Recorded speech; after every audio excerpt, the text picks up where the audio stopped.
What if the very essence of life itself was measured in blood? Beneath the looming pyramids of Tenochtitlan, where the air crackles with tension and the scent of burnt offerings mingles with the cries of the faithful, the Aztecs prepared for a spectacle that defied comprehension. Each heartbeat echoed like a war drum, a relentless reminder that the gods demanded sacrifice, their hunger insatiable and their wrath all too real. As twilight descended, shadows stretched across the sacred ground. Flames flickered nervously, casting dancing silhouettes against stone walls adorned with the histories of blood-soaked triumphs and anguished defeats. The high priests, cloaked in the feathers of exotic birds and adorned with jagged obsidian, moved with an air of sacred authority, their eyes glistening with fervor and an unsettling thirst for power.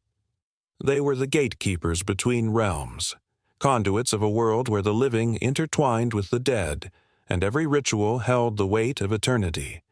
The murmurs of the crowd swelled, a collective breath drawn in anticipation, a melody of fear and reverence. Faces painted in vibrant colors adorned with trinkets of the slain told stories of ancestors who walked the earth but now whispered from the afterlife. Each heartbeat of every onlooker synchronized with the rhythmic drumming, for tonight, the veil between the ordinary and the supernatural would be pierced. At the center of the temple, a marble altar awaited its offering, a canvas stained crimson from countless sacrifices.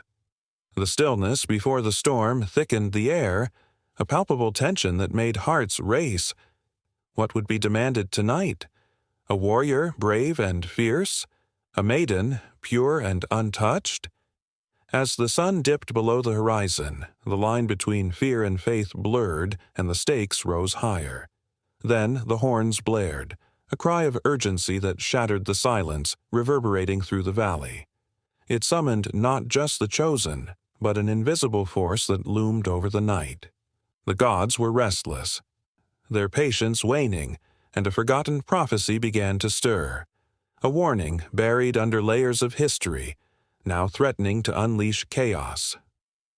With the first blow of the obsidian blade, life and death intertwined in a tragic dance, each drop of blood a lifeline thrown to the deities above.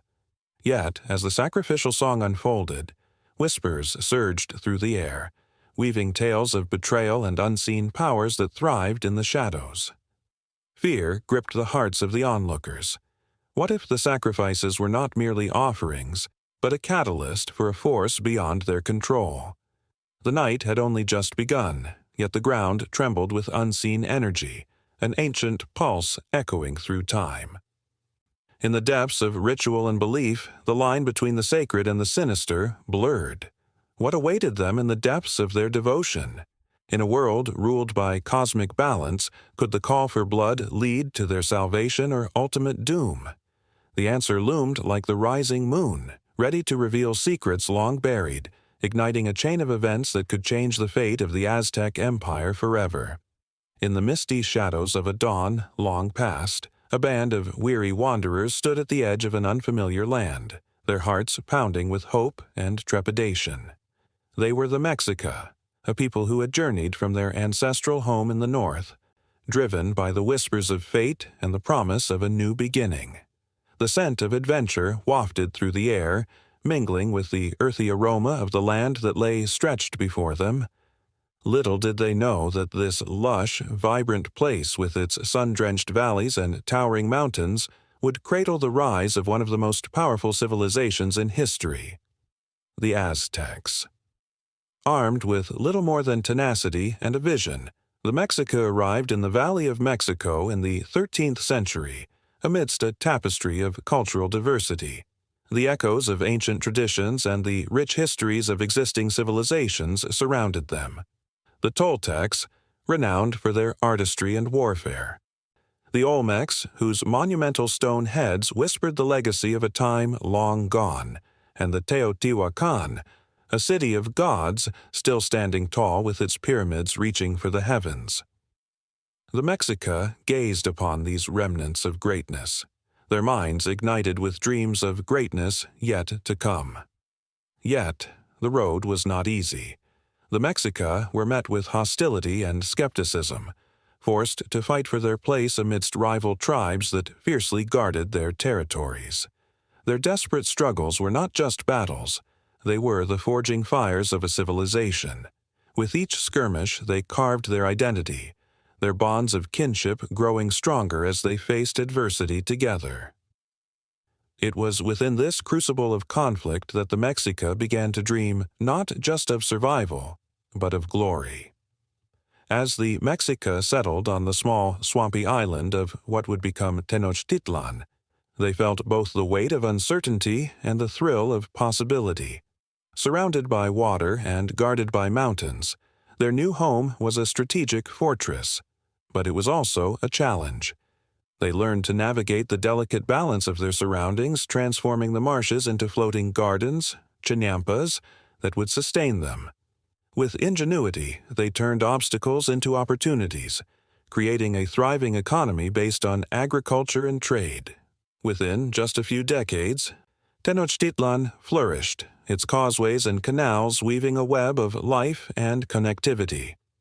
The Mexica's adaptability and vision transformed the island into a bustling metropolis, drawing in traders and travelers from far and wide, each bringing stories from distant lands. The vibrant markets pulsed with energy, where the air buzzed with the sounds of bartering and laughter, and the aroma of spices, cacao, and freshly caught fish lingered like a sweet promise of prosperity. Yet, deep within, the Mexica felt a spiritual pull, a calling that transcended mere survival. They were destined for greatness, they believed, guided by their gods who watched over them. Huitzilopochtli, the god of war and the sun, demanded reverence and offered protection in return. The Mexica built temples, adorned with intricate carvings and vibrant murals, where they honored their deities with rituals that stirred the heart and filled the soul. The fervor of their beliefs intertwined with their daily lives, creating a tapestry of spirituality and purpose. As the city blossomed, the Mexica's ambitions soared. They sought to unify the surrounding tribes under their banner, believing that strength lay not just in individual survival, but in collective power. Through alliances and, when necessary, fierce conquest, they gradually extended their reach across the valley. The sound of war drums echoed through the mountains as they marched, their spirits ignited with the fervor of a people destined to rule. The Mexica's conquests brought not only land, but also a mosaic of cultures. Each tribe they encountered added new threads to the rich tapestry of their identity. They adopted traditions, languages, and art, blending them into their own. The Mexica were not mere conquerors. They were cultural custodians, weaving a narrative of unity amid diversity. But with triumph came the weight of responsibility. The Mexica were aware that their growing empire needed to be sustained. The sacred relationship with their gods demanded blood, sacrifices that would ensure the sun rose each day. They believed that if they faltered, chaos would reign. Therefore, the chilling clang of obsidian blades against the skin became both a ritual and a necessity. The sacrifices echoed through the chambers of their hearts, a haunting reminder of the price of ambition. Yet, as their power expanded, so too did the seeds of dissent. The conquered tribes, once allies or vassals, began to feel the heavy hand of Mexica rule. Resentment simmered beneath the surface, setting the stage for discontent. The Mexica were caught in a delicate dance of strength and fragility, and the air crackled with the tension of a storm waiting to break. Their empire, though magnificent, was not without cracks, and the shadows of rebellion loomed ever closer. In this whirlwind of ambition, spirituality, and conflict, the Mexica civilization was on the brink of becoming an unstoppable force. They stood at the precipice of greatness, their dreams glowing like embers, ready to ignite into a roaring flame. And yet, the horizon was marred by the specter of change, a foreign presence on the edge of their world, whose arrival would alter the course of their destiny forever. Against the backdrop of a powerful civilization rising with the sun came the hint of a storm that could snuff out that light. The Mexica's tale was woven with threads of glory and despair, and as they stood on the cusp of their most significant chapter, they could not foresee the challenges that would shake the very foundations of their society. With every heartbeat, history was in the making, cascading toward an inevitable clash of cultures that would resonate through the ages, echoing the triumphs and tragedies of a civilization that once ruled the land as the sun ruled the sky. A thick mist blanketed the great city of Tenochtitlan as dawn broke, casting a soft light over the towering temples and bustling markets. The air was filled with an intoxicating mix of incense and the faint sound of ceremonial drums echoing through the streets.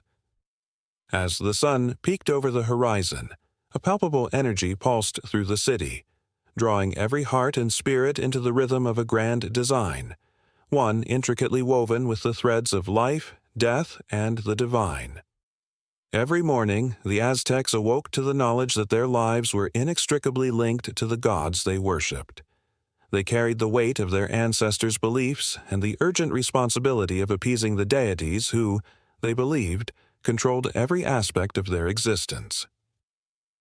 The temple of Templo Mayor, its twin shrines dedicated to Tlaloc, the rain god, and Huitzilopochtli, the god of war, stood as a breathtaking reminder of this bond.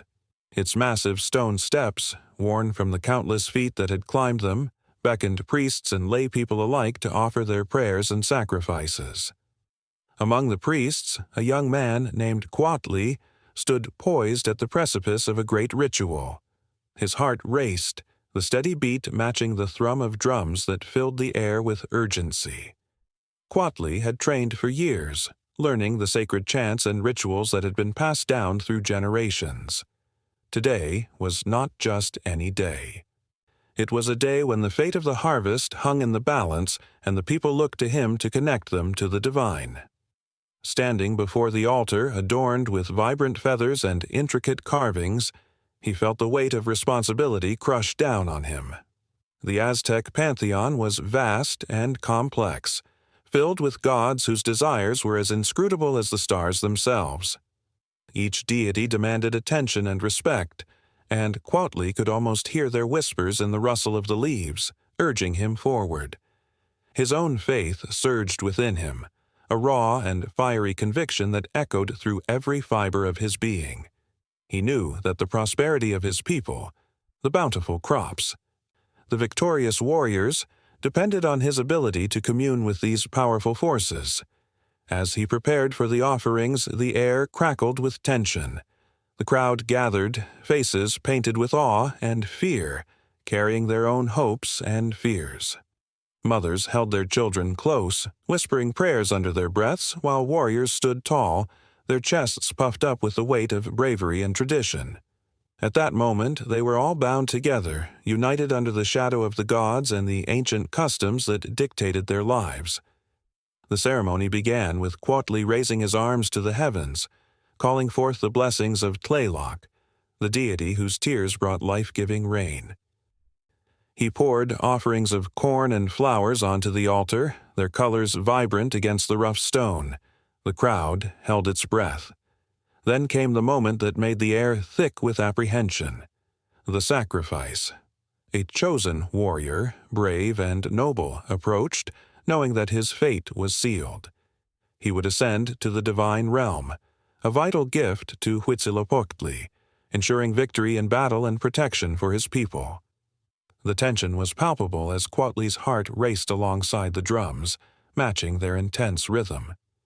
In one swift motion, the warrior raised his sword to the sky, the sun catching the blade's gleam, reflecting the collective hopes of the crowd. And then silence fell, a hush that wrapped around the gathered souls like a shroud. The moment stretched, filled with poignant understanding. The warrior's sacrifice was not just his own. It was an offering of love, courage, and an unbreakable bond to the gods above. As the blade met flesh, a gasp erupted from the onlookers, a chilling reminder of the fragility of life against the backdrop of divine demands. Blood flowed freely, pooling on the altar, a vivid testament to the sacrifices that bound the earthly realm to the divine. Quatli felt a rush of emotion surge through him. It was a mixture of pride and sorrow. Would this act of devotion be enough to secure the blessings of the gods? Could the blood of one give life to the many? Yet, even as the warrior's life ebbed away, the crowd erupted into a frenzy of chants and prayers, their voices rising like a wave to meet the heavens. The air thickened with anticipation, and Quatli raised his arms once more, feeling the presence of something greater than himself envelop him, a connection to the universe that transcended mortal understanding. In that moment, he knew that the Aztecs were not just bound by fear of the gods, but by profound love for life itself and the desire to uphold their rich traditions. In the days that followed, the city thrummed with new energy. Fields glistened with moisture as rain fell in abundance, a direct response to the devotion shown at the altar. Crops flourished and the people rejoiced, their laughter ringing through the streets, a chorus of gratitude that reverberated against the walls of the temple. Quatli walked among them, their jubilant faces a balm to his spirit, though he could not shake the weight of the sacrifice. For every blessing there was a cost, and the cycle of life continued, an eternal dance between the living and the dead, between worship and fear.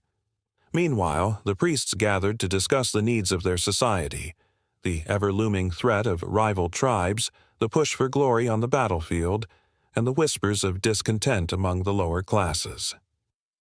Religion was not merely a backdrop, it was the very fabric of life that governed every action and decision. The rituals they performed were a crucial instrument in maintaining order and ensuring the prosperity of Tenochtitlan. Yet, within this grand tapestry of belief, there existed an undercurrent of tension. How far would the gods go to demand their due?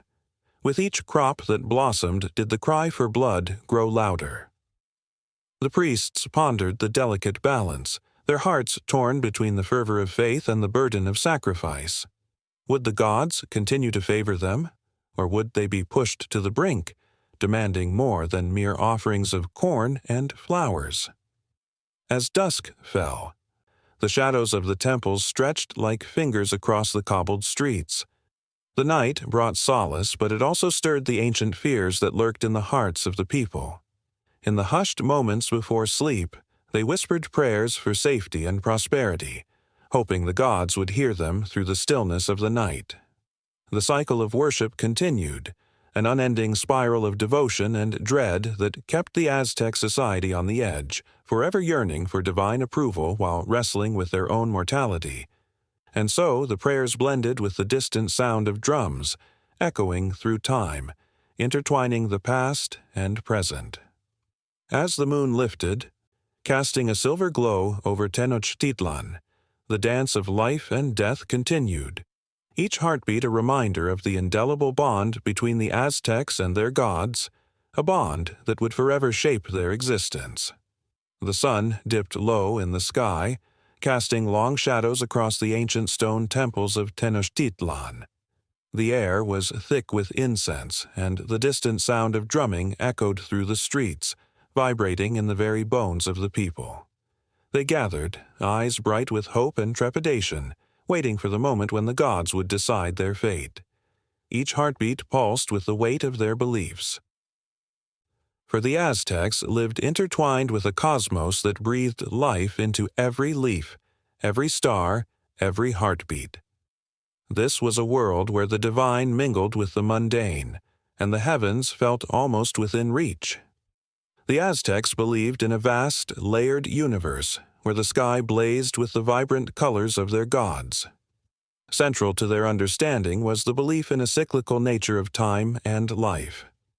The universe, they thought, was a grand tapestry woven of 5 distinct suns, each representing an era of creation and destruction.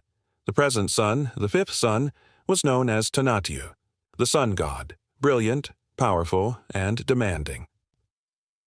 People whispered his name with a mix of reverence and fear, for they knew that he required sustenance to keep shining, the hearts of men.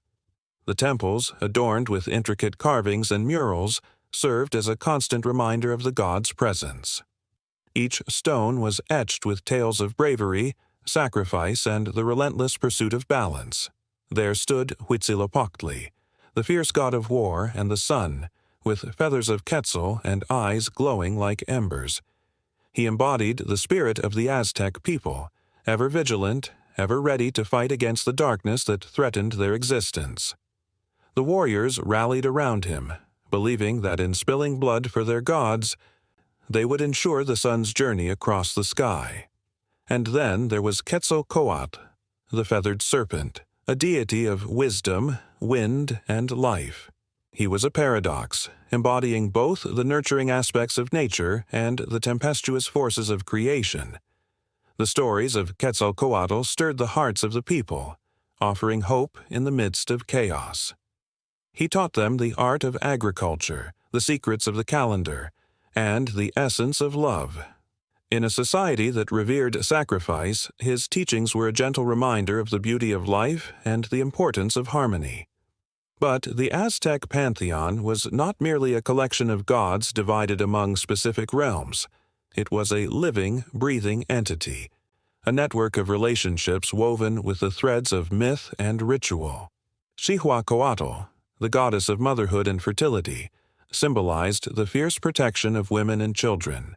She was depicted with a serpent headdress, embodying the duality of life and death. When the cries of newborns echoed in the night, they were also a reminder of the sacrifices needed to keep the balance between the worlds. The tension of the cosmos was palpable in the rituals performed at the sacred altars.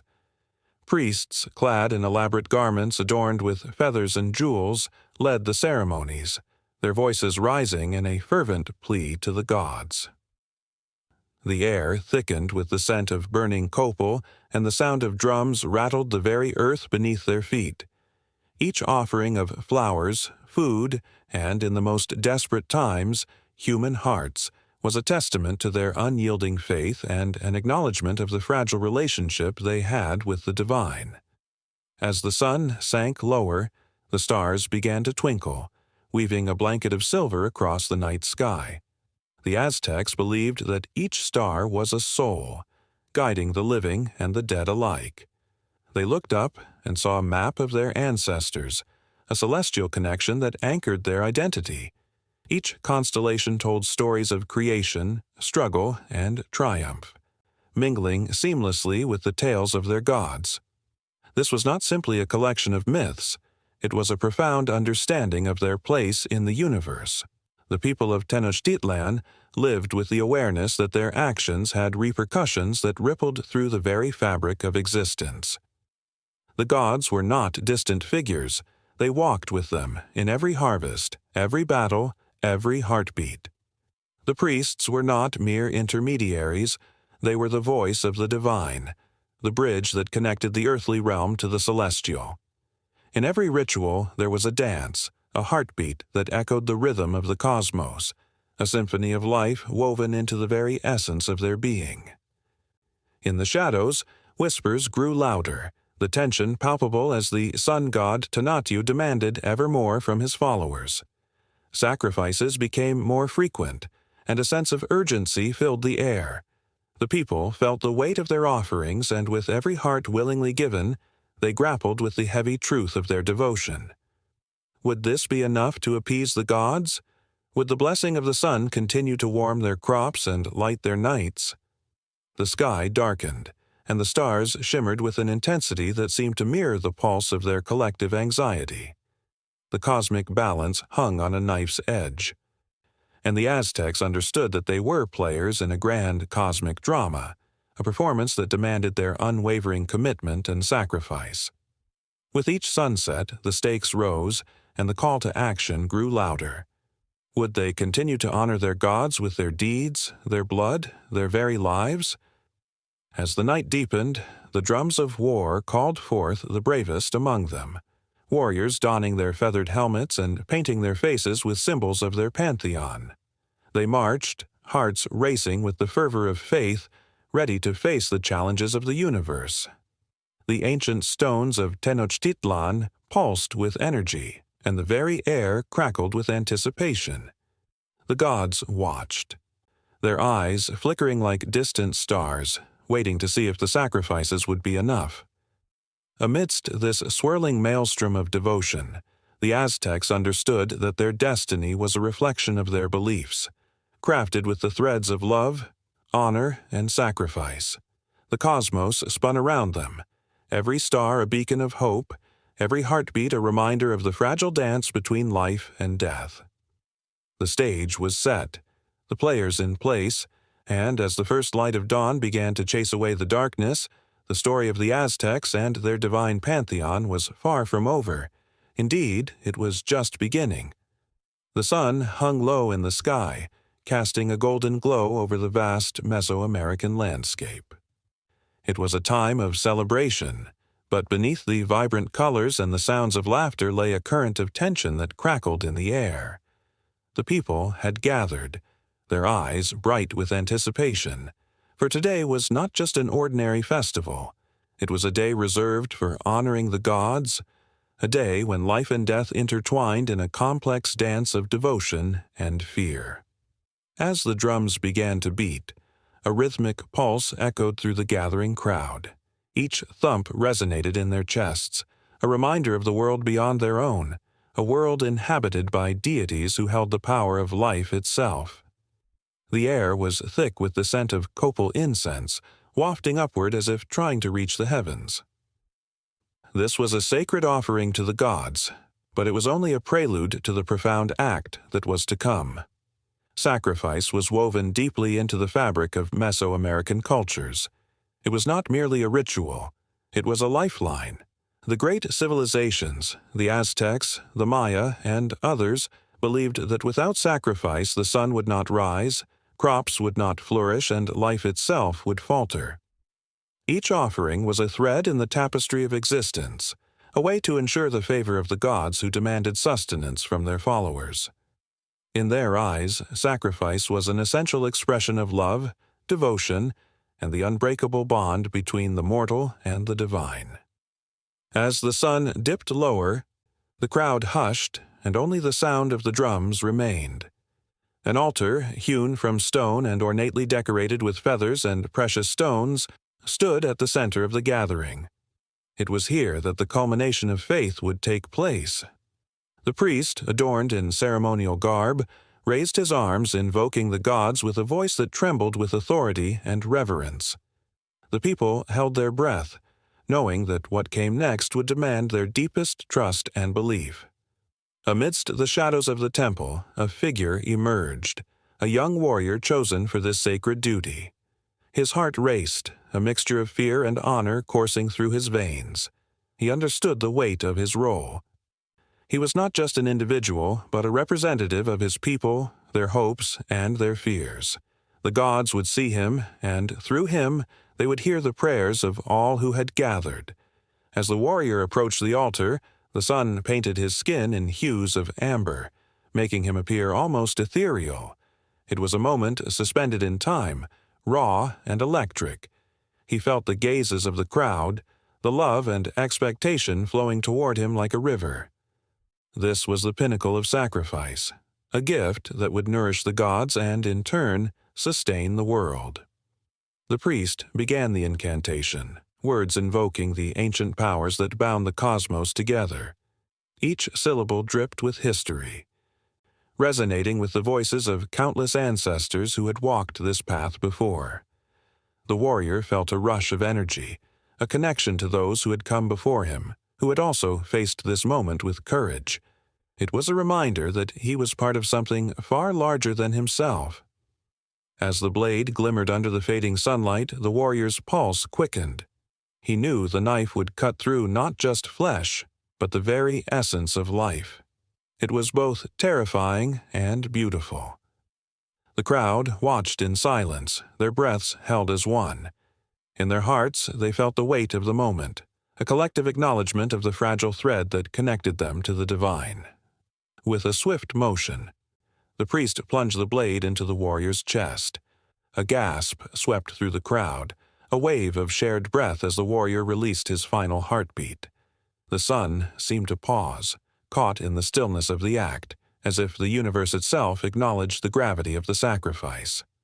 Blood flowed, glistening in the fading light, pooling in the grooves of the altar, sacred and potent. It was a life given willingly, an offering that would echo through time, a connection made with the unseen. Suddenly, the atmosphere shifted. The air was charged with electric energy, a palpable force that surged through the crowd, awakening their spirits. The sky darkened momentarily, as if the gods themselves were responding, their presence felt in every heartbeat and gasp. Whispers of gratitude and awe spread, intertwining with the scent of burning offerings. The people sensed the ancient power of their ancestors coursing through them, binding them to the cycle of life and death. In that moment, the warrior's sacrifice became a bridge between the worlds, a conduit for the energies that governed the cosmos. The people stood united, their hearts pulsing with reverence for the act that had just unfolded. It was more than a ritual. It was an affirmation of belief, a testament to their existence and a way to commune with the divine. As the last rays of sunlight kissed the horizon, the drums began to thrum once more, this time with a different beat, one of celebration intertwined with mourning.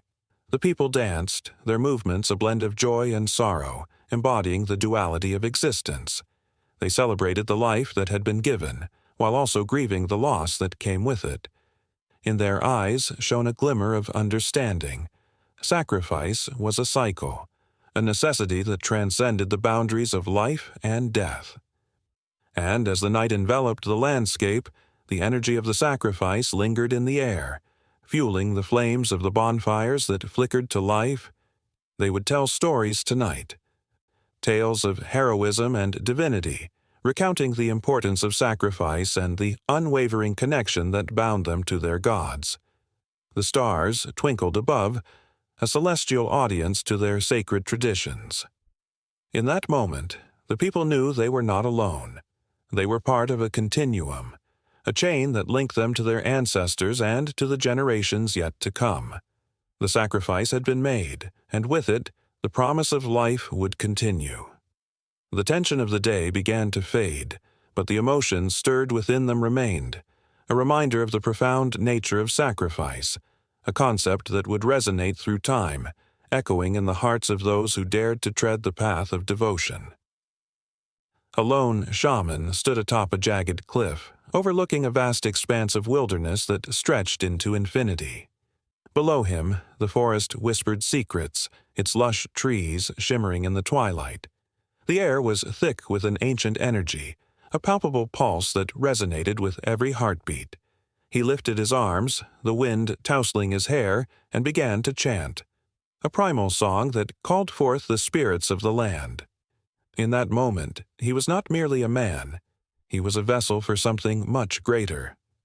Blood, sacred and vital, coursed through his veins, connecting him to the ancestors who once walked the same earth. Across cultures and centuries, blood has woven itself into the very fabric of human existence. In ancient Egypt, the goddess Isis mourned for her husband Osiris, her tears mingling with his blood as she sought to revive him. This act of devotion underscored a powerful truth. Blood is not just a physical substance, but a symbol of life, love, and sacrifice. The Egyptians believed that blood held the essence of the soul, and to spill it in ritual was to offer a part of oneself to the divine. In the highlands of the Andes, the Inca civilization revered blood as a sacred element in their agricultural practices. They poured the blood of llamas and alpacas into the earth, believing that these offerings would nourish the soil and invite fertility. The vibrant red liquid, so rich and warm, became a bridge between the human and the divine, a plea for abundance that echoed through the mountains. As farmers kneeled in prayer, hearts thrumming with hope, the land responded, yielding crops that fed entire communities. The cycle of life and death played out in the soft glow of the setting sun, with blood serving as the bridge between heaven and earth. Across the oceans, the ancient Greeks held blood in high esteem, weaving it into their myths and rituals. They believed that the blood of sacrificial animals could appease the gods, ensuring favor and protection for their city-states. The mighty Zeus himself was often depicted as a deity who demanded offerings soaked in the warmth of life. In the sacred groves, priests would spill the blood of goats and bulls, calling upon the heavens to rain blessings upon the land. The rich scent of iron filled the air, mingling with incense as the people of Athens prayed fervently, their voices rising like smoke toward the divine. In the heart of Africa, the Maasai warriors celebrated blood as a vital part of their culture, a source of strength and identity. In a ceremonial rite, a young warrior would pierce the neck of a cow, allowing the warm blood to flow freely into a calabash. This act was not only a test of bravery but a powerful connection to their ancestors. The warriors would drink the blood, mixed with milk, as a rite of passage infused with the spirit and power of the beasts that roamed the savannah. Each sip was a reminder of their lineage, their bond with the land, and their duty to protect it. In India, the sacred texts speak of blood as an offering to the goddess Kali, who embodies destruction and rebirth. The fierce goddess, adorned with a necklace of skulls, demands blood sacrifices from her devotees. They believe that in this offering lies the power to cleanse sins and achieve spiritual liberation. In the flickering light of oil lamps, the air thickens with incense and whispered prayers, creating a sacred space where the line between the physical and the spiritual blurs. The ritual drumming echoes in the distance, a heartbeat of the universe that guides the faithful in their devotion. As the shaman's song crescendoed, the wind howled through the trees, urging him to continue his call.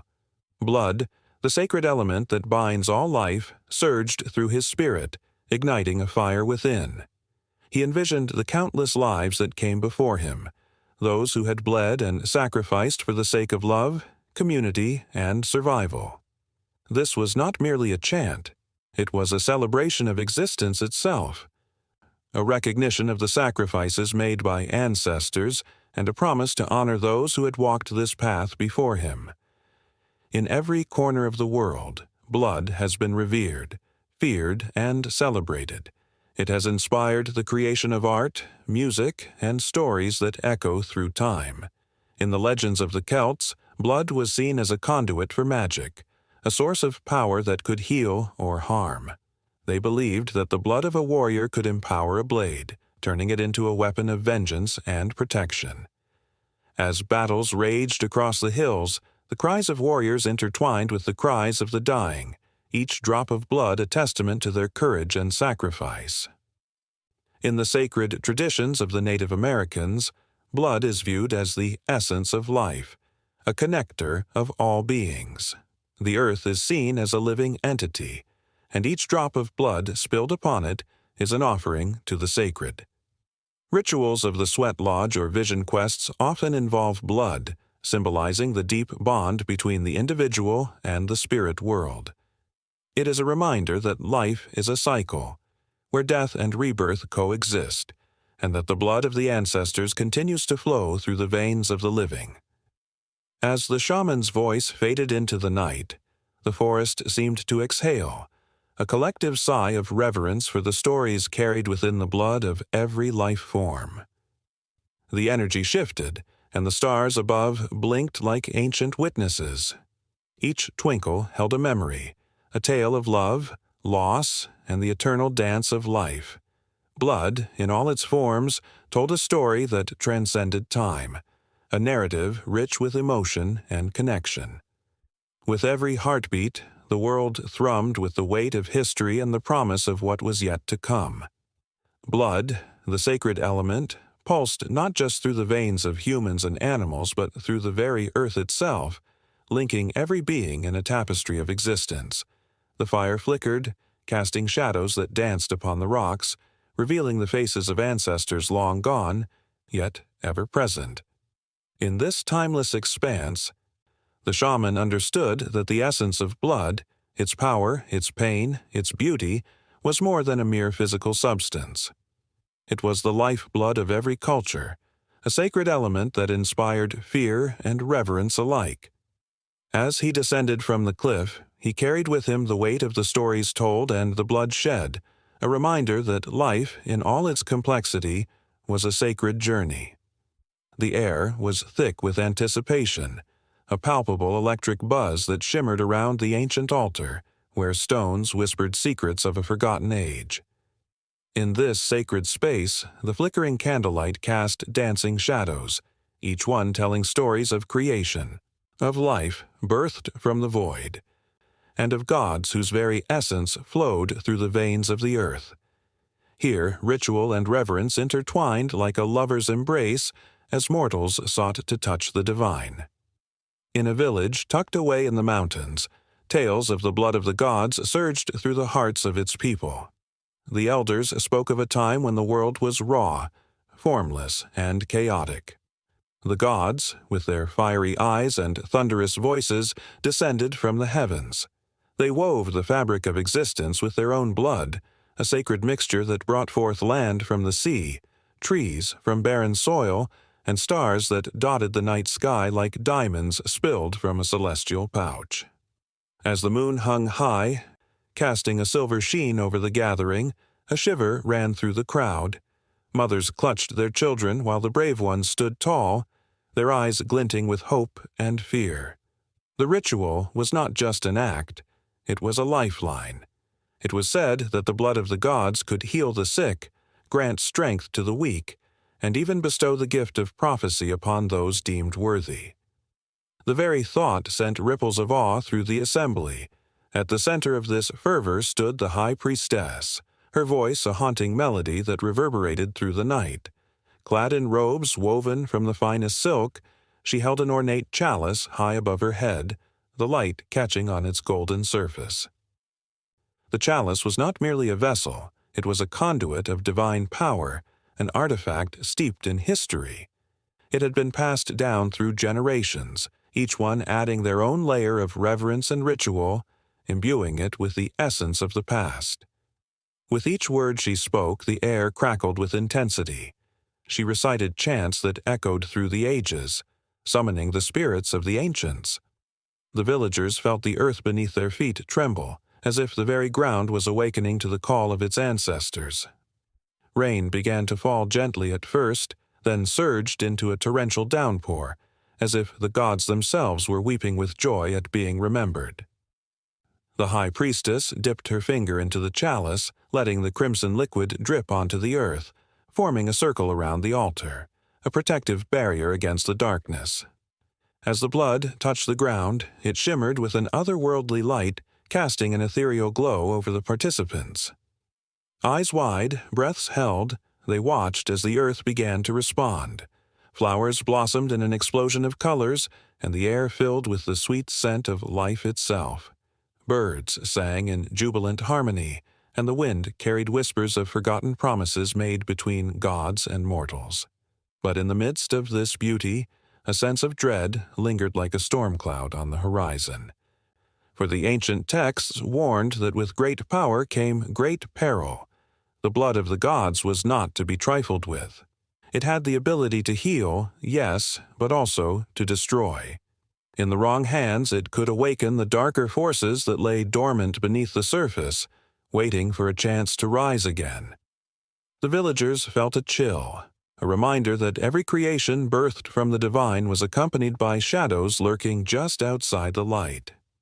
The high priestess, sensing the shift, raised her voice, stronger now, resonating with conviction. She called forth the spirits of protection, invoking ancient names that sent a shiver through the crowd.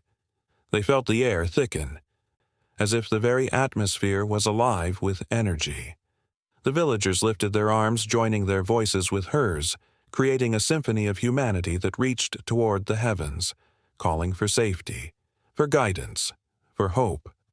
As the last notes of the chant faded into the night, silence enveloped them, heavy and expectant. It was then that the ground rumbled, a low growl that echoed through the mountains. The villagers exchanged uneasy glances, their hearts pounding in rhythm with the earth's heartbeat. This was the moment. The thin veil between the mortal world and the divine was at its most fragile. Then, from the depths of the earth, a figure emerged, cloaked in shadow but radiating an undeniable aura of power. The villagers gasped, falling to their knees. It was one of the ancient gods, their presence a fierce reminder of the balance maintained by the rituals of creation. The entity looked down upon the mortals, and for an instant, eyes of molten gold met those of the high priestess, a silent understanding passing between them. The god raised a hand, and the chalice trembled as if responding to an unseen force. The blood within began to swirl, shimmering with colors not of this world, blues, greens, and fiery reds, each hue telling a story of love, loss, creation, and destruction. The otherworldly beauty was mesmerizing, yet a creeping fear tugged at the hearts of the onlookers. This was a blessing, yes, but also a warning. Tension crackled like lightning as the god spoke, voice resonating like thunder through the valley.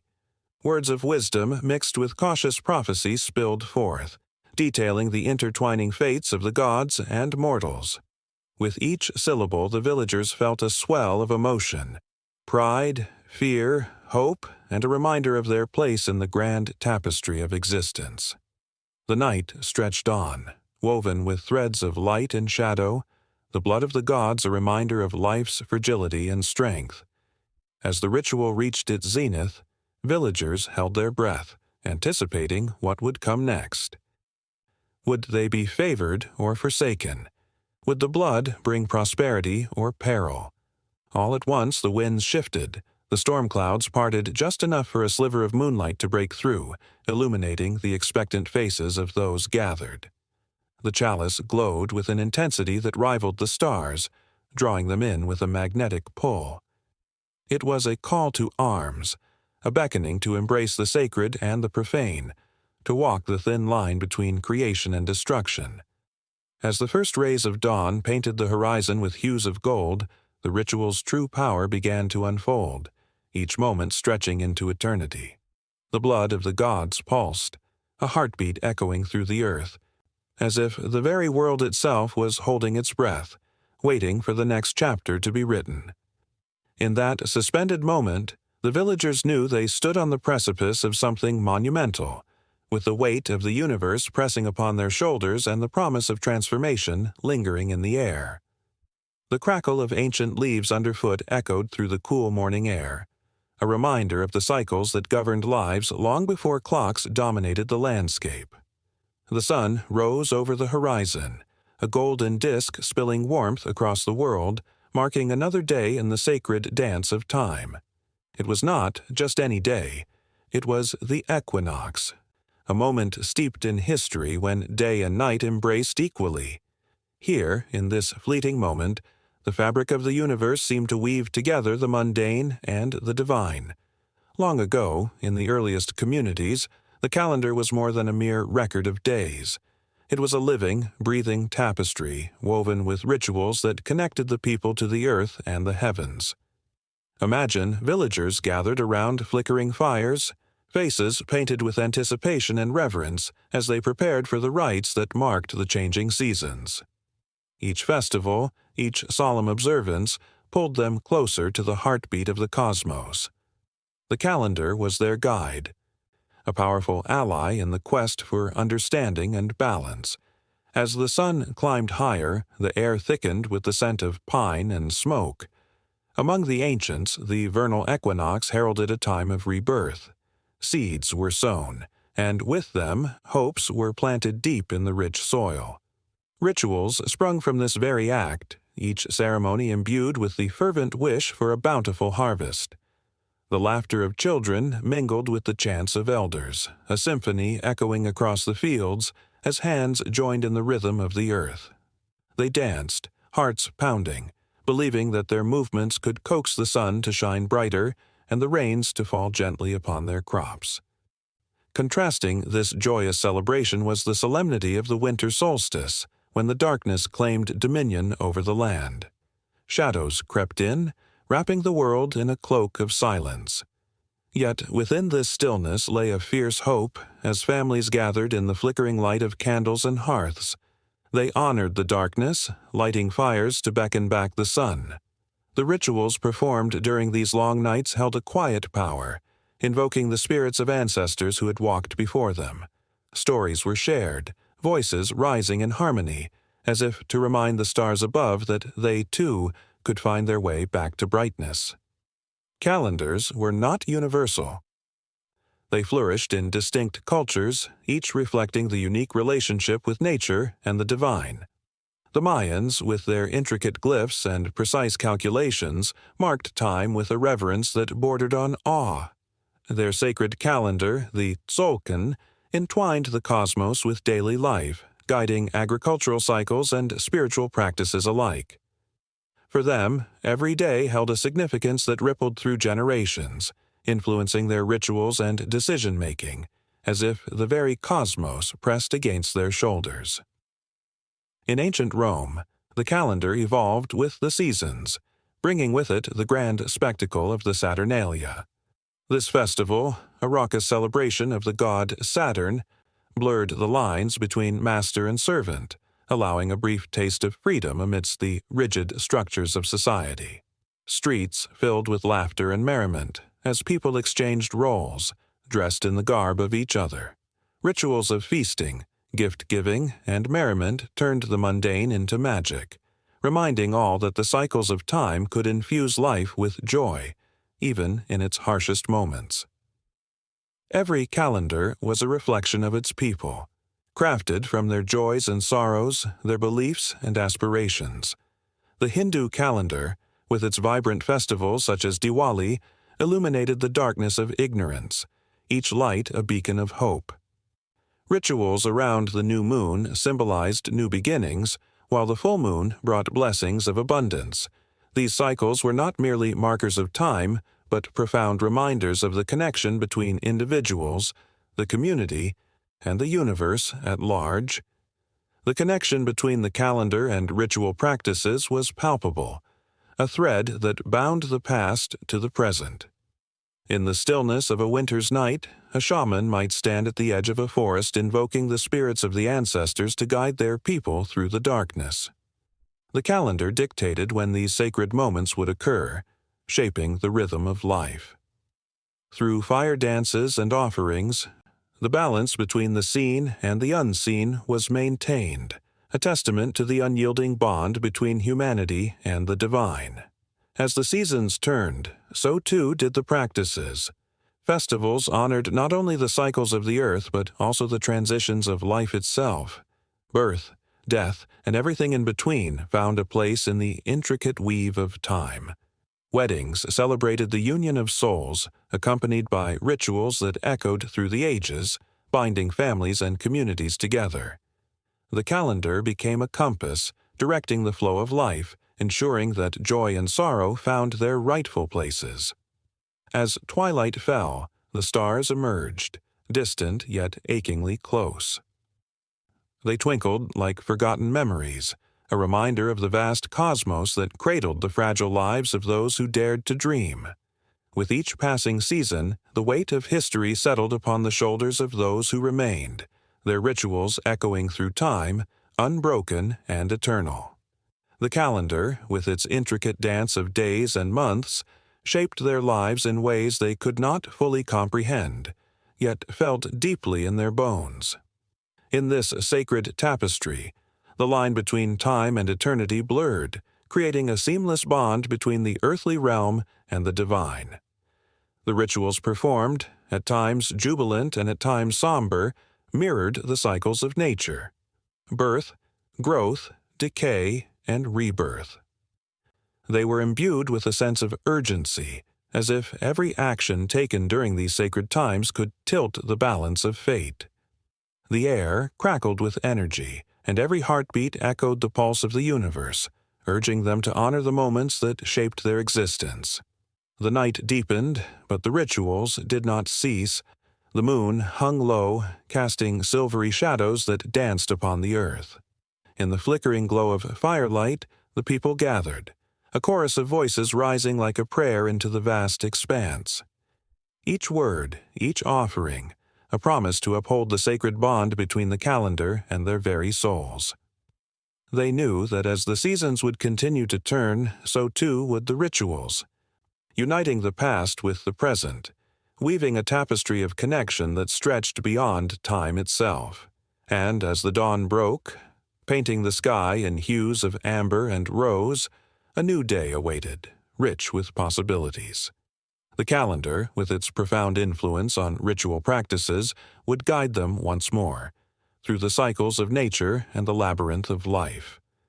The world held its breath, a moment suspended in time, teetering on the edge of new beginnings and cherished traditions, a continuum that would never truly end. The crimson droplets fell like rain onto the jagged stones, pooling in the cracks and creating a vivid tapestry of life, death, and rebirth. In the world of the Aztecs, blood was not merely a liquid, it was the lifeblood of creation, a potent symbol woven into the very fabric of their art and stories. It coursed through their civilizations, igniting emotions and driving the people to the heights of both terror and reverence. Each drop was a brushstroke in the grand mural of existence, an offering to the gods who demanded both devotion and sacrifice. In the vibrant art that adorned their temples, blood was depicted not just in its literal sense, but as a profound metaphor. Artists carved intricate designs that illustrated the duality of blood, its power to create and to destroy. The jagged teeth of gods and the delicate flowers of life were intertwined, reminding all who beheld these works that existence was a constant dance of opposites. The jaguar, fierce and untamed, prowled alongside the hummingbird, bright and delicate, each symbol echoing the necessity of sacrifice and the beauty that emerged from it. Stories told around flickering fires echoed with the same intensity. The Aztecs believed that the sun, their most vital deity, required sustenance to rise each day. This sustenance was blood, the lifeblood of warriors and captives alike. Each tale of conquest and sacrifice was imbued with a raw emotion that sent shivers down the spine. The warriors, clad in feathered armor, became the harbingers of fate. With every battle cry, they were not just fighting for land or power. They were offering themselves as vessels for the divine. The trembling hands of a priest, ready to pierce the heart of a sacrificial victim, mirrored the trembling hearts of those who worshipped. Rich, vibrant murals portrayed these moments of sacrifice with breathtaking detail. The crimson streaks radiated from the chest of the fallen, filling the canvas with a sense of urgency and passion. Those who gazed upon the images felt the pulse of the past thrumming in their veins, drawing them into a cycle of life and death that felt frighteningly intimate. The victims, often adorned with ornate headdresses and jewelry, were not just offerings. They were heroes in their own right, their blood a tribute to the gods who shaped their destinies. In every smear of red on the walls, there lay a deep yearning for connection, a bond between the earthly and the divine. The written word, too, pulsed with the energy of blood. Codices, meticulously crafted with symbols and glyphs, chronicled the narratives of gods and men. The stories of deities such as Huitzilopochtli, the god of war, symbolized the fierce relationship between blood and power.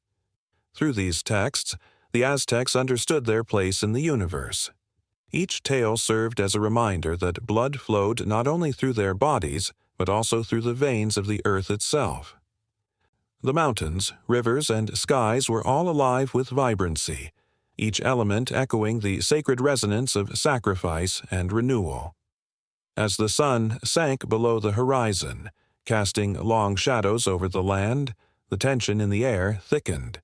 Nighttime rituals erupted with fervor, the flickering flames illuminating the faces of those gathered. The drums pulsed like a heartbeat, reverberating through the crowd, mingling with chants that brought forth an eerie cacophony of longing and devotion. Eyes wide with anticipation, the onlookers were drawn into a trance, aware that the blood spilled this night would not only appease the gods but also bring blessings to their communities. The air crackled with the energy of the unknown, each person holding their breath, captivated by the very act of giving. In a world where the value of blood was immeasurable, every gesture became significant. The intricate patterns of blood on the body were like constellations on a clear night, each marking a story of sacrifice, bravery, and connection. Warriors painted their faces with the hues of their ancestors' blood, wearing the legacy of those who came before them. The pain of sacrifice and the pride of lineage intertwined, creating a sense of unity that resonated within them. Yet there lay a somber truth beneath the surface, a fear that echoed in the hearts of the people. The delicate balance between giving and taking was fraught with peril. Each act of sacrifice came with a price, and the gods were capricious. The songs of praise could quickly turn to lamentation, a reminder that blood could also signify loss and mourning. As the rituals wound down, the shadows whispered secrets of the night, hinting at the unpredictable tides of fate. Art and literature served as vessels for these emotions, encapsulating the raw intensity of existence. The Aztecs poured their souls into their creations, using vibrant colors and powerful imagery to convey the tumultuous relationship they had with blood. The walls of their temples stood as a testament to both the beauty and horror of life, a duality mirrored in every brushstroke and word inscribed on parchment. Each story unfolded like an epic, a continuation of their ceaseless quest for understanding, drawing the reader and viewer into a world where blood was both the beginning and the end. As the last rays of sunlight faded into the night, the cycle of sacrifice continued, weaving its way through the fabric of their lives. Blood would spill again, and with it the stories would flow anew. The universe held its breath, waiting for the next chapter, the next offering, the next moment where life and death would dance together in the shadows.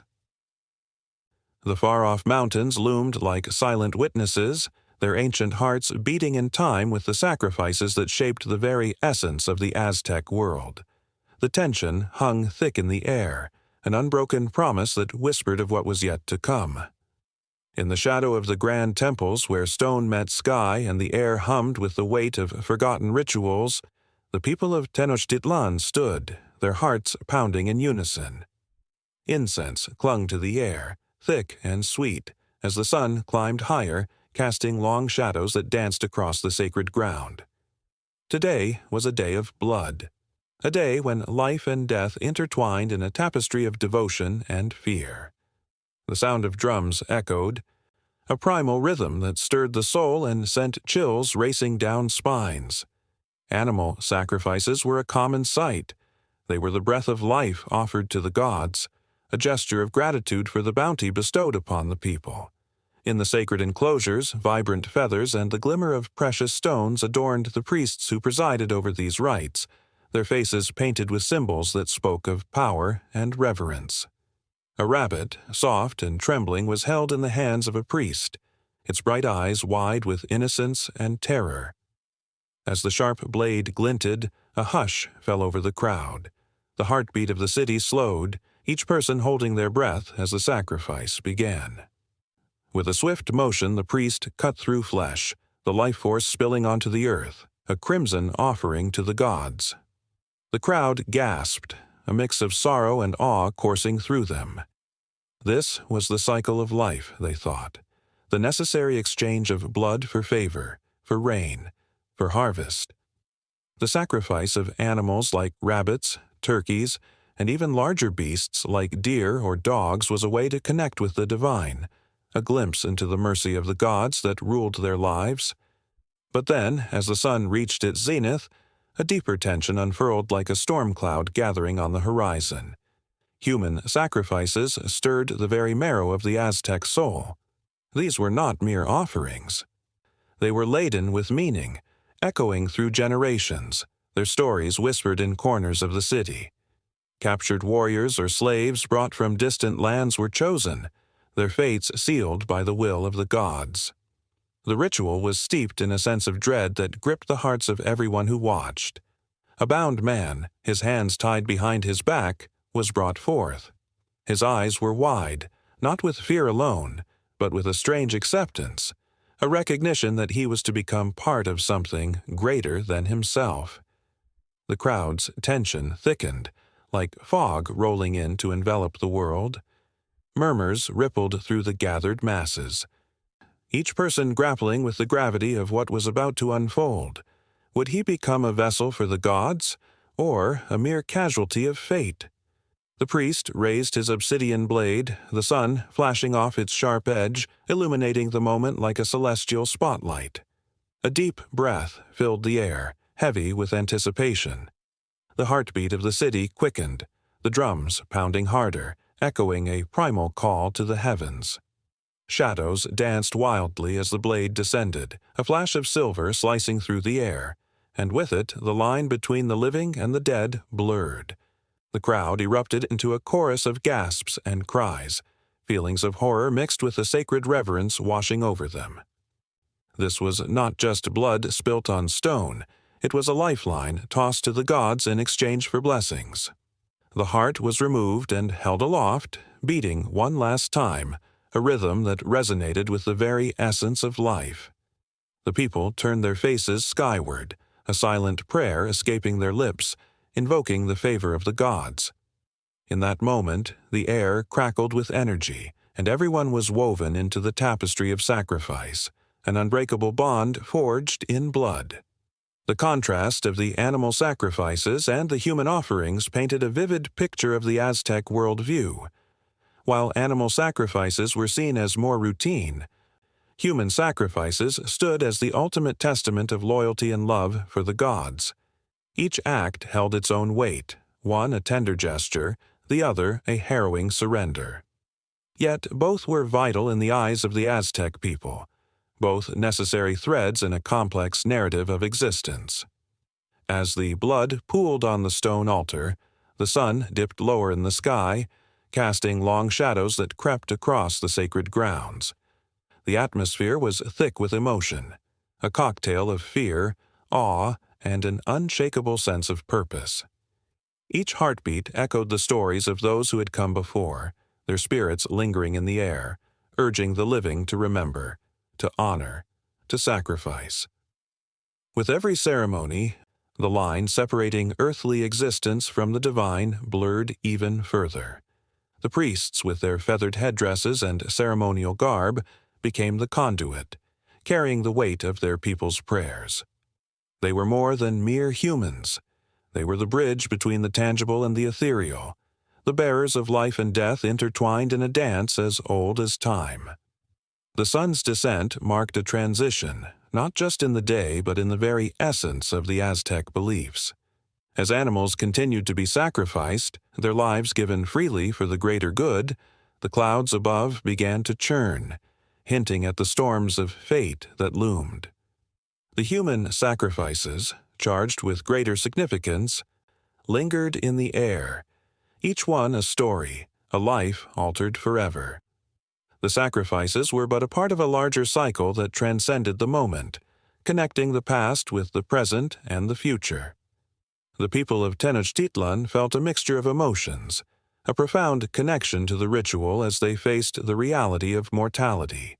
Their hearts, just like the hearts offered to the gods, beat with the pulse of life, vulnerable, beautiful, and fleeting. As night fell, the flickering torchlight illuminated the faces of those gathered, revealing expressions of reverence, love, and an unspoken understanding that they were all part of a greater narrative. And in the depths of the night, as shadows danced and whispers of the past mingled with the present, another sacrifice awaited, the heartbeat of Tenochtitlan echoing through the ages, a reminder that in life, as in death, they were intertwined. In the flickering light of 1,000 torches, the air pulsed with a tension that crackled like electricity. The villagers huddled together, their eyes wide, hearts racing, as they watched the figure in the center of the circle. Dressed in ceremonial robes that shimmered like the night sky, the priest stood tall and commanding. His voice, when he spoke, was a deep, resonant echo that seemed to weave through the crowd, drawing them into a trance-like state.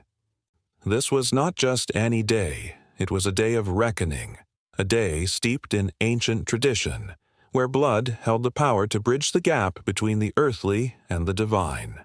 As the sun dipped below the horizon, casting an ominous shadow over the land, The priest prepared for the ritual that would awaken the old gods. He was not merely a man. He was a conduit, a messenger, and the embodiment of the people's hopes and fears. The role he played was crucial. He alone had the knowledge, the skill, and the unyielding duty to conduct the sacred ceremonies that had been passed down through generations. Each incantation was steeped in history, resonating with the voices of ancestors who had once walked the same ground.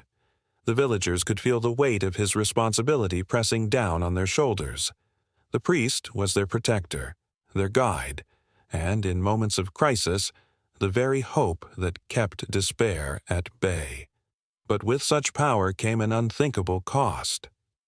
As the priest began to chant, the words rolled off his tongue like honey, sweet yet laced with a bitterness that hinted at the sacrifices that lay ahead. He raised a ceremonial dagger, its blade gleaming like a shard of moonlight, and the crowd held its breath, knowing full well the gravity of what was to come. Glimmers of doubt flickered through the minds of the onlookers. Did the gods truly demand blood to show favor? The ancient scrolls spoke of great victories and bountiful harvests, but at what price? Each year the priest was forced to confront this haunting question. He had seen the faces of his people change over time, once filled with unwavering trust, now shadowed by uncertainty.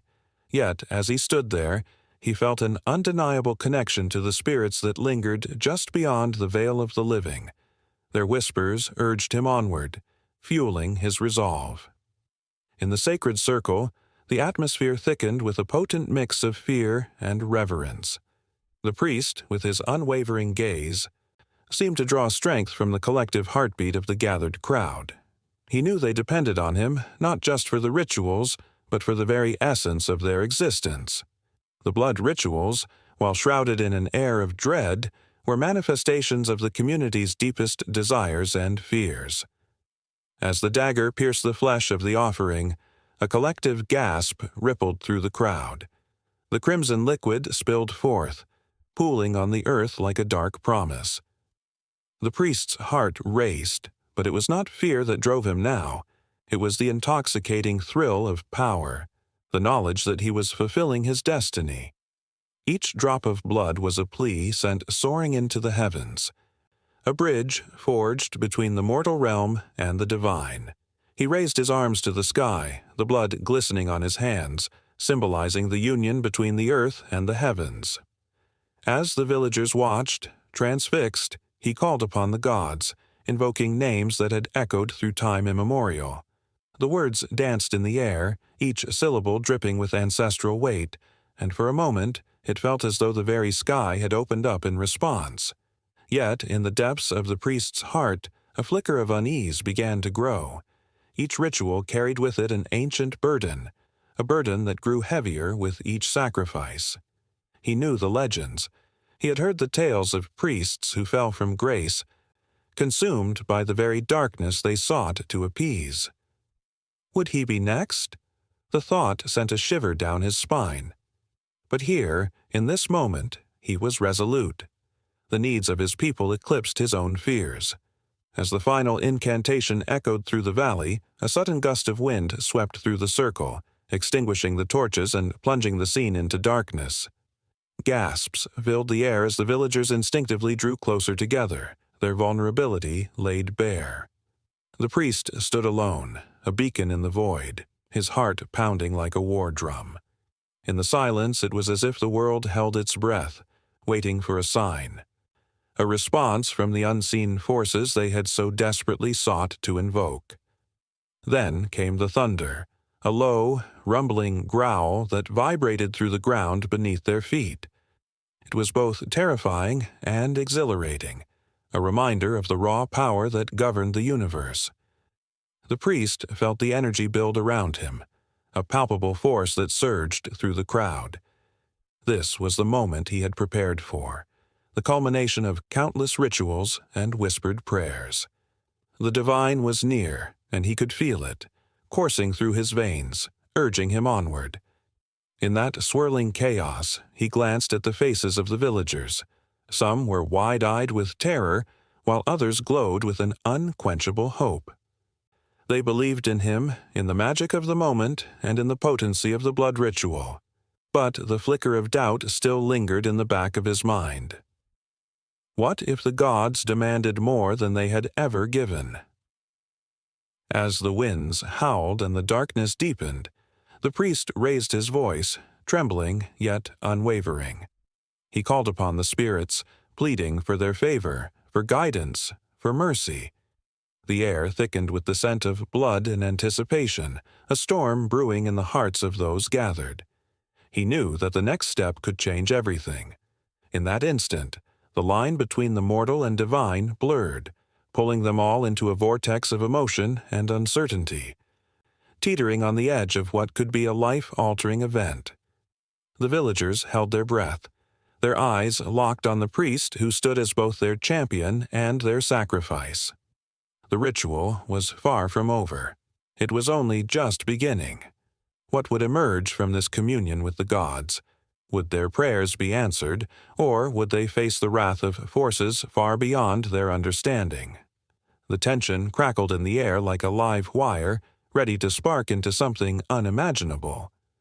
The night was alive, pulsing with the promise of change, and the priest braced himself for what lay ahead. The sun hung low in the azure sky, casting long shadows over the cobblestones of Tenochtitlan. An electric energy pulsed through the air, tinged with the scent of incense and the distant sounds of drums echoing like a heartbeat. At the center of this bustling city stood the great Templo Mayor, a titanic structure that reached toward the heavens, adorned with intricate carvings that told stories of gods, creation, and sacrifice.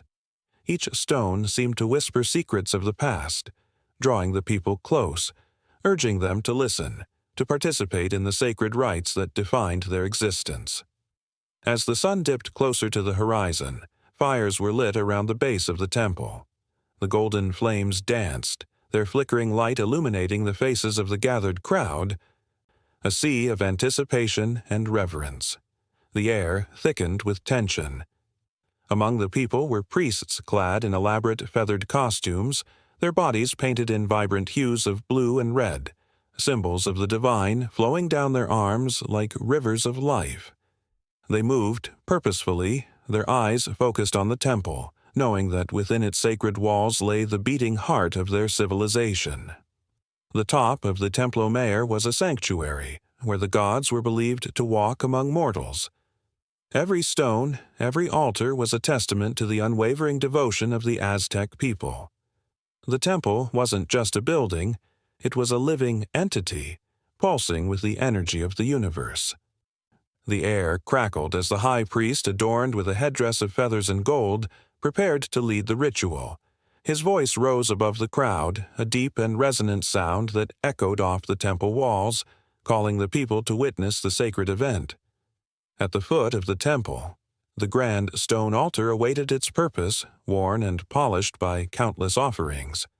The altar bore the weight of history, the blood of sacrifices once made in the name of the gods, Huitzilopochtli, the god of war, and Tlaloc, the rain god. The Aztecs believed that the sun needed to be nourished with the lifeblood of their people to rise each day, fueling the very cosmos. Each sacrifice was a gift, a currency exchanged for favor, for blessings, and for the continuation of life itself. With each beat of the drum, hearts raced, breaths held tight, and the intensity of the moment rose like the temperature in the midday sun.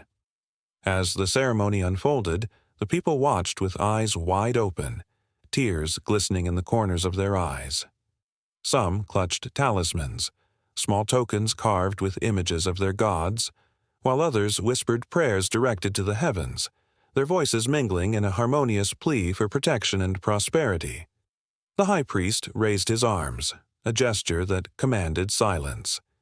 In that stillness, the world outside the temple faded away, leaving only the sacred space and the raw emotions that coursed through every soul present. The moment was electric, an ancient pulse, a rhythm that connected the living to the divine. The air vibrated with the collective spirit of the Aztecs, an unbroken thread that wove through the fabric of their existence. The high priest began to chant, his voice rising and falling like the waves of the ocean, invoking the names of the gods. With every syllable, the crowd felt the weight of their ancestors, the echoes of past ceremonies reverberating in the marrow of their bones. Suddenly, the sharp sound of a conch shell pierced the atmosphere. It was the signal. The time had come. The high priest descended the steps of the temple, the crowd parting like a river to allow him passage. He walked with purpose, approaching the altar where a bound figure awaited, a warrior chosen to be the vessel of sacrifice. This was the peak of the ritual, the moment that held the tension of the universe in its grasp. The chosen warrior, a young man with strong features and fierce determination, met the gaze of the high priest. In that exchange, an understanding passed between them. This was not an end, but a beginning, a sacred duty that transcended life itself. As the high priest raised a obsidian blade glistening in the firelight, the crowd gasped, a collective breath held in reverence. The young man's heart pounded, not with fear, but with the knowledge that he was part of something far greater than himself. The blade sliced through the air with a swift, practiced arc, meeting flesh with a decisive finality. The crowd erupted into a chorus of chants, their voices a powerful wave crashing against the shores of the divine. In that moment, life and death danced together, entwined in the flames of devotion. Blood flowed, glistening in the firelight, a precious offering that nourished the gods and ensured the sun would rise again. Emotions surged through the crowd, grief intermingled with reverence, an understanding of the cycle of existence, the balance of sacrifice and blessing. With each passing moment, the sacred space of the temple pulsed with life. The air shimmered with energy, threading its way through the hearts of the people. They felt the presence of the gods, the weight of their gaze upon them, and the knowledge that every ritual performed, every prayer uttered, was a thread in the tapestry of their society. It was a connection that transcended time, a bridge between the mortal realm and the divine. As the ceremony continued, more offerings were placed upon the altar, each one a testament to devotion and faith. The sounds of the drums intensified, reverberating through the very ground beneath their feet. The atmosphere crackled with anticipation, as if the very air was charged with the spirits of the ancestors, surrounding them, embracing them, guiding them. In the shadow of the Templo Mayor, the sacred space thrummed with life, a vibrant testimony to the heart of the Aztec civilization. Each temple, each altar, was a heartbeat in the great rhythm of the cosmos, a reminder of the intricate dance between humanity and the divine. The people stood united, a tapestry woven from countless threads of hope, fear, love, and sacrifice, bound together by their unwavering faith in the gods who shaped their world. And as the last echoes of the ceremony faded into the night, the stars above twinkled like the eyes of the gods, watching over the sacred spaces that defined their existence. The Templo Mayor stood tall, a sentinel of history, a reminder of the delicate balance of life and death, of devotion and sacrifice, a testament that would reverberate through time. The sun hung low in the sky, casting a golden sheen over the massive stone temple, its rays glinting off the carefully carved surfaces that depicted the life of the people who worshipped here. It was a scene of beauty, yet an underlying tension simmered in the air, thick as the incense that curled its way up to the heavens, begging for the attention of the gods. The time was nigh for the grand rituals dedicated to Huitzilopochtli, the fierce god of war and the sun, and the people could feel the weight of their expectations pressing down upon them. As the sun began its descent, the vibrant colors of the sky transformed into fiery reds and oranges, echoing the very blood that would soon be spilled in honor of the deity. The priests moved like shadows, their ceremonial garments flowing, adorned with feathers and beads that caught the light and sparkled with an intensity that matched the urgency in their hearts. They chanted softly, their voices a haunting melody that danced through the air. weaving a story of ancient battles, victories, and the unyielding hunger of a god who demanded more than mere offerings. A young boy with wide, innocent eyes stood at the edge of the crowd, clutching a small figure of Huitzilopochtli carved from wood. His heart raced at the sight of the towering temple, the very center of his world, where the fate of the sun rested in the hands of his people. He could sense the excitement swirling around him, yet he also felt a chill run down his spine, a whisper of fear as he grasped the reality of what lay ahead. The rituals were not mere acts of worship, they were a dance with destiny, a sacrificial homage to a god who thrived on the energy of life and death. As twilight descended, the echoes of drums began to fill the air, deeper and more resonant with each beat. The sound seemed to pulse through the ground, igniting a primal instinct within the onlookers. The priests formed a circle, their bodies moving rhythmically, a living embodiment of reverence. They were preparing for the moment when the sun would fully sink below the horizon, and the veil between the world of the living and the realm of the divine would grow thin. In the temple's inner sanctum, the flickering flames of torches illuminated the stone walls, revealing intricate murals that told stories of the sun's journey across the sky. It was here that the most sacred rituals would take place, where blood would flow like rivers and prayers would rise as smoke to the heavens. Offerings of maize, birds, and even the hearts of the chosen would be laid upon the altar, each act laden with deep meaning, each decision a testament to the devotion and fear that bound the people to their God. As the sun finally dipped below the horizon, the sky erupted in a riot of colors and the drums reached a fever pitch. The priests, their faces stoic but eyes alight with fervor, took their positions at the altar. They raised their arms to the heavens in a silent plea, their faces turned to the quickly darkening sky as if searching for a sign, a response from Huitzilopochtli. The moment arrived. A young warrior, chosen for his strength and bravery, stepped forward. His heart raced as he gazed upon the altar, a place of immense power. He understood that tonight his life would be given willingly in exchange for the sun's warmth, for the promise of another day. The crowd fell silent, the tension palpable as the warrior knelt, preparing to accept his fate. The priests began their chants anew, their voices rising like a chorus of spirits calling upon Huitzilopochtli to accept the sacrifice. Each word dripped with urgency, each note a plea for strength and protection for the people gathered below. As the warrior raised his gaze, he felt an overwhelming sense of belonging, a connection to the generations that had come before him, all united under the watchful eyes of the sun god. In one swift motion, a dagger gleamed in the firelight, the blade sharp and glimmering like the last ray of the sun, and the warrior, with a heart full of courage, surrendered. The crowd inhaled sharply, all eyes locked on the altar as the sacrificial act unfolded, blood pouring as a symbol of life and death intertwined. Gasps echoed through the crowd, a mixture of horror and reverence, while the priest's chants grew louder, engulfing the night in a spiritual crescendo. The fiery glow of the flames danced in rhythm with the warrior's heartbeat, a final thump marking the transition from life to afterlife. In that moment, the air crackled with energy, and the sun seemed to respond, its last light flickering as if to acknowledge the sacrifice being made. The crowd held its breath, collectively suspended in time, as if the very essence of Huitzilopochtli had descended to embrace the fallen.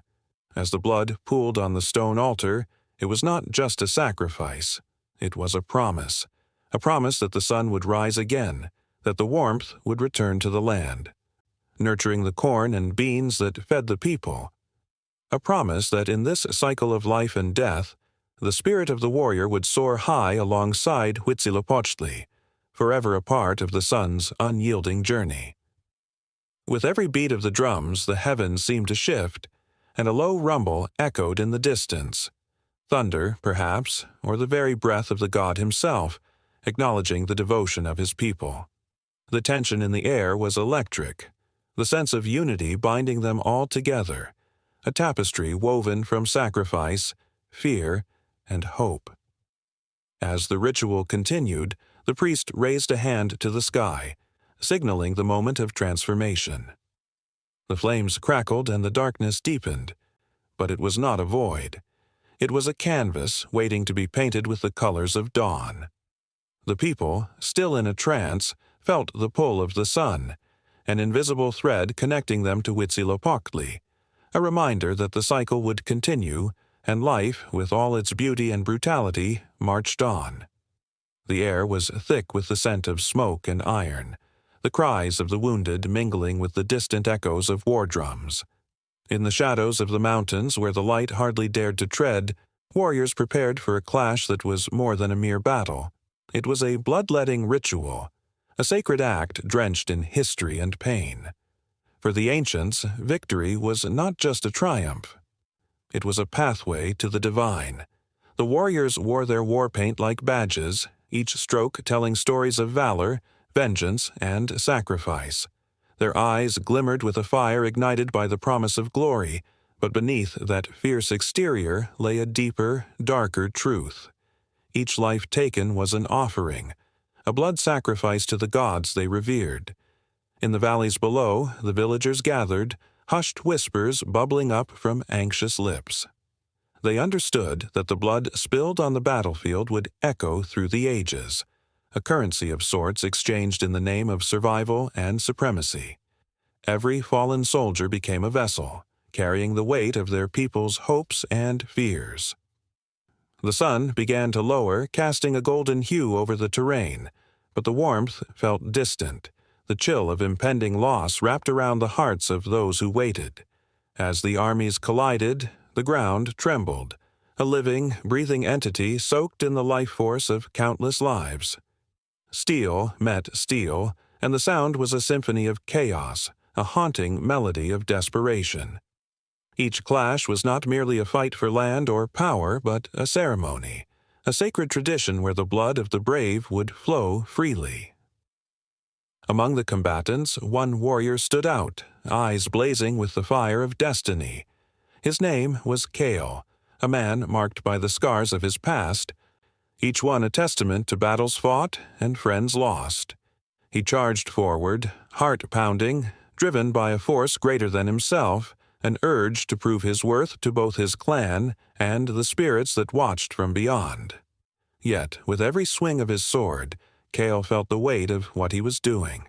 Every life extinguished beneath his blade was not just an enemy defeated.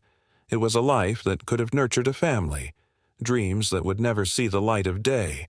Guilt coiled around his chest, constricting like a serpent, and in those fleeting moments between strikes he could almost hear the whispers of the dead, their voices rising above the clamor. "For the gods, for the land," he repeated, trying to drown out the echoes of sorrow. Battlefields were not just stages for glory, they were sacred altars where blood was the offering. The warriors believed that only through the spilling of blood could the gods be appeased, their favor won. The rituals were passed down through generations, tales of heroes who had fought valiantly in the name of the divine. The very act of war had become intertwined with spirituality, a belief that life reborn could only happen through the sacrifice of others. The drums of war were more than a call to arms, they were a heartbeat, resonating with the pulse of life and death, pulling every soul into the dance of destruction. War was a tapestry of emotions woven intricate and tight, where heroism collided with despair and pride was often a mask for fear. In the midst of the clash, Kale's mind flickered back to the tales told by the elders, stories of great warriors who had ascended to the heavens after their final battle, their spirits becoming stars shining brightly in the night sky. But the truth of warfare was far more harrowing. The more blood that flowed, the more the earth cried out, and history was a brutal reminder that the cycle of sacrifice never truly ended. As Kale felled yet another opponent, his heart ached with a strange mixture of triumph and desolation. He had won this skirmish, but at what cost? The cries of the dying filled his soul with an emptiness that no victory could ever fill. Each warrior that fell was a reminder of all he had lost, echoes of friends who had stood beside him, now forever silenced. The battlefield was a gallery of ghosts, each body a canvas painted with the hues of sacrifice. All around him, the frenzy continued.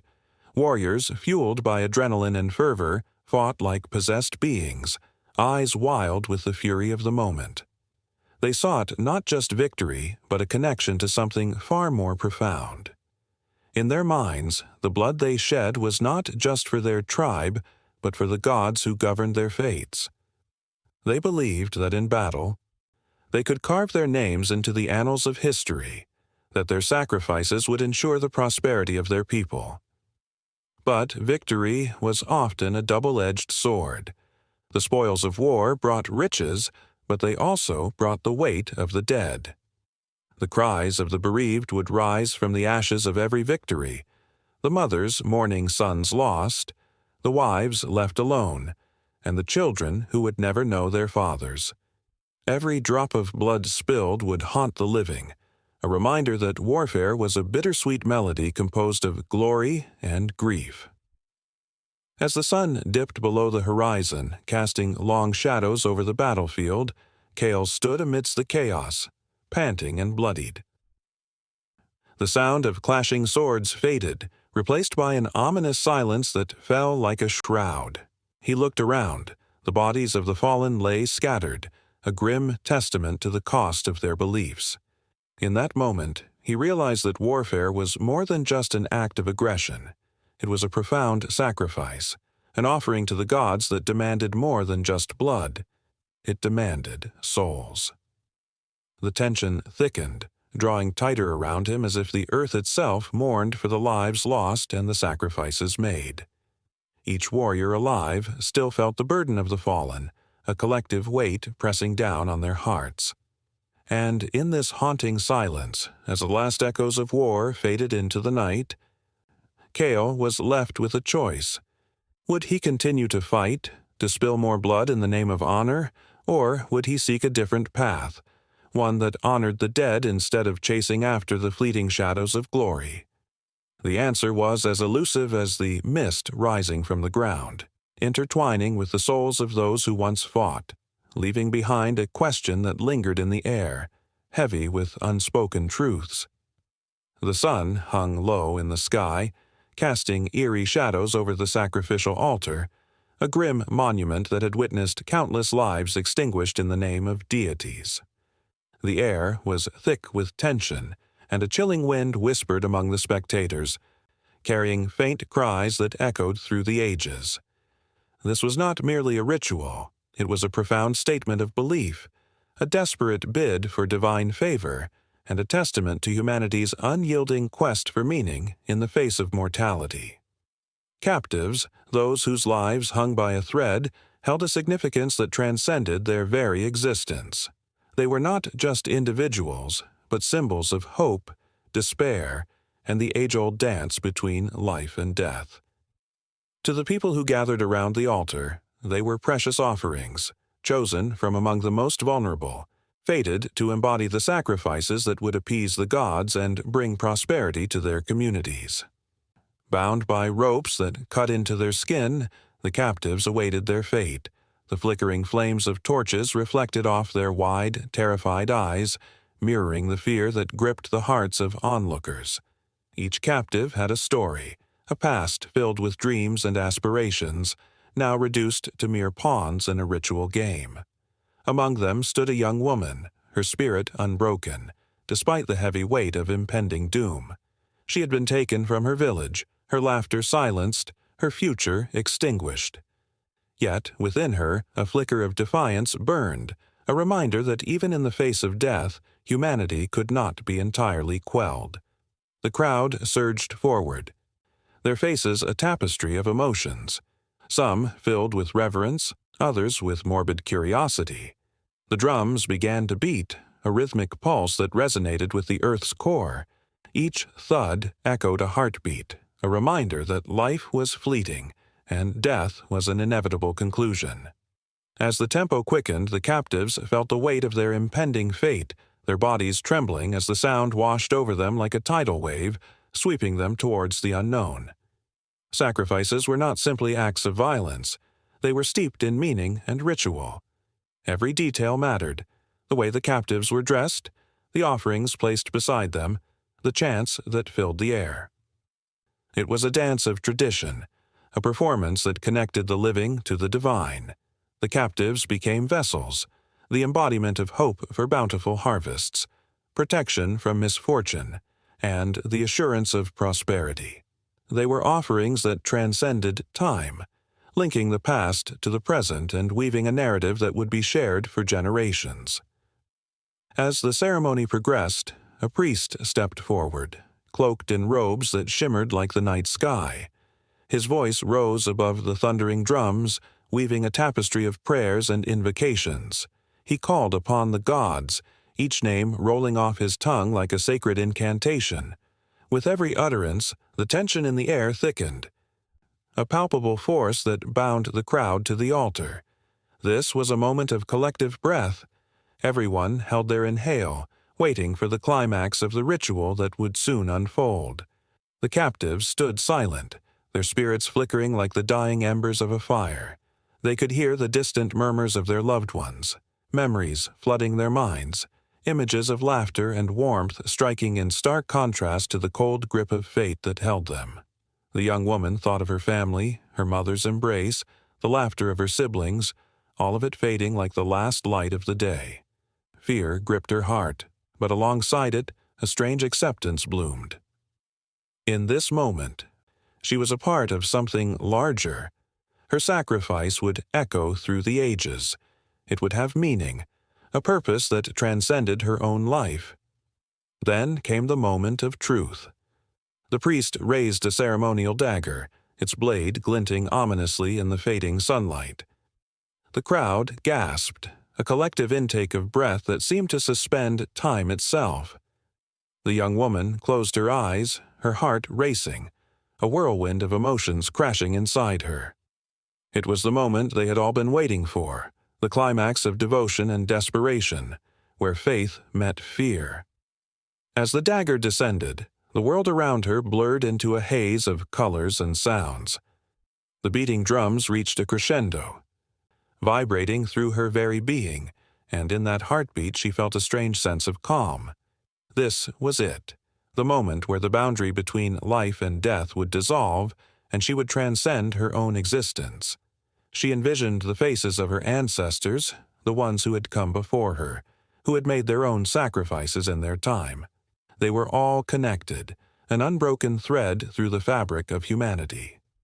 The dagger met its mark, and a gasp of shock swept through the crowd, mingling with the cries of anguish from those who understood the weight of loss. The atmosphere shifted. It was no longer just an ending. It became a new beginning. Life, in its rawest form, pulsed through the air, mingling the grief of the moment with the fervent hope that it would be enough, that somehow, in this act of despair, something magnificent would emerge. As the last breath escaped the captive's lips, a bittersweet silence fell over the crowd. They stood still, caught in the reverberations of the moment, pondering the fragility of life and the power of sacrifice. It was in this silence that the significance of the captives crystallized, a reminder that through loss there could be renewal. Through despair, the seeds of hope could be planted. The altar, now stained with the colors of sacrifice, stood as a monument to the past, while the echoes of drums began to fade into the distance. Yet the energy of the moment lingered, like a haunting melody that would not easily dissipate. The captives had not merely served as offerings, they had woven a connection that spanned generations, a thread tying the living to the divine, the sacred to the lost. And as the sun dipped below the horizon, the realization dawned that this ritual, this sacred act of sacrifice, would continue to resonate through time, shaping the very essence of belief and humanity itself.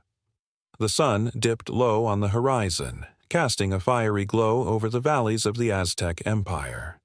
In the distance, the sound of drums echoed like the heartbeat of a restless giant. It was a call to arms, a summons to all warriors, and the air crackled with tension and anticipation. This was not merely a battle. It was a ritual, a sacred dance of life and death. As warriors painted their faces with vibrant colors, their hearts thudded in time with the drums. They felt the weight of destiny pressing down upon them.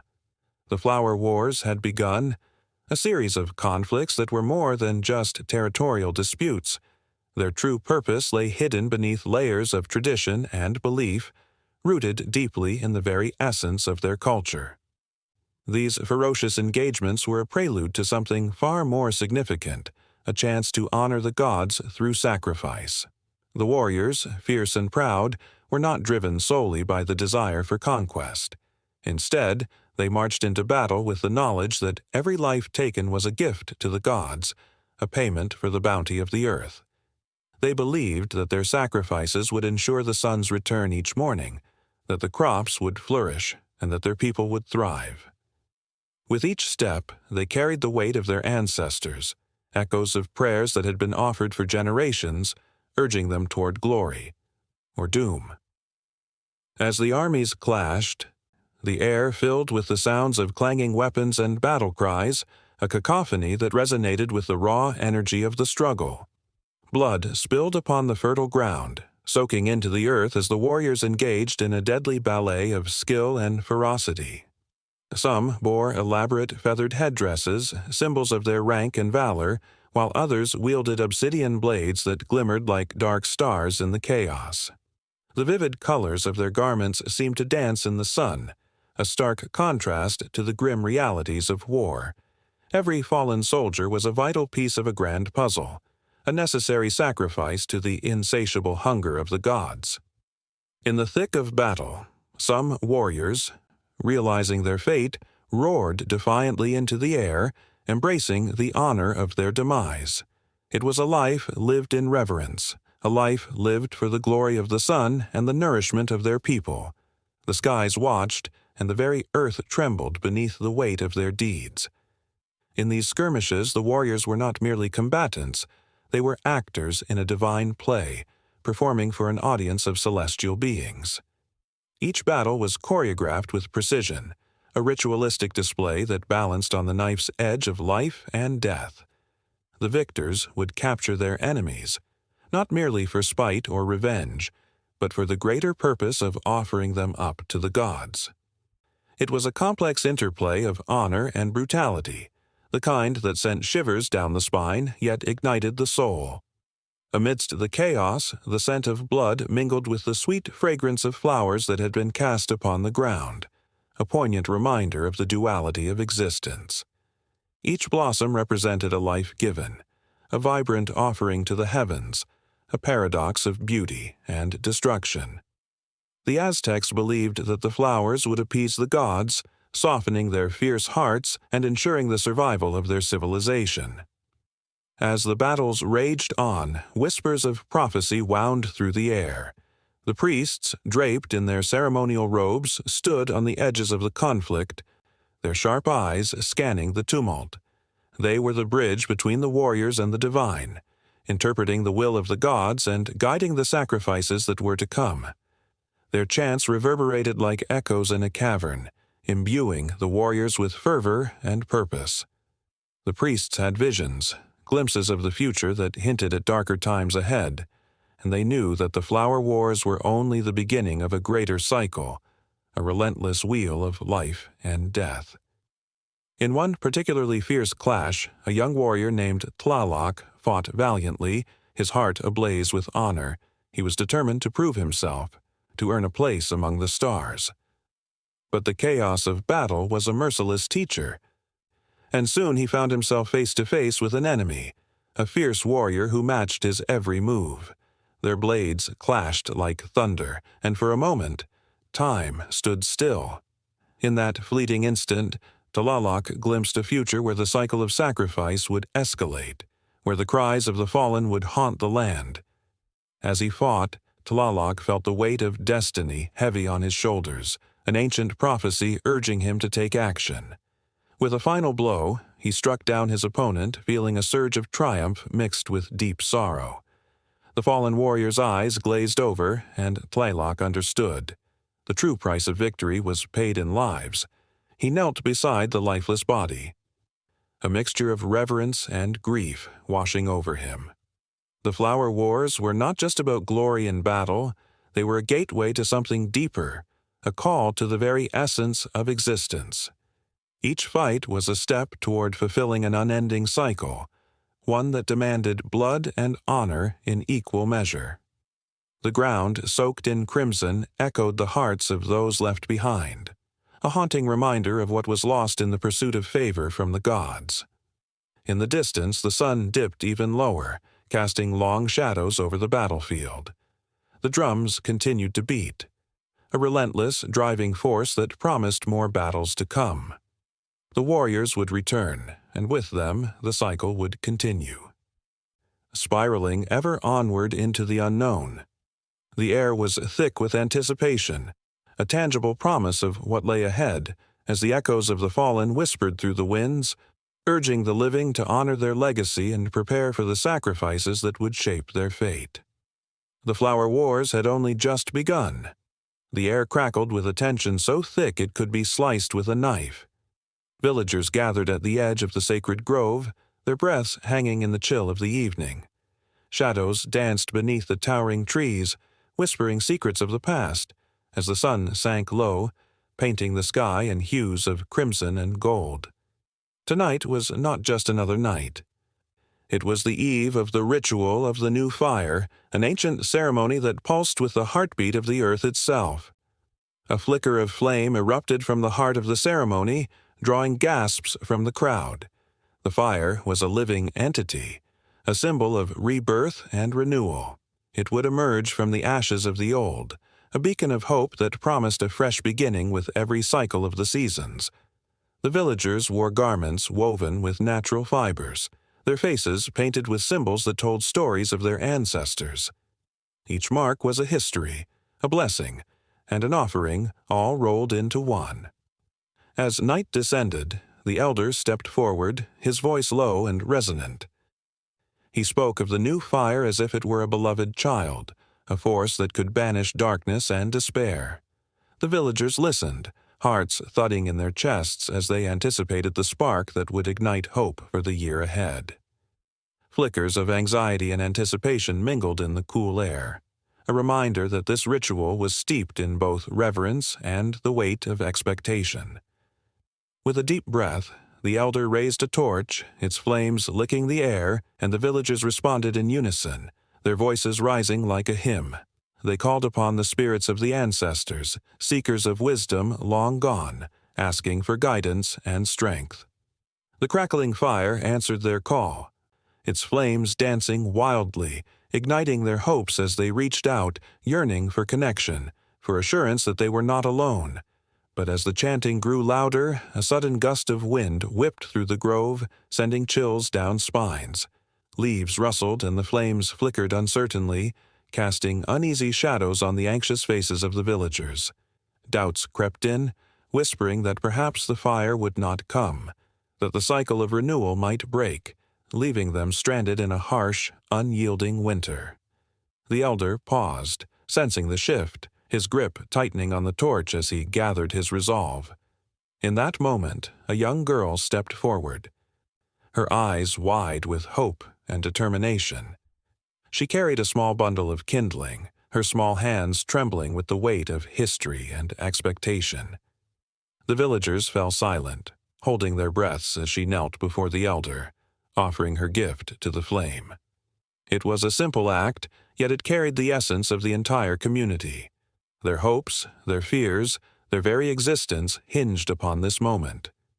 The elder took the kindling, his hands brushing against hers, a connection that transcended time. He whispered words of encouragement, and she nodded, tears brimming in her eyes. The fire shifted, as if acknowledging her courage, dancing with renewed vigor. It seemed to lean closer, inviting her spirit into its blaze. As the girl struck the flint, sparks flew, a shower of energy that mirrored the heartbeat of the earth. The first flame flickered to life, a tiny ember that battled against the odds. It was fragile, yet fierce, embodying the spirit of renewal. The villagers erupted into cheers, their voices a chorus of triumph that echoed through the grove. The rhythm of their hearts synchronized, pounding with the promise of new beginnings. But just as the fire grew stronger, a shadow loomed on the outskirts of the gathering, a figure cloaked in darkness, watching and waiting. An unsettling tension hung in the air. The villagers felt it too, their joy tempered by an undercurrent of fear that whispered of ancient rivalries and forgotten grudges. The fire crackled ominously, its glow flickering as if sensing the presence of something other, something that sought to extinguish the light. The elder, sensing the shift, turned his gaze toward the figure. His heart raced, recognizing the threat. He raised his voice, commanding the villagers to stand united, to not let the darkness snuff out their flame. The new fire was more than a simple blaze. It represented their shared spirit, their strength derived from the bonds of their ancestors and the land they cherished. They would face this challenge together. As the figure stepped closer, the villagers felt a chill race down their spines.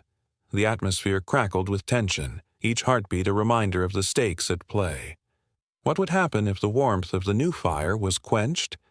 They gripped each other's hands, uniting their strength, transforming fear into a shield of courage. The elder raised the torch high and the flames leapt toward the sky, a declaration of defiance against the encroaching shadows. In that moment, the fire roared, fueled by the collective spirit of the villagers. It surged, a vortex of light that pushed back against the darkness. Eyes widened in awe as the very essence of renewal swirled around them. Vibrant and alive, they were connected, not just to one another, but to every generation that had come before them, every soul that had ever gathered in this grove seeking warmth and hope. As the dance of fire and shadow intensified, a battle raged not just outside but within each villager's heart. Would they let fear consume them, or would they stand firm, drawing strength from their shared history? The air grew thick with emotion, the stakes raised higher with every moment. The flickering flames beckoned them, entwining their fates as they chanted louder, their voices becoming one, a powerful incantation that called forth the spirits of their ancestors. The darkness hesitated, as if unsure whether to advance or retreat, and in that heartbeat of uncertainty, the villagers felt the connection deepen, the promise of renewal filling them with warmth. With every pulse of the flame, they remembered the power of unity, the strength forged in the fires of shared struggle. Suddenly, the figure lurched forward, but the villagers stood their ground, hands clasped tightly, resolute. The fire ignited fully, a glorious blaze that illuminated the grove with a fierce, unyielding light. They were not alone, and they would not allow the darkness to prevail. The new fire was alive, a testament to their courage, a cycle of renewal that could not be extinguished. The flickers of flame danced with renewed vigor, a fierce promise that echoed into the night. As the villagers stood united, they felt the energy of the new fire, a force that would not only ignite their hopes, but would also serve as a shield against the shadows that threatened to engulf them. The night was far from over, and as long as their spirits burned bright, the ritual would continue, an eternal cycle woven into the fabric of their lives. The sun hung low in the sky, its fiery glow casting long shadows across the rugged landscape of ancient Mesoamerica. The air was thick with tension, a palpable fear that gripped the hearts of the people. They whispered tales of an impending doom, a tale woven into the fabric of their existence. It was the story of the fifth sun, a myth that sent shivers down spines and ignited the flames of fervent belief in the hearts of the Aztec people. In the beginning, there were 4 suns, each one representing a catastrophic age of the world. The first was made of earth, and it ended when jaguars roamed the land and devoured humanity. The second, crafted from wind, saw destruction by storms that tore apart the very fabric of existence. The third, born of fire, was consumed in a fiery cataclysm, leaving nothing but ashes in its wake. The fourth sun, made of water, drowned the world in a deluge, washing away all life as it went. Each era was marked by a tragic end, a reminder that life teetered on the edge of chaos. And now there was the fifth sun, a symbol of hope and despair, a beacon of light that could easily flicker and fade. The Aztecs believed that this current sun, Tonatiuh, needed sustenance to shine brightly. Blood, the life force of its people, offered in sacrifice to keep the sun from slipping away into darkness. It was a ritual steeped in urgency, as the gods demanded offerings, and the people felt the weight of their world resting heavily on their shoulders. They could feel the heat of Tonatiuh's gaze, and they understood that without their sacrifices, the sun might not rise again. Every morning, the sun would ascend, and every evening it would dip beneath the horizon, a cycle that seemed eternal yet filled with an insidious threat. The priests, cloaked in ceremonial garb, conducted elaborate rites, their chants echoing through the temples, pleading for the sun's favor.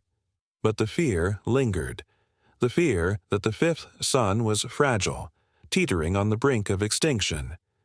The people, gripped by a deep-seated anxiety, found themselves drawn into a dance of life and death.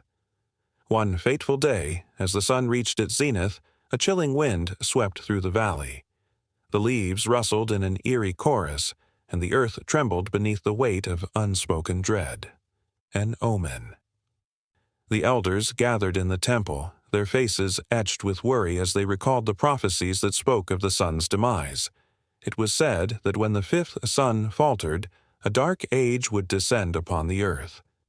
The very thought sent chills racing down their spines. A child, with innocence shining through her wide eyes, spoke up, her voice trembling. What if the sun needs more than just our blood? What if it needs hope? Her words hung in the air, a fragile notion that dared to challenge the very foundation of their beliefs. But what was hope to a people who had tasted despair? The elders exchanged glances, their hearts heavy with the burden of generations. Was their fate sealed? Could they truly influence the will of the gods? In the days that followed, the sun beat down mercilessly and the rivers began to dry. Crops withered, and the sky turned an ominous shade of gray. The people's desperation grew, and whispers of sacrifice echoed through the villages. Mothers clasped their children tightly, fearing that the sun would take them away. Each day they made offerings of food, of flowers, of precious jewels, but nothing seemed enough. The fear of losing the sun took root, wrapping itself around their hearts like a vine, choking the life out of a tree. But within this darkness, a glimmer of rebellion sparked in the hearts of some. They began to question the cycle of sacrifice, the endless giving of life in exchange for light. They gathered in secret, sharing stories of resistance, of defiance. They wondered, what if they refused to sacrifice? What if they stood together, united against the demands of the gods? The thought was intoxicating, yet terrifying. A double-edged sword that could cut through the chains of tradition or seal their fate.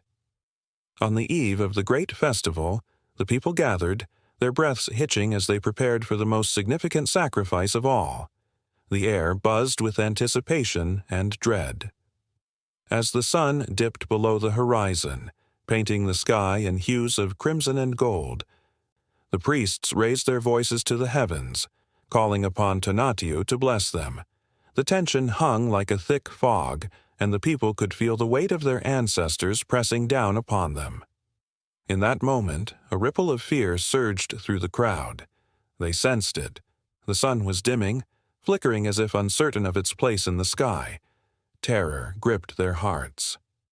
The sacrifice began, the sacrificial knife gleaming as it caught the last rays of sunlight. The chants grew louder, a cacophony of desperation, echoing off the stone walls of the temple. Blood flowed, a crimson river that soaked the earth beneath their feet. The price of life was being paid, but the sun did not respond. It lingered, hesitant as if contemplating the weight of their offerings. The ground trembled once more, and the heavens darkened. A rumble echoed through the air, a warning. The sky split open, and a torrent of rain began to fall, as if the gods themselves were weeping. It was chaos, a storm unleashed upon the land, a reminder of the power of nature and the fragility of existence. The people screamed, caught between fear and hope, as they witnessed the fury of the gods. In that moment of turmoil, the child with the innocent eyes stepped forward, raising her hands to the darkened sky. "We are more than sacrifice, we are life," she shouted, her voice cutting through the chaos like a beacon of light. The crowd fell silent, and for a heartbeat the world seemed to hold its breath. Could it be? Could they defy the myth that had chained them for generations? The winds howled, and the storm raged on, but the seeds of rebellion were sown. The sun flickered, a hesitant glow returning as uncertainty danced in the air. Would the fifth sun truly shine on them again, or was this the beginning of the end? Each heartbeat echoed the stakes: life, death, and the eternal struggle for hope. The people stood at the edge of a precipice, teetering between despair and defiance, unaware that their choices would shape the fate of the world beyond the horizon. With the weight of the moment heavy on their shoulders, the sun flickered once more, its light dimming as if listening, as if waiting for a final answer to the question that lingered in the air. Would they continue the cycle of sacrifice, or could something new emerge from the ashes of their fears? The tension hung thick like the approaching storm, a moment suspended in time, where everything could change, or nothing at all. The air was thick with incense, swirling like whispers of ancient spirits long forgotten. In the flickering light of hundreds of candles, shadows danced upon stone walls decorated with haunting depictions of gods and goddesses. In this sacred space, the atmosphere hummed with a palpable energy, charged by the offerings laid out with reverent care. Here, food, flowers, and blood intertwined in a language of devotion and sacrifice, bridging the gap between the mortal world and the divine.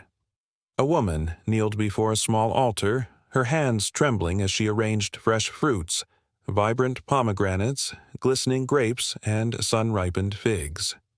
Each piece was a token of gratitude, a humble entreaty for blessings upon her family.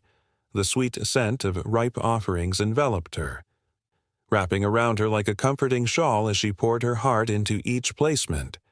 The fruits, while earthly, held the weight of her dreams, her fears, the essence of her very being. Across the world in ancient Egypt, priests adorned the sacred grounds of the temples with garlands of flowers, their petals soft and delicate against the cold stone. Each blossom, a symbol of renewal and life, carried the weight of prayers lifted to the gods. The lotus, with its pure and pristine beauty, was especially revered, its emergence from murky waters a testament to the power of rebirth. As they tied the flowers into intricate patterns, their hands moved with a rhythm that echoed through the ages. A dance of devotion threaded with the hopes of countless generations. But offerings were not always of the gentle, fragrant kind.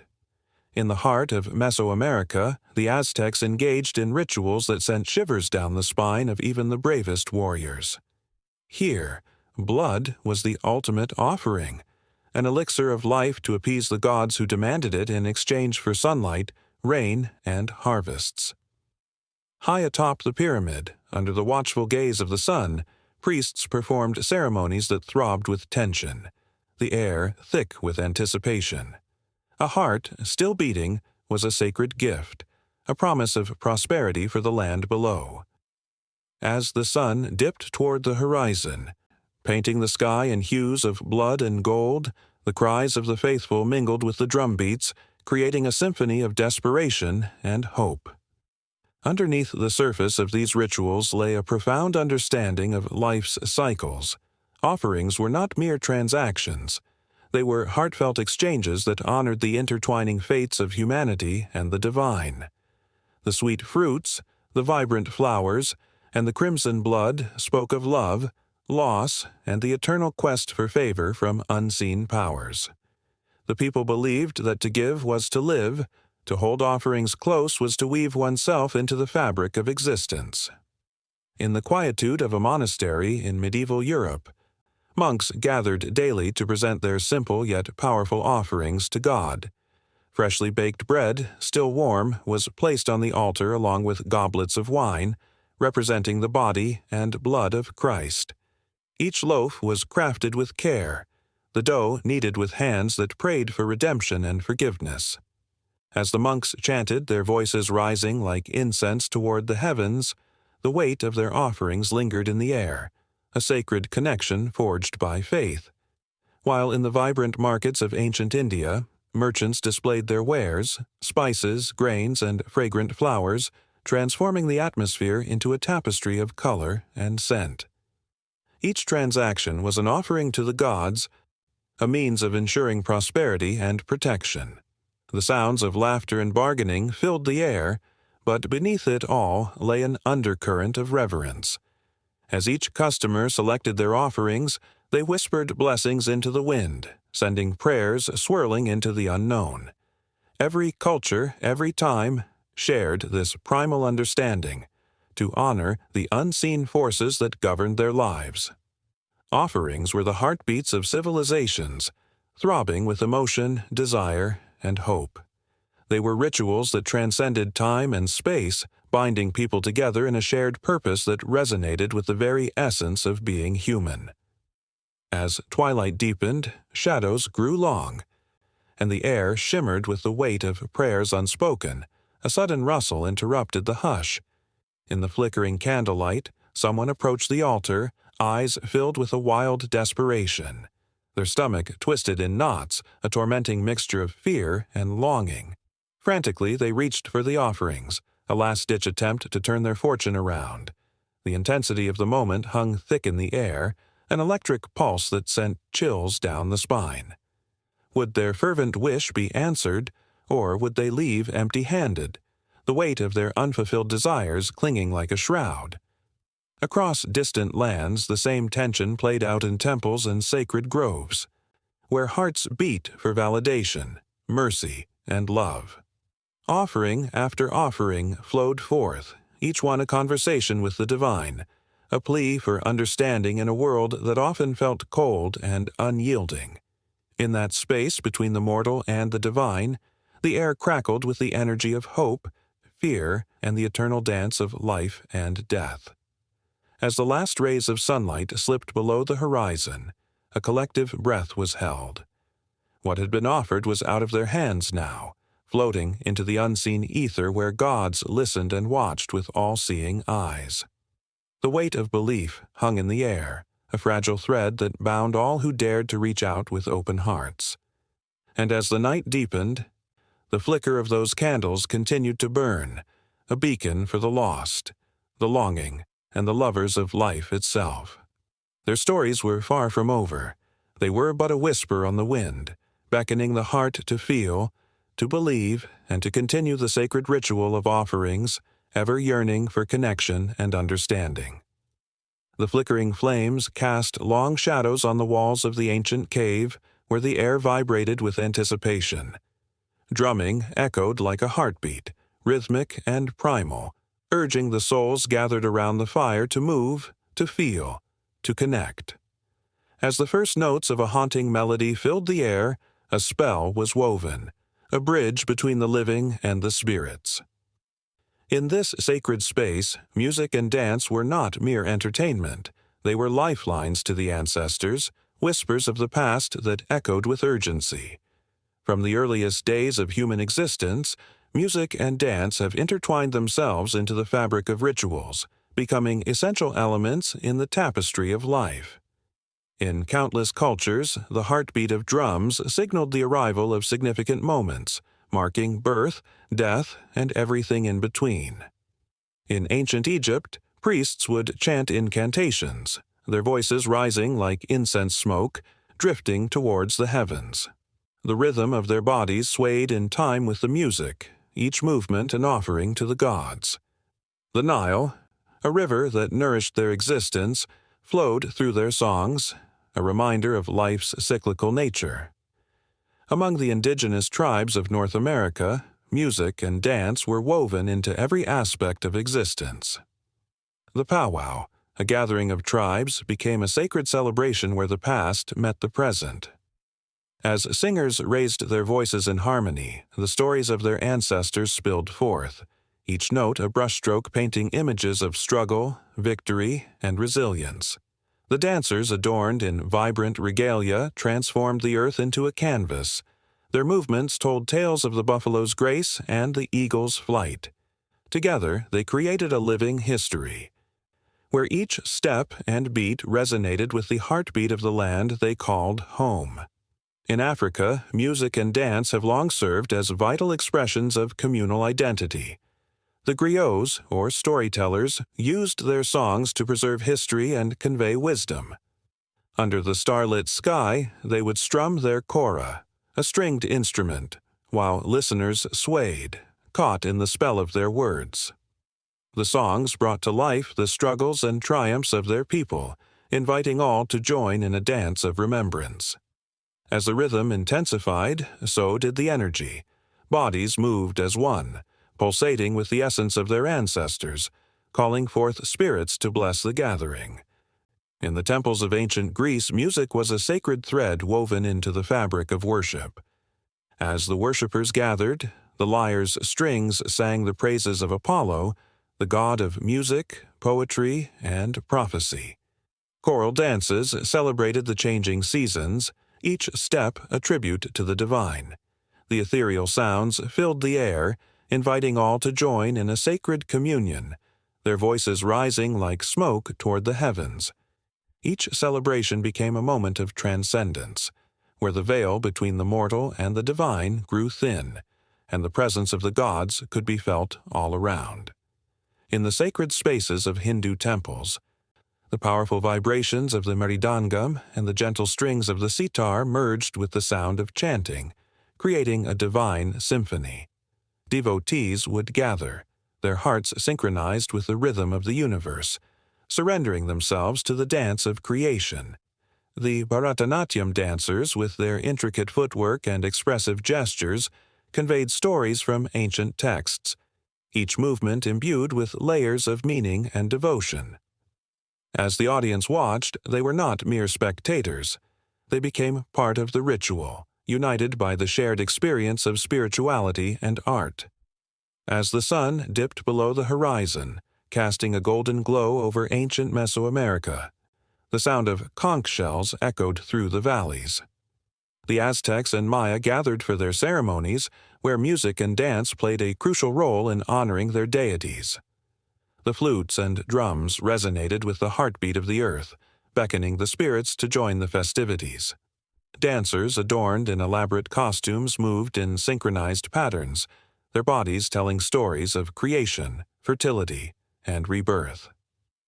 In this sacred space, the boundary between the physical world and the spiritual realm dissolved, allowing a communion that was both profound and transformative. In the cold, dark winters of Scandinavia, the ancient Norse would gather around fires, singing songs of their gods and heroes. The haunting melodies of the Hardanger fiddle wrapped around them like a warm embrace, igniting a fire within their souls. The movements of their dances mirrored the fierce winds and relentless snow, becoming a celebration of life amid the harshness of nature. As they danced, they called upon the spirits of their ancestors, seeking strength and guidance, their voices rising in defiance against the chill that surrounded them. Throughout history, music and dance have remained a powerful language, transcending words and speaking to the very core of human experience. In every culture, rituals have provided a space for connection between individuals, with the community, and with the divine. The act of coming together, of creating and sharing in the art of music and dance, has the profound ability to heal wounds, express joy, and honor loss. It is a sacred ritual, echoing through the ages, reminding humanity of its shared journey. As the last notes of the evening faded into the night, the air thick with the scent of smoke and the warmth of shared laughter, the participants understood that their journey was far from over. The music may have stopped, but the spirit of those moments lingered. They had woven a tapestry of emotions, rich in history and connection, and as they departed, it was clear that this was just a chapter in an endless story. The next gathering beckoned, waiting to ignite the flames of tradition anew, every beat drawing them closer to the heart of existence itself, where music and dance would forever play a pivotal role in the rituals that defined their lives. The air shimmered with the scent of marigolds, their vibrant yellow petals cascading over altars adorned with photographs, candles, and offerings. It was an invitation to the spirits, a bridge between the living and the dead. Lively laughter mingled with solemn whispers as families gathered, their hearts heavy yet buoyed by the love that transcended time. This was the Day of the Dead, a celebration steeped in tradition and reverence, where the past and present coexisted in a dance of memory and tribute. In the small town of San Andrés Mixquic, the streets came alive with the glow of flickering candles, illuminating faces painted with intricate designs. Some wore skulls that grinned back at the world, while others adorned themselves in flowing dresses, echoing the spirits of their ancestors. The night was alive, crackling with energy, and yet an undercurrent of sadness wove through it all. It was a night to remember, to honor those who had walked before, each flame a testament to a life lived. As the clock struck midnight, the air thickened with anticipation. The spirits, believed to return from the afterlife, were welcomed with open arms. Families set out plates of tamales, pan de muerto, and sugar skulls, each morsel a symbol of love and remembrance. The laughter faded, replaced by a profound stillness as the living paused to listen. For in that silence they believed they could hear the echoes of their loved ones, guiding them through the veil that separated two worlds. Lucia stood by an altar, her hands trembling as she arranged the offerings. Each photo she placed was a heartbeat from the past, a connection to the laughter of her grandmother, the wisdom of her father, the tender smile of her sister, lost too soon. On this night, the pain of loss felt fresh yet oddly comforting. There was beauty in the memory, a sweet ache that reminded her of love that never truly faded.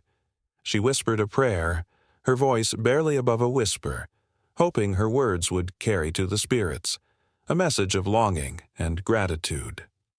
In the shadows, a flicker of movement caught her eye.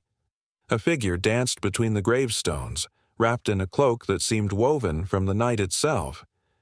It was Tio Felipe, his laughter echoing like thunder as he joined the living in their joyous remembrance. Lucia's heart swelled with warmth.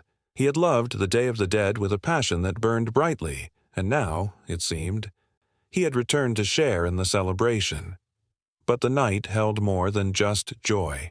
It carried whispers of things left unsaid, secrets buried deep within the folds of time. As Lucia walked among the graves, a chill swept through the air, causing her to shiver. The spirits were not just there to celebrate, they were there to remind. Each grave held stories, each name carved into the stone a legacy of love and loss. The whispers grew louder, intertwining with the smoke of candles and the sweet fragrance of marigolds, a reminder that the past could never truly be buried. Suddenly, the atmosphere shifted. A darkness loomed, thick and heavy, as if the very earth was holding its breath. Lucia felt it in her bones, a tremor of fear rippling through the crowd. In a distant corner, a family screamed, their joyful celebration turning into chaos. A child, no more than 6, had stumbled upon a grave marked by a large cross, a haunting reminder of lives cut short by tragedy. The child looked up, eyes wide with confusion, the innocence of youth clashing with the stark reality of death. Lucia rushed towards them, her heart pounding. She knelt beside the child, taking his tiny hands in hers. "It's okay," she whispered, her voice steady despite the tremors of anxiety coursing through her. "They're not gone. They're here with us." She pointed to the stars twinkling above. Each one a promise, a connection to the universe. The child's fear slowly melted away, replaced by wonder as he gazed up, searching for the spirits dancing among the stars. Around them, the festivities continued, but the laughter felt tinged with sadness. Lucia's heart ached as she watched families honoring their ancestors, sharing stories that were sometimes too painful to tell. Each altar was a reflection of love, a testament to the bonds that defied the limits of time and space. Yet, as the hours passed, she sensed a tension building, an unspoken understanding that the dead were not just to be celebrated, but also to be acknowledged in their suffering. The flickering candles cast long shadows, and for a moment, Lucia thought she saw figures lurking just beyond the light, faces twisted in anguish. Those who had suffered in life seemed to linger, their unfulfilled desires echoing in the night. It was a reminder that the Day of the Dead was not only a celebration of life, but also a reckoning with pain. The living had a responsibility to remember not just the joyful moments, but also the struggles that shaped their ancestors. As the night wore on, a storm brewed on the horizon, dark clouds rolling in as if to mirror the emotions swirling around the gathering. The wind picked up, carrying with it the scent of rain and earth, a reminder of the cycles of life and death. The sound of distant thunder reverberated, shaking the ground beneath their feet. Lucia felt that tension again, a pulse of energy that connected everything: the living, the dead, the celebrations and the sorrows. In the face of the impending storm, the atmosphere became electric. Families clung to each other, sharing stories, laughter, and tears. The living faced the storm together, united in their grief and their love.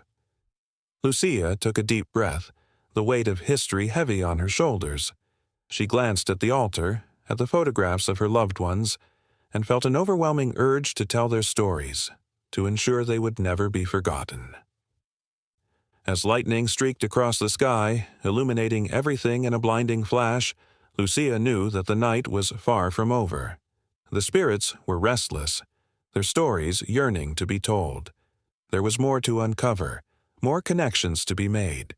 The storm, like the past, was a force that could not be ignored. It rumbled a warning that the celebration had only just begun, intertwining the past with the present in a way that would forever change the living. In that moment, Lucia realized that the Day of the Dead was not just a dance between worlds. It was an ongoing conversation, a commitment to remember, to honor, and to heal. The shadows flickered, the light danced, and as the rain began to fall, the spirits whispered louder, urging the living to listen. The night was alive with possibility, a reminder that every heartbeat, every tear, every laugh was a part of the beautiful tapestry of life, binding the past and present in an eternal embrace. Beneath the glaring sun of the Valley of Mexico, the air thrummed with the energy of life and death, a cycle woven tightly together in the fabric of Aztec society. On the stone altars, where the weight of tradition rested heavily, the priests stood with their obsidian knives glinting ominously. Rituals that invoked both awe and horror were conducted with an intensity that could shake the very ground beneath the feet of onlookers. It was here that blood became the bridge between the earthly realm and the divine, a powerful language spoken through the language of sacrifice.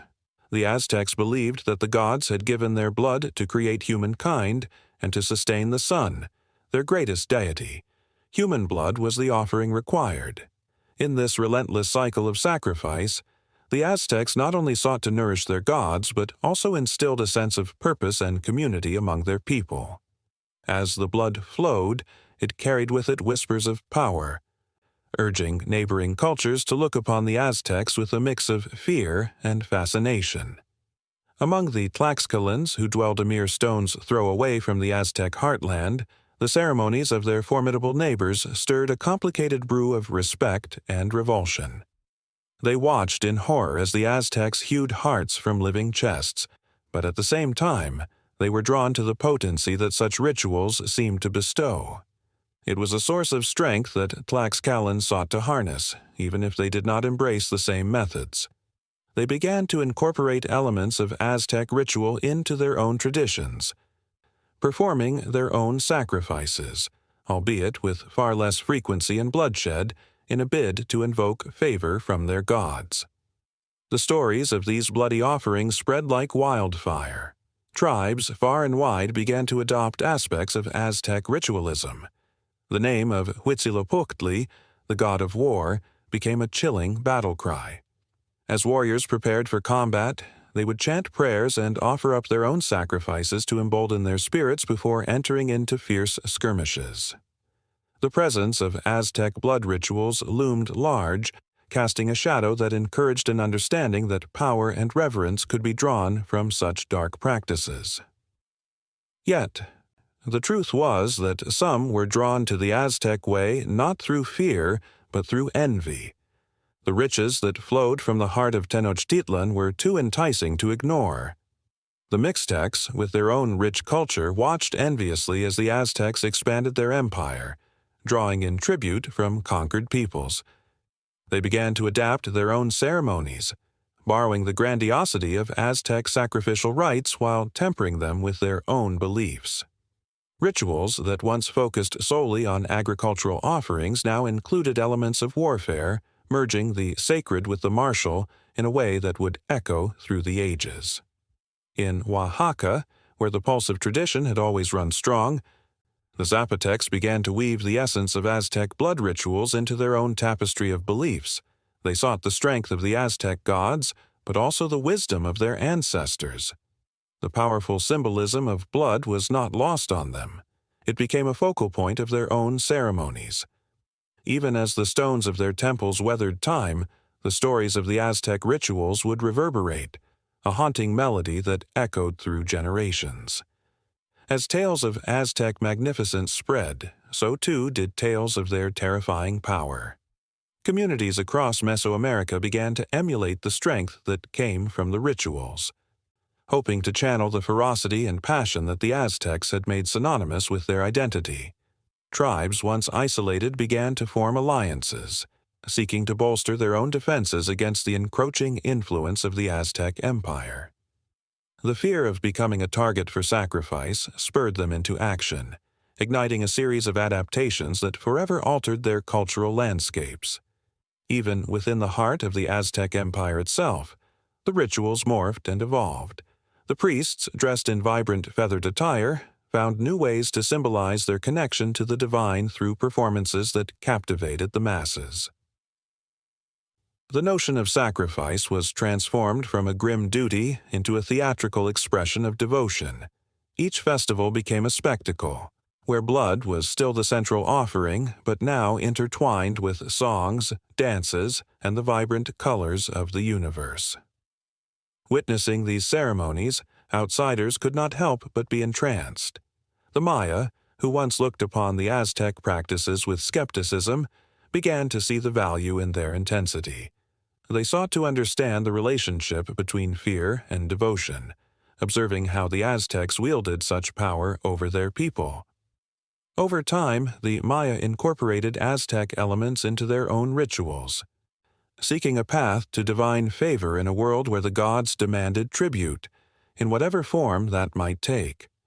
In this whirlwind of cultural exchange, the blood rituals became a symbol of both connection and division.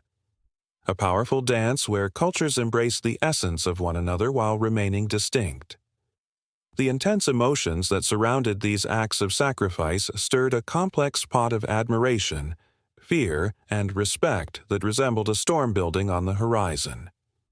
As tensions grew, the very act of sacrifice began to carry a weight beyond the altar. It echoed through the valleys, across the mountains, and into the hearts of men and women who sought strength in the blood of others.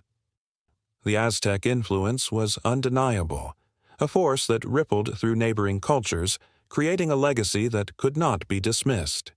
They may have been bound by blood, but they were also bound by the stories woven around it, stories that would transcend generations, never to be forgotten. The sun dipped lower in the sky, casting long shadows, and the air thickened with anticipation. In every village, every corner of the land, the echoes of Aztec blood rituals lingered like an unquenchable thirst, a reminder that power, however dark, was intoxicating. And as the stars began to twinkle in the night sky, the stage was set for a transformation, a moment where the legacy of the Aztecs would intertwine with the fates of many, forever altering the course of history. The rhythm of heartbeats resonated with the pulse of the earth, and the haunting call of the past beckoned for the next chapter to unfold. The sun hung low in the sky, casting a golden hue over the land, a stark contrast to the shadow of despair that loomed over the Spanish explorers who had ventured far from home. In those moments of quiet contemplation, while the scent of salt water mingled with the earthy aroma of the forest, a deep sense of urgency pulsed in their hearts. What they had come to find was not simply gold or glory, but something far more profound, a truth wrapped in the folds of sacrifice. Among the weary faces of the soldiers and adventurers, one figure stood still, his eyes reflecting the flickering light of the campfire. Hernán Cortés, a man forged by ambition and the relentless desire for conquest, wore the weight of his decisions like heavy armor. He was haunted not just by the unknown territories ahead, but by the sacrifices made by those who had followed him into the jaws of uncertainty. Each step taken into the dense jungle was a step away from their homeland, a step closer to a destiny that would demand everything. As night fell, the stories of their journey unfolded around the fire, with each tale echoing the theme of sacrifice. One soldier recounted the moment they had encountered the Aztec warriors for the first time. The clashing of swords and the cries of the fallen painted a picture of chaos. Yet, amid the chaos, there was also an unyielding strength in the faces of those who fought to protect their land. The Spaniards marveled at the courage displayed by their enemies, even as they brought destruction upon them. This was not a simple clash for riches. It was an intricate dance of life and death, sacrifice and glory. But not all sacrifices were made on the battlefield. As the days turned into weeks, the explorers faced hunger and disease, their bodies growing weaker while their spirits clung to the hope of a brighter future. Some began to question their leader, whispers of doubt creeping like shadows through the ranks. "What is the cost of this conquest?" they asked, eyes wide with fear. Each question was a dagger, striking at the very heart of their purpose. Cortés knew they required more than just riches. They needed a reason to keep moving forward. In his mind, he recalled the stories passed down through generations, the tales of the brave who had sacrificed for a cause greater than themselves. The Spanish accounts often recounted the fervent devotion to faith, the willingness to die for a promise of salvation. Sacrifice was not merely an act of loss, it was a sacred bond with the divine, a way to achieve immortality in the hearts of those left behind. For Cortés, the very essence of this conquest was bound to the idea that he was not just a conqueror but a vessel of something larger, a mission to spread faith, to enlighten the world with the light of Christianity. As dawn broke over the horizon, a new challenge awaited. The Aztec Empire, a vast and powerful civilization, stood as an unyielding wall against the Spanish invaders. The first encounter was brutal. The air was thick with tension, hearts racing as they faced the fierce warriors adorned in feathers and war paint, embodying the spirit of their ancestors. The clash of steel and the visceral cries of warriors filled the air, a cacophony that echoed the sacrifices made by both sides. The battle was not just for land. It was a fight for identity, a struggle that would leave scars in the annals of history. The Spaniards had come with the promise of wealth, but what they found was a civilization rich in culture and spirituality. Each fallen warrior, whether Aztec or Spanish, was not merely a statistic. They were stories cut short, lives that had woven a tapestry of dreams and aspirations. The perception of sacrifice shifted within the minds of the conquerors. It was no longer just about conquest. It became a shared human experience, a deep understanding that transcended language and culture. In the heat of battle, emotions ran high. Cortés, witnessing the bravery of the Aztec warriors, felt a stir within him. These were not mere obstacles to be overcome. They were human beings, fighting for their home, their families, and their beliefs. The very essence of sacrifice transformed in his mind, revealing the raw truth that both sides were bound by the same threads of loss, love, and honor. Each fallen soldier became a haunting reminder of the price they were all paying. As the dust settled and the cries subsided, the survivors gathered, their faces drawn with exhaustion but illuminated by a flicker of resolve. Cortez stood before them, his voice steady yet laden with emotion. "We have faced unimaginable trials," he declared, "but in each sacrifice, we find our purpose. We must honor those who have fallen by forging ahead." His words hung in the air, a mixture of defiance and hope, binding them together in their shared struggle. Yet, the deeper they delved into this conquest, the more the perception of sacrifice became clouded. The riches they sought began to pale in comparison to the lives lost.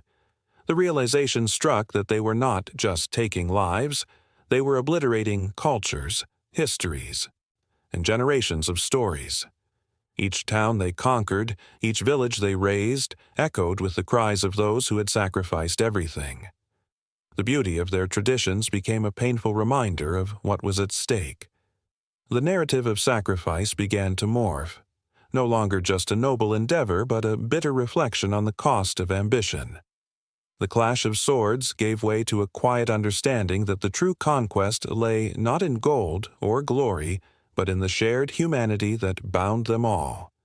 The Spaniards faced an awakening, a growing recognition that their mission was not just to conquer, but to understand, to honor the sacrifices made by those who fought fiercely for their land and their identity. As the remnants of the battles lingered in the air like a haunting melody, the explorers found themselves caught in a web of emotions, their hearts entwined with the stories of the fallen. With each passing day, the spirit of sacrifice grew heavier, a palpable presence that urged them to reflect on their actions, to question their purpose in this foreign land. They were no longer just conquerors, they were witnesses to a profound truth that would forever alter their perception of sacrifice. The sun set on another day of conflict, but the fires of ambition still burned bright. The journey was far from over, and with it came the promise of more trials, more sacrifices yet to be made. As night enveloped the land, the echoes of the past danced in the shadows, forever beckoning them to remember. Under the dim glow of flickering torches, the air crackles with tension, thick with the scent of burning sage and the primal urge of 1,000 hearts beating as one. The crowd, a sea of shadowy figures, stands in reverent silence as a figure cloaked in dark robes approaches the altar, the weight of centuries resting heavily on their shoulders. In that moment, time feels suspended, as if the very fabric of reality is about to be torn apart. The unseen threads of history woven tightly into the present. Sacrificial rituals have gripped the human psyche for millennia, whispering their dark promises of transformation and transcendence. Those who stand before the altar are not merely spectators. They are woven into the fabric of something far greater than themselves.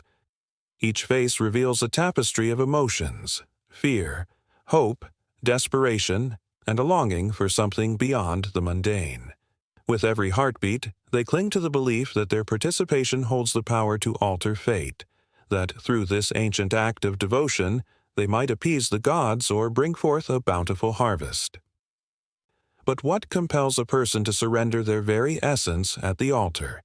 The answer lies not only in the mysteries of faith, but also in the complex dance of psychological impulses that flicker and surge like flames in the night. In these moments, the line between the sacred and the profane blurs, revealing the raw, unvarnished nature of humanity's deepest fears and desires.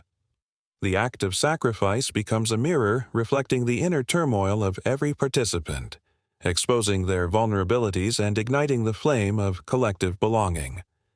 As the ritual unfolds, the chants of the priests rise like a chorus of ghostly voices, echoing through the ages. Each word, steeped in ancient power, pulls at the hearts of the onlookers, urging them to surrender their individuality for the sake of the collective. In this way, the ritual serves as a powerful psychological mechanism, a catharsis that allows participants to release their pent-up emotions, their anxieties, and their hopes.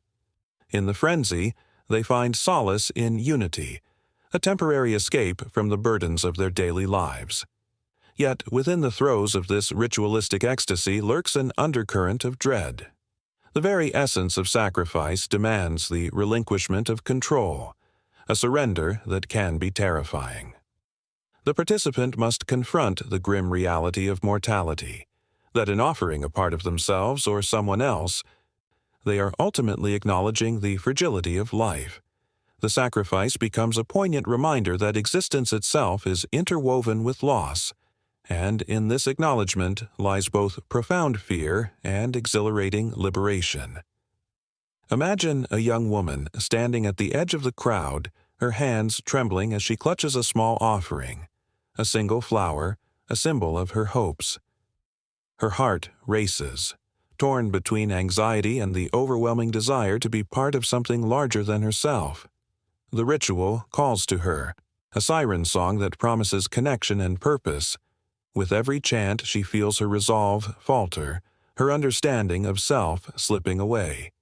In that moment, she is no longer just an individual. She becomes a thread woven into the communal tapestry, her voice blending with the chorus in a desperate bid for belonging. But sacrifice is not devoid of conflict. Beneath the surface of collective belief lies a churning complexity, a battle between personal sacrifice and societal expectations. While some approach the altar with fervent devotion, others stand in the shadows, grappling with doubt and resentment. The psychological tension is palpable, an electric current that crackles in the air. Doubts swirl like dark clouds, and just as quickly, the light of faith pierces through, illuminating the path ahead. As the moment of sacrifice draws near, the tension crescendos, hearts pounding like war drums. For the sacrifice itself becomes not just an act but a powerful transformation, a ritualistic dance between life and death. Those gathered witness the moment when the boundaries of reality blur and the sacrifice, whether animal or human, holds the promise of renewal. Gasps ripple through the crowd as the act unfolds, a visceral reminder of the cost of life, yet also a celebration of survival, rebirth, and the eternal cycle of existence. In this crucible of emotion, individuals confront the heavy weight of their choices, grappling with the consequences of their participation. The psychological burden is immense, as they wrestle with feelings of guilt and euphoria, of loss and catharsis. The collective energy swirls like a tempest, challenging each participant to confront their own motivations and fears. Eyes glisten with tears, reflecting the depth of their internal struggle, while others shout with fervor, driven by the release of pent-up energy. In these moments, the crowd becomes a living organism, pulsing and breathing in unison, a manifestation of humanity's most profound yearning for connection and meaning. Each person stands on the edge of a precipice, torn between their individual desires and the weight of tradition. They are bound together by the invisible threads of shared experience, yet each also wrestles with the fear of being consumed by the very rituals that bind them. As the sacrificial act culminates, the air thickens with an electric charge, a mixture of fear, reverence, and an almost palpable hope. The altar, now stained with the symbolism of sacrifice, becomes a sacred space, a conduit between worlds where the living and the divine entwine. In this charged atmosphere, the crowd collectively holds its breath, anticipating the repercussions of their actions, the ripples that will spread through time like echoes in a vast canyon. And just as the last echoes of the ritual fade into the night, the psychological impact lingers. Resonating deeply within each person present, the act of sacrifice reverberates in their minds, stirring thoughts of identity, purpose, and the very nature of existence. The ritual may conclude, but the questions remain. What have they given up? What have they gained? And what do these sacrifices mean for the fabric of their lives moving forward? With hearts racing and minds alive with the conflicting emotions of fear, hope, and uncertainty, the crowd begins to disperse. Yet they are forever changed, each carrying the weight of the sacrifice with them, a reminder of their shared connection and the intricate dance of psychology that binds them to ancient traditions. The night stretches on, and though the flames may dim, the echoes of their sacrifice will reverberate through time, leaving an indelible mark on their souls and the collective consciousness of humanity. The air hung heavy with the weight of silence, punctuated only by the distant cries of the wind. It was the aftermath of an ancient ritual, one that had echoed through the ages, striking fear in the hearts of many. The ground still bore the faintest traces of what had transpired, shadows cast by flickering torches illuminating the path to the altar, now a chilling monument to sacrifice. In the dim light, the once sacred space transformed into a canvas of sorrow. The victims, chosen by fate and the will of an unseen deity, lay still, their expressions frozen in a moment of terror and resignation. Their stories, though silenced, whispered through the cracks of time. Each soul had borne the weight of expectations. Some were warriors, others innocents, but all were offered in a desperate bid for favor, for a promise of protection in a world that often seemed devoid of mercy. As the sun dipped below the horizon, casting long shadows across the barren ground, a procession began. Cloaked figures moved forward, stepping carefully to avoid the remnants of what had once been vibrant lives. Their faces were set, masked by tradition and duty, yet the tension in the air was palpable.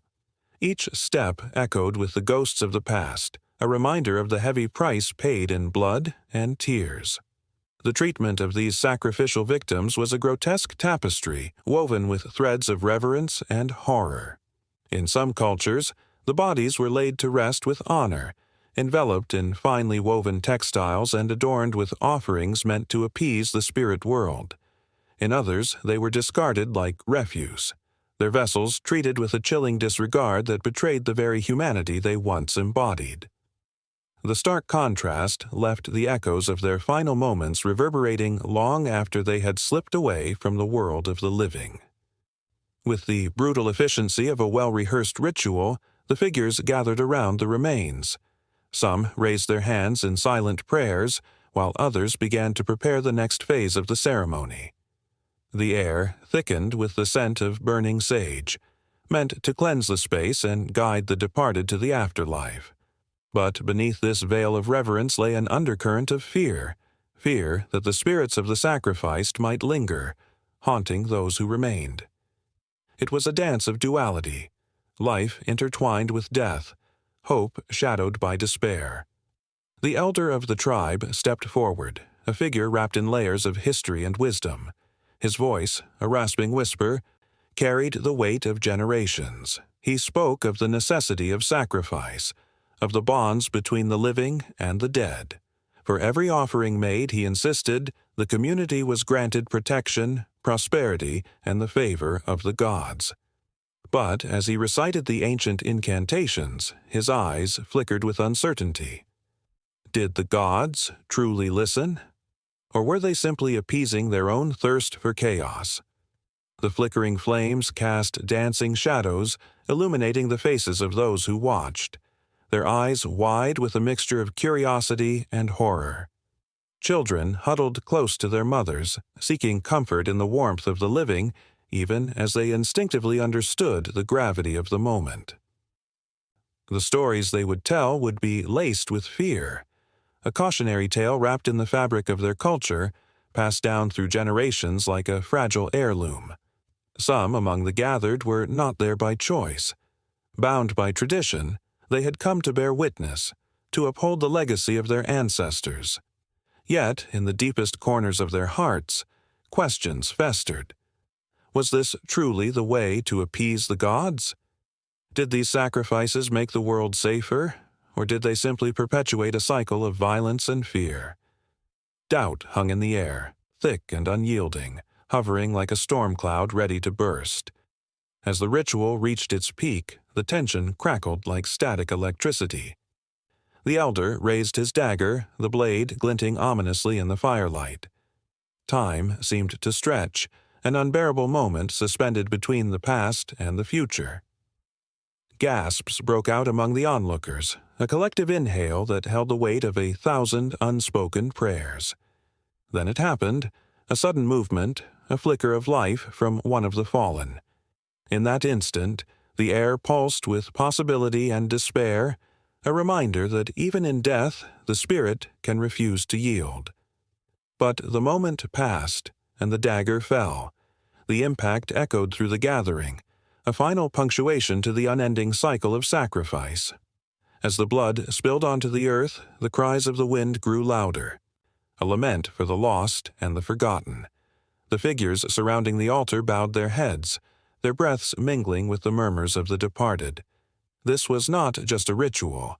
It was an acknowledgement of the entwined destinies of life and death, a haunting reminder of what it means to surrender oneself to the forces beyond comprehension. With each heartbeat, the ground drank deeply of the sacrifice, the essence of life now mingling with the soil, nourishing the very land that had witnessed both joy and sorrow.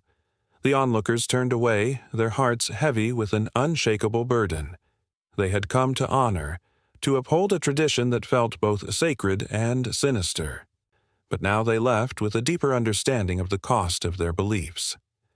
As darkness enveloped the scene, the embers of the pyre glowed like stars fallen to earth.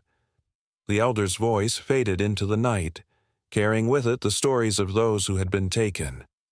The weight of their sacrifice hung in the air, and the whispers of the past mingled with the uncertainty of the future. Life would continue, but the echoes of that night would resonate in the hearts and minds of those who remained. The cycle would persist, and with it, the unending question of what it truly meant to sacrifice. The fire crackled softly, casting flickering shadows that danced along the rugged stone walls of the ancient cave. The air was thick with the scent of burning sage and sweetgrass, intertwining with the earthy musk of the ground. In the center, a shaman sat cross-legged, his weathered hands moving rhythmically, creating a cadence that echoed through the hollow space. Outside, the world remained oblivious, but within these walls, the veil between life and the supernatural was thinning, whispering secrets long forgotten. Long before skyscrapers pierced the sky or technology bleeped into existence, shamanism was the lifeblood of countless cultures. A bridge between the tangible and the intangible. It offered the promise of healing, wisdom, and an understanding of the mysteries that surrounded human existence. The shaman, a figure of reverence and fear, was both a healer and a mystic, stepping into a realm where the spirit world danced with the physical. As the shaman chanted, a deep, rhythmic sound poured from his lips, resonating with the very heartbeat of the earth. The flames flickered higher, illuminating his face, revealing the intricate tattoos etched into his skin, symbols of his lineage and connection to the ancestors. Outside, the moon hung heavy in the sky, a watchful guardian, its glow spilling into the cave, hinting at ancient rituals performed beneath its gaze. In a distant village, a young girl named Kaya lay feverish and restless. Her mother had tried everything, herbs, prayers, even offerings to the spirits, but nothing seemed to ease her daughter's suffering. Desperation clawed at her heart as she recalled the tales of the shaman, whose powers were said to transcend the ordinary. With each passing hour, Kaya's breaths grew shallower, her spirit wavering like a candle flame in the wind. The mother had no choice. She needed to seek out the one who walked between worlds. Back in the cave, the shaman sensed the pull of the girl's spirit, a thread woven into the very fabric of his being. He closed his eyes, tuning into the vibrations that swirled around him, sensing the imbalance that rippled through the ether. As he chanted, he was not merely speaking. He was calling upon the spirits of the ancestors, summoning their wisdom, their power, their love. The flicker of the fire transformed into vivid images. A vision of Kaya lying in her bed, her small frame racked with fever. "Oh, my child," he murmured, feeling a tinge of urgency surge through him. He took a deep breath, gathering energy, and with one final word, he allowed himself to be transported into a realm where spirits roamed freely. In this place, colors hummed with life, and shadows whispered untold stories. He traversed through the landscape, feeling the pulse of the earth beneath his feet. The spirits were here, swirling like mist, their faces shifting in and out of focus. With each step, he felt their energy coalesce around him, guiding him toward the heart of the matter. A dark cloud hovering around Kaya, a sickness that was not merely of the body but a challenge to her very spirit. Just outside the cave, the winds began to howl, carrying the shaman's voice into the night. It was a call to arms, a plea for the spirits to lend their strength. The trees quivered, and the stars blinked as if in response, their light shimmering with approval. The cave pulsed with energy. A sacred space where time no longer held sway, and the air felt electric, charged with possibilities. Meanwhile, Kaya's mother raced toward the cave, her heart pounding with desperation. Each step echoed the rhythm of hope and fear intertwining. Would the shaman be able to help her? Would he recognize the urgency and the weight of her plea? As she approached the entrance, a sudden gust of wind blew through the mouth of the cave, swirling leaves and dust into a frenzied dance. She hesitated for a moment, the threshold between worlds looming before her, filled with the promise of hope and the fear of the unknown. Inside, the shaman felt the presence of the mother before he saw her. It was as if the very air shifted, charged with a new energy. He opened his eyes, focusing on the doorway. "Come," he beckoned softly, his voice a gentle ripple in the chaotic energy surrounding them. The mother stumbled in, her eyes wide with trepidation, heart racing with the weight of her child's suffering. The flickering flames illuminated her face, revealing the lines of worry etched deeply into her brow. "I seek your help," she breathed, her voice barely above a whisper. "My daughter. She is sick, please." The desperation in her eyes struck the shaman with a pang of recognition. He had seen this look before, a reflection of every mother's fear, a mirror of his own past. The shaman nodded, his heart swelling with compassion. "Bring her to me," he urged, and in that moment the connection between the two worlds intensified. He knew that whatever he had to face, he would do so for the sake of the child, for the mother who stood before him, trembling but resolute. As they prepared to journey back to Kaya, the spirits began to swirl more intensely, forming a vortex of light that enveloped the cave. The shaman understood that the dual perspective of shamanism was not just a balancing act between the physical and spiritual. It was a dance of interwoven lives, shared experiences, and the raw, unfiltered emotions that coursed through every being. The air felt heavy with anticipation, vibrating with the unspoken bond between the healer and the mother. Each heartbeat echoed their collective hope, and the flickering flames seemed to pulse in rhythm with their desires, a promise that no matter the obstacles, a connection to the supernatural was within reach. The shaman took a deep breath, drawing strength from the ancient ones, ready to confront whatever darkness lay ahead for Kaya, her mother, and the world that danced just beyond the veil. The atmosphere was thick with tension, the air crackling as a storm approached the village. Women whispered, eyes wide with both fear and hope. They gathered in a circle, their faces illuminated by flickering candlelight, each flame dancing like souls yearning for salvation. Tonight was sacred, a night when life and death intertwined, a night when blood rituals would awaken the dormant earth and breathe life into barren wombs. Throughout history, societies have woven a tapestry of beliefs surrounding fertility, often seeking to appease gods and spirits through acts steeped in ritual.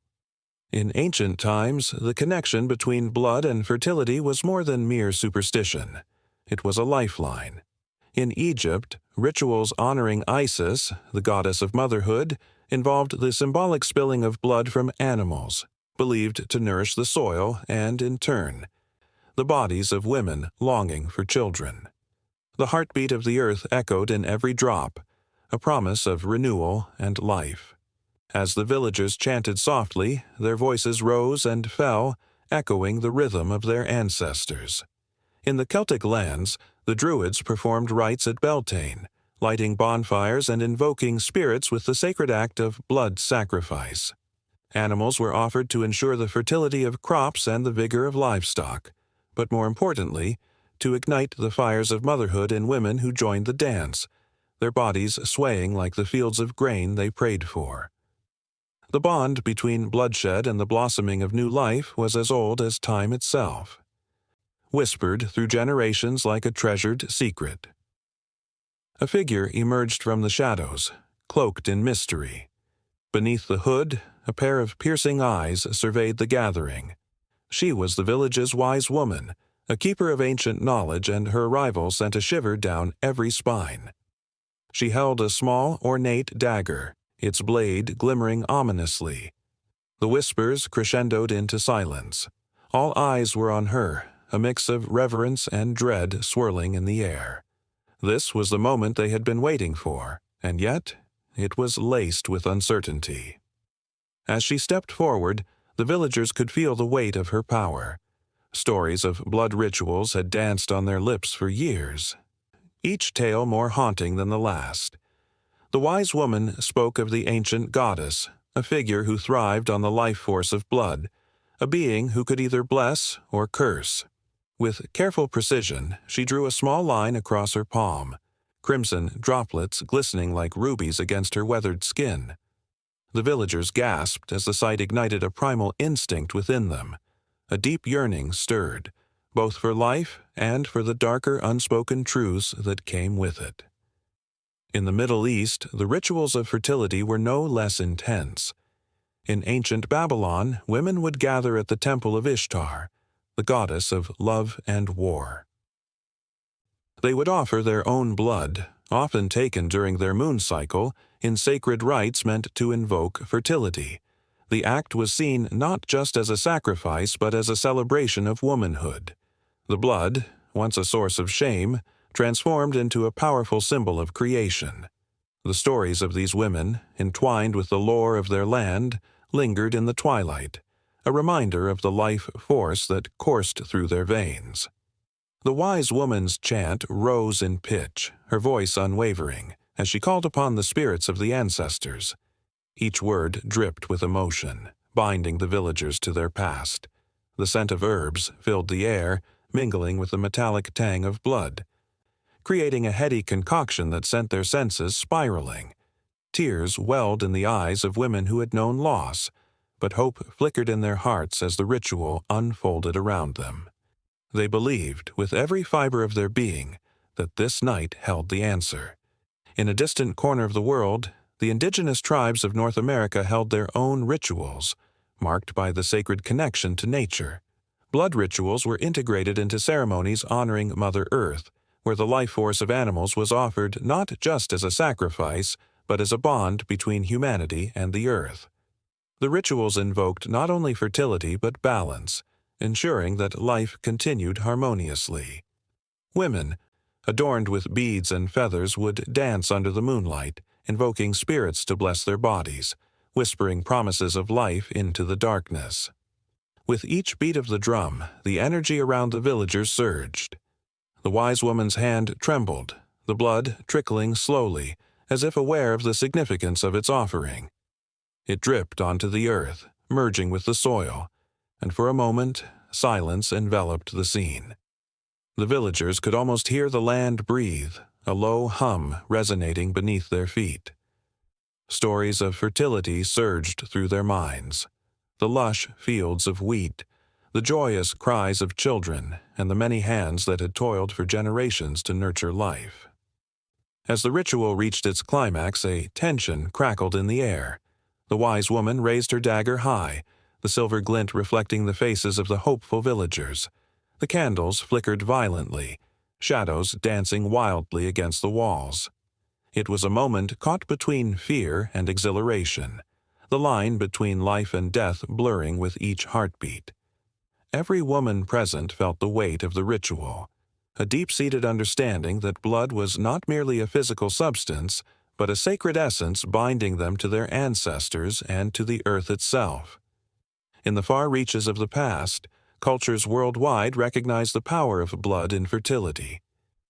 Each civilization, from the Aztecs who performed elaborate ceremonies to honor their gods with offerings of life, to the Greeks who believed in the divine connection between blood and the generative forces of nature, understood this primal truth.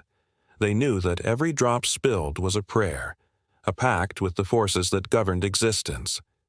Yet, even amidst the beauty of creation, there lurked darkness. The fear of failure, the shadow of despair, loomed over every hopeful heart. Would the blood spilled tonight yield the miracles they sought? The wise woman's voice echoed, urging them to surrender their doubts. With each chant, the villagers felt a swell of emotions, an intertwining of grief and joy, fear and hope, a tapestry of desires stitched together by the threads of blood. As the ritual reached its peak, a sudden stillness enveloped the gathering. The wise woman, her breath heavy with the weight of generations, lowered the dagger. In that moment, as the blood pooled upon the earth, the villagers held their breath, hearts pounding like tribal drums, waiting for a sign, a whisper from the earth, a flicker of promise in the night.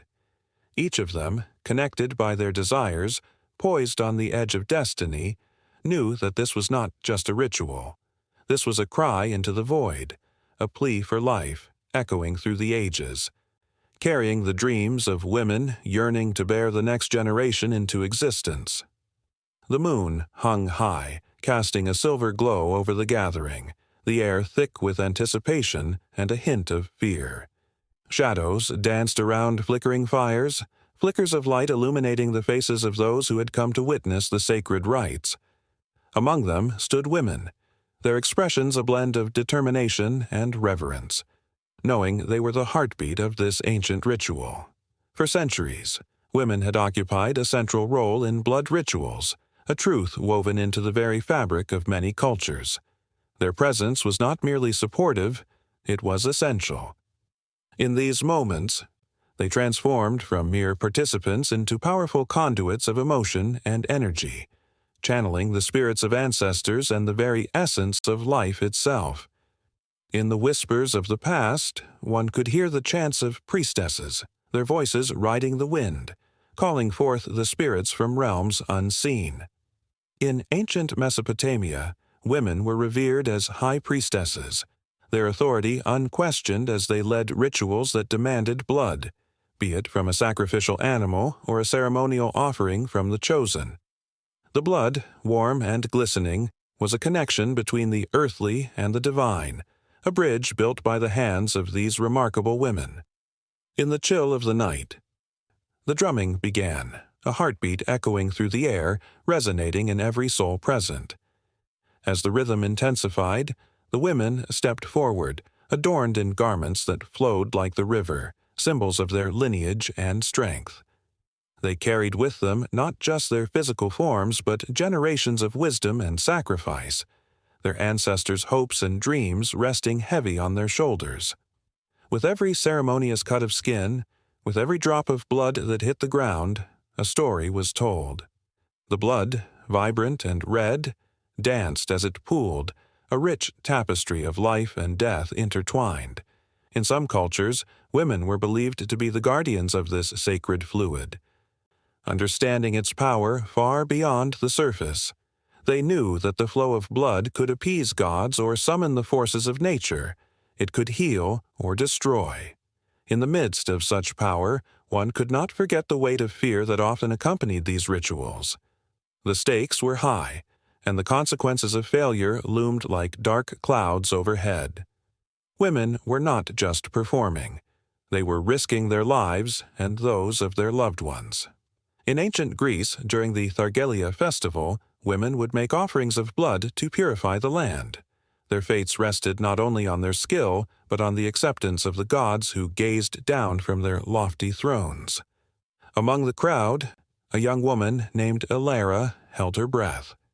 She had been chosen to lead the ceremony, a position of honor but also one filled with dread. The weight of tradition lay heavy on her heart. The eyes of the village were on her, and the spirits of her ancestors whispered within her, urging her to take her place. She could feel the warmth of the fire as it flickered, a reminder of the life that pulsed within her. As Elara stepped forward, she remembered the stories her grandmother had shared, how women before her had stood in this very spot, calling upon the gods, their blood mingling with the earth as a promise of fertility and prosperity. Those stories echoed in her mind as she lifted the ceremonial dagger, the blade glinting in the moonlight. Suddenly, a sharp cry pierced the night, a reminder of the urgency that hung in the air. The ritual demanded sacrifice. The earth demanded blood. It was not just a transaction, it was a pact, a promise to maintain balance in a world of chaos. Elara's hands trembled, not from fear, but from the weight of the moment. In the background, other women began their own preparations, their movements fluid and practiced. They knew the rhythm of the dance, the chants that would call forth the spirits. Even within the roar of the drums, there was a melody that only they could hear. An ancient song that had been passed down through generations, each note a testament to their strength and resilience. The clouds shifted, revealing the moon once more, bathing the assembled in its ethereal glow. The women joined hands, forming a circle around Elara, their energy merging into a palpable force. It was a unity born of love, of shared history, and of a collective purpose. As Elara began to chant, the words flowed from her lips like a river, each syllable infused with the passion of those who had come before her. The air thickened with emotion, the palpable tension rising like steam. They were not just invoking the spirits, they were channeling their hopes and fears, their dreams of future harvests and the safety of their kin. Every woman present understood the fragility of life, how quickly joy could transform into sorrow as the balance tilted. Elara pressed the dagger to her skin, the blade biting deep, and she gasped, a gasp filled with pain and purpose. The blood flowed freely, a sacrificial offering that bonded her to the earth beneath her feet.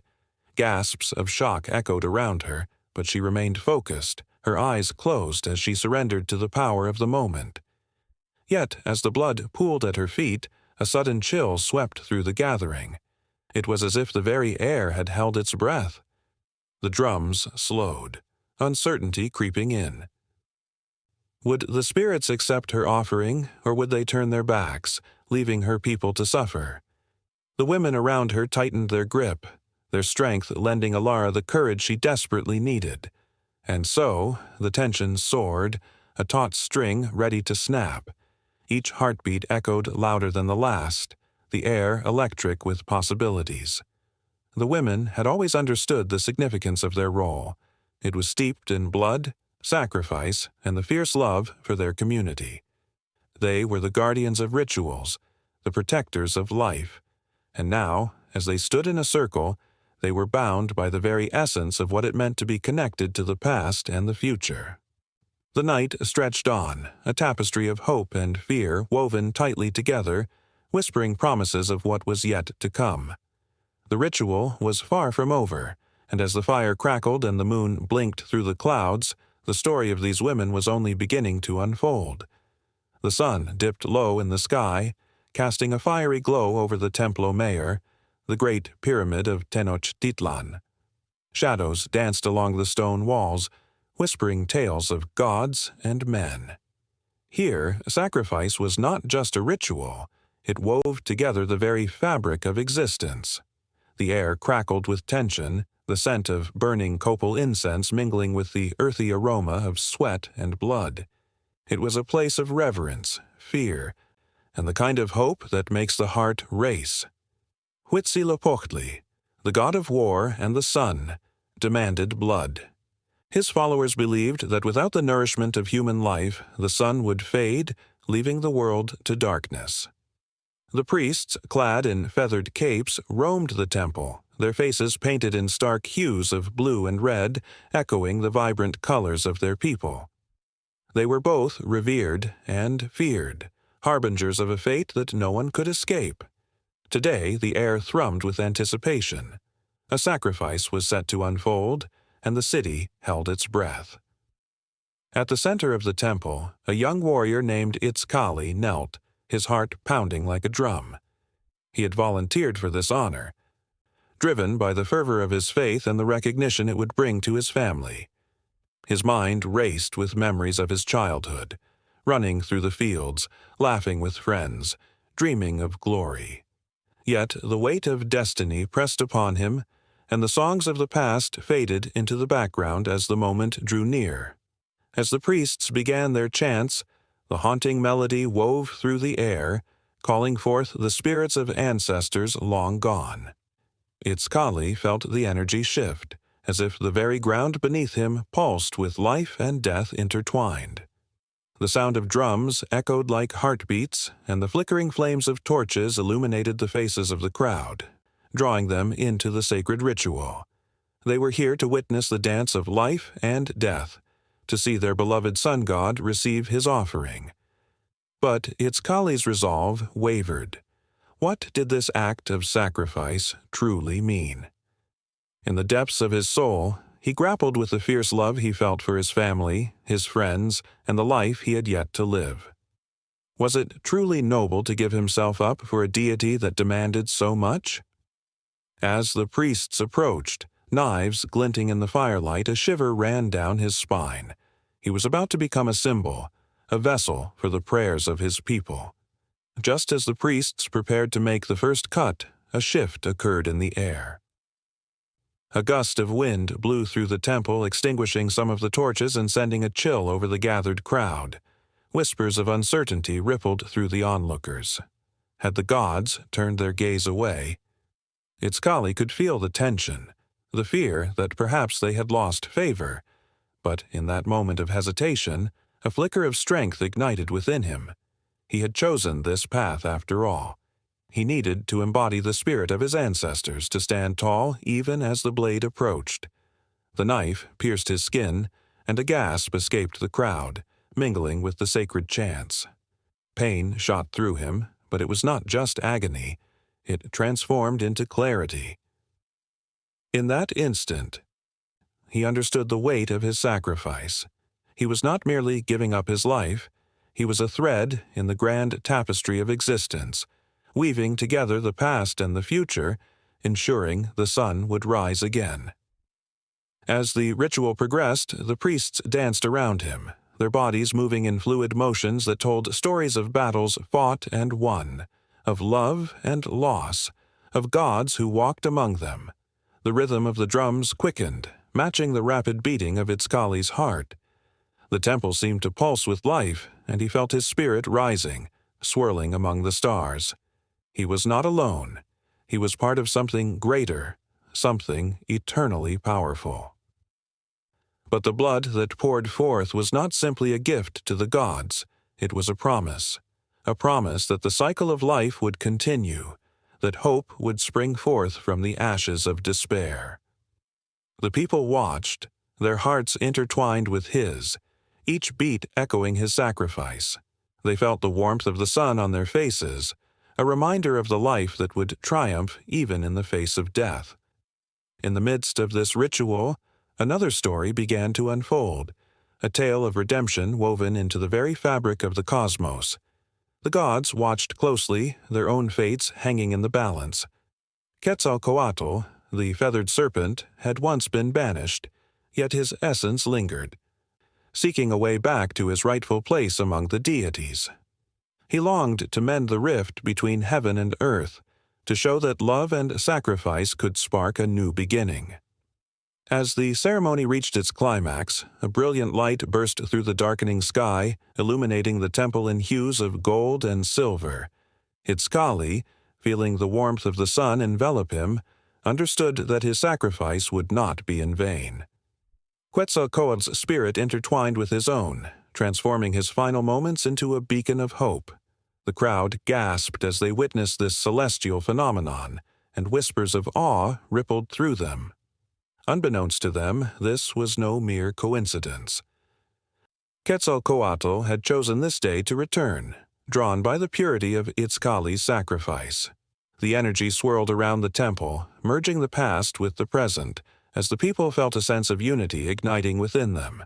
They could almost see the feathers of Quetzalcoatl shimmering in the air, weaving a spell of renewal. As Itzcali's life ebbed away, he felt the warmth of the sun within him, a promise that redemption was possible. In his final moments, he saw visions of his people, smiling children, thriving crops, and the laughter that echoed through the fields. He became one with the light, a symbol of hope that transcended time and space. And just as the sun sank below the horizon, a new dawn broke, ushering in a world that would remember his sacrifice. The people, filled with reverence and awe, understood that they had witnessed something extraordinary. They had glimpsed the power of love, sacrifice, and redemption intertwined. As they left the temple, their hearts swelled with gratitude, a deep emotional connection binding them to the stories of their ancestors. The legends of Itzcali and Quetzalcoatl would echo through time, reminding them that in the darkest of moments, light could be born from the ashes. But as the night deepened and the stars shone bright, another tale began to weave its way through the hearts of those who remained. A story of a child yet unborn, destined to carry the weight of both sacrifice and redemption, entwined in the eternal cycle of life and death, waiting for its moment to rise amid the starlit skies. The air was thick with an ominous chill as the sun dipped below the horizon, casting long shadows that danced eerily along the ancient stone pathways. In the quiet village nestled between lush green hills, whispers of Xibalba, the legendary underworld, filled the rooms of humble homes. Legends spoke of its terrifying beauty and sinister allure, an unsettling realm governed by the lords of death. It wasn't just a place, it was an idea that clung to the hearts of the people like a shroud. As the night fell, the villagers prepared for rituals that echoed the fears and hopes of their ancestors. The flickering flames of torches illuminated the faces of those gathered, revealing a mix of reverence and dread. They believed that Xibalba was not merely a destination for the departed, but a place that shaped their lives. The rituals performed here were a bridge to the unseen, a communication line with the spirits who wandered through the darkness. The air trembled with anticipation as a shaman stepped forward, draped in vibrant feathers and intricate beads that caught the light of the flames. His voice rose above the rustling leaves, rhythmic and incantatory, weaving a spell with words that carried the weight of generations. He invoked the names of the lords, Hun came and Vukub came, twin forces of death and decay, as well as the trickster god Tezcatlipoca, who played games with the fates of men. The villagers held their breath, drawn into the tapestry of sound and spirit, feeling the very pulse of their history. As the shaman danced, the atmosphere shifted, a palpable intensity charging the air. He moved with a grace that spoke of divine possession, and the watchers could feel the presence of the underworld creeping closer, its icy fingers brushing against their skin. The rhythm of the drums quickened, matching the beat of hearts that raced in a mix of fear and excitement. They were not just observing, they were participants in a sacred act where the line between this world and the next blurred. The rituals demanded offerings, food, precious items, and, in the most desperate of times, blood.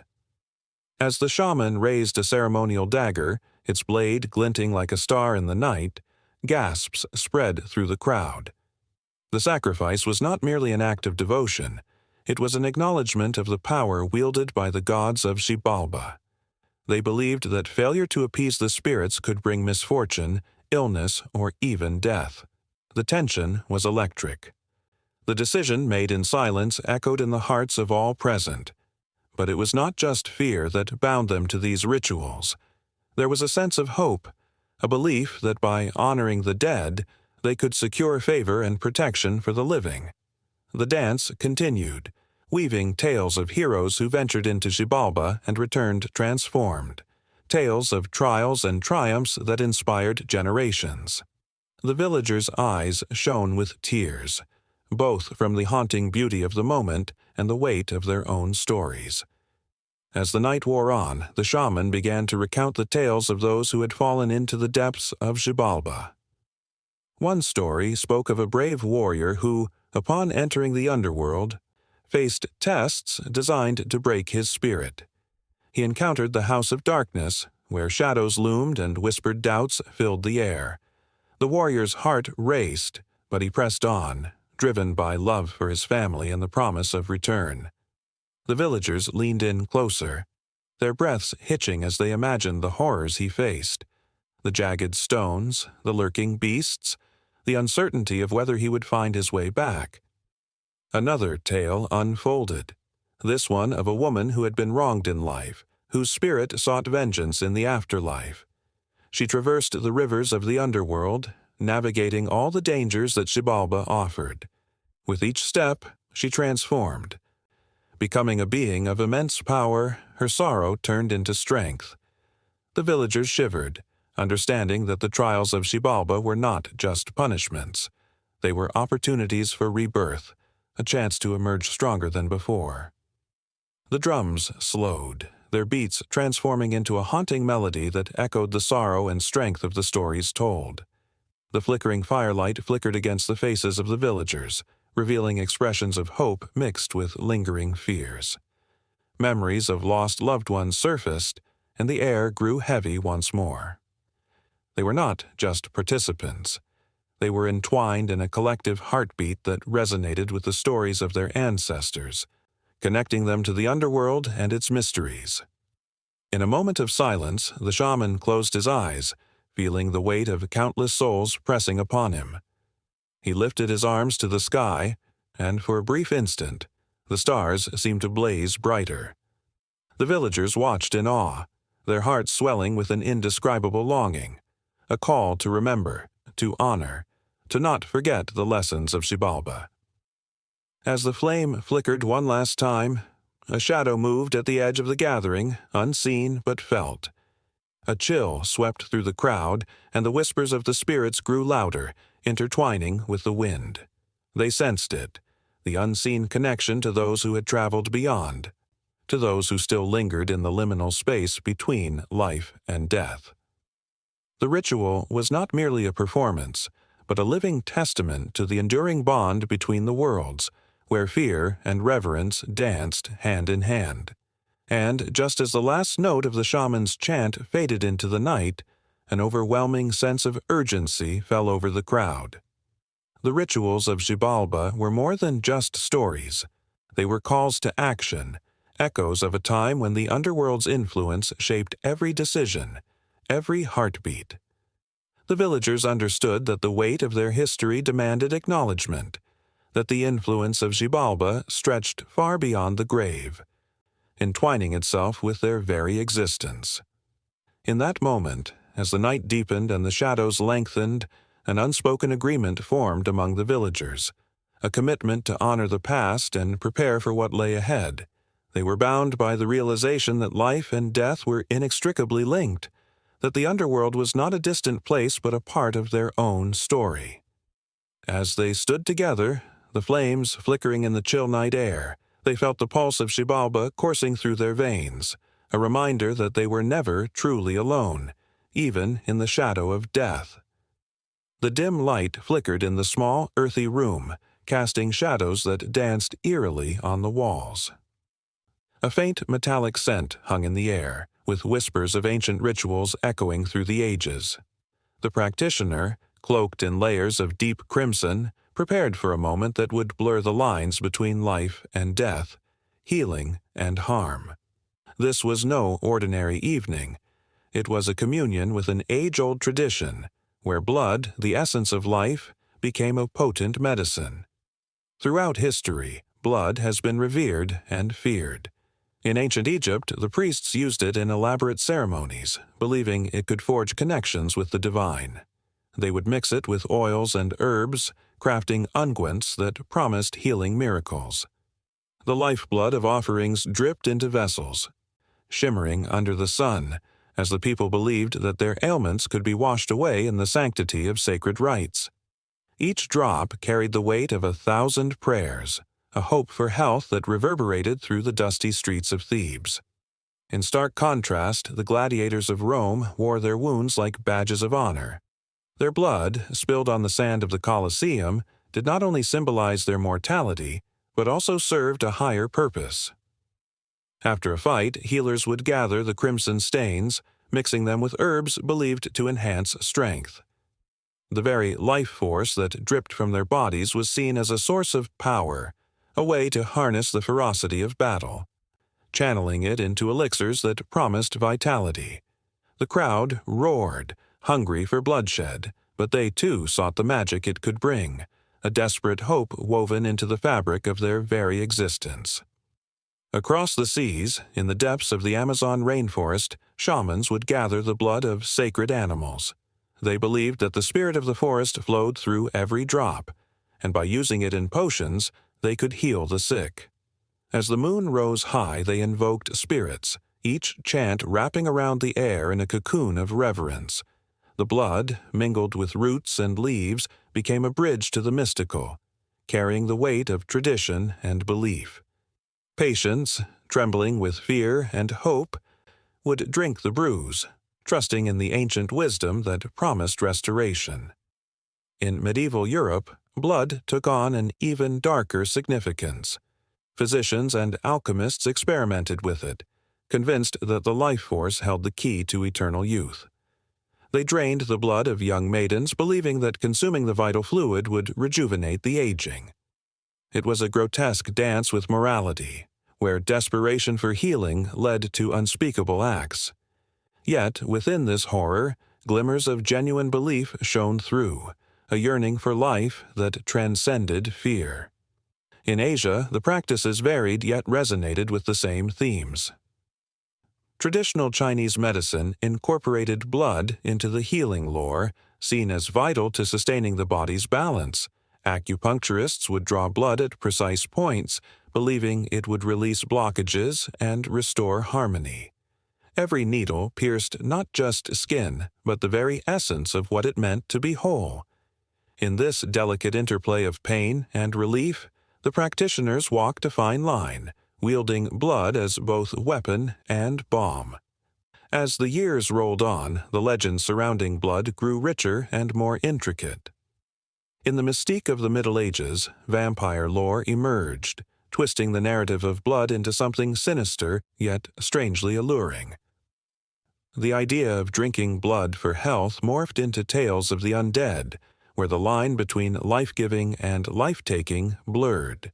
People were both terrified and fascinated by the thought that blood could be a source of immortality, a quest that led them down dark paths, compelling them to confront their deepest fears about life and death. Even in the modern age, the fascination with blood persists in various forms. From blood donations that bind communities together in acts of courage and compassion, to the idea of blood tests revealing our innermost health truths, it remains a vital part of our narrative. The small vials of crimson that swirl in laboratories hold the promise of healing, yet they also serve as a reminder of our fragility, the delicate balance we tread between life and mortality. In more intimate settings, the ritualistic use of blood in healing reaches its peak in the hands of contemporary practitioners who blend ancient practices with modern understanding. Ceremonies invoke the richness of history, a tapestry woven with hope, fear, love, and loss. The sound of drums pulsates through the air as the practitioner offers their own blood, a personal sacrifice believing that through their pain, healing can flow. The participants, eyes closed and hearts open, feel the vibrations of life pulse around them.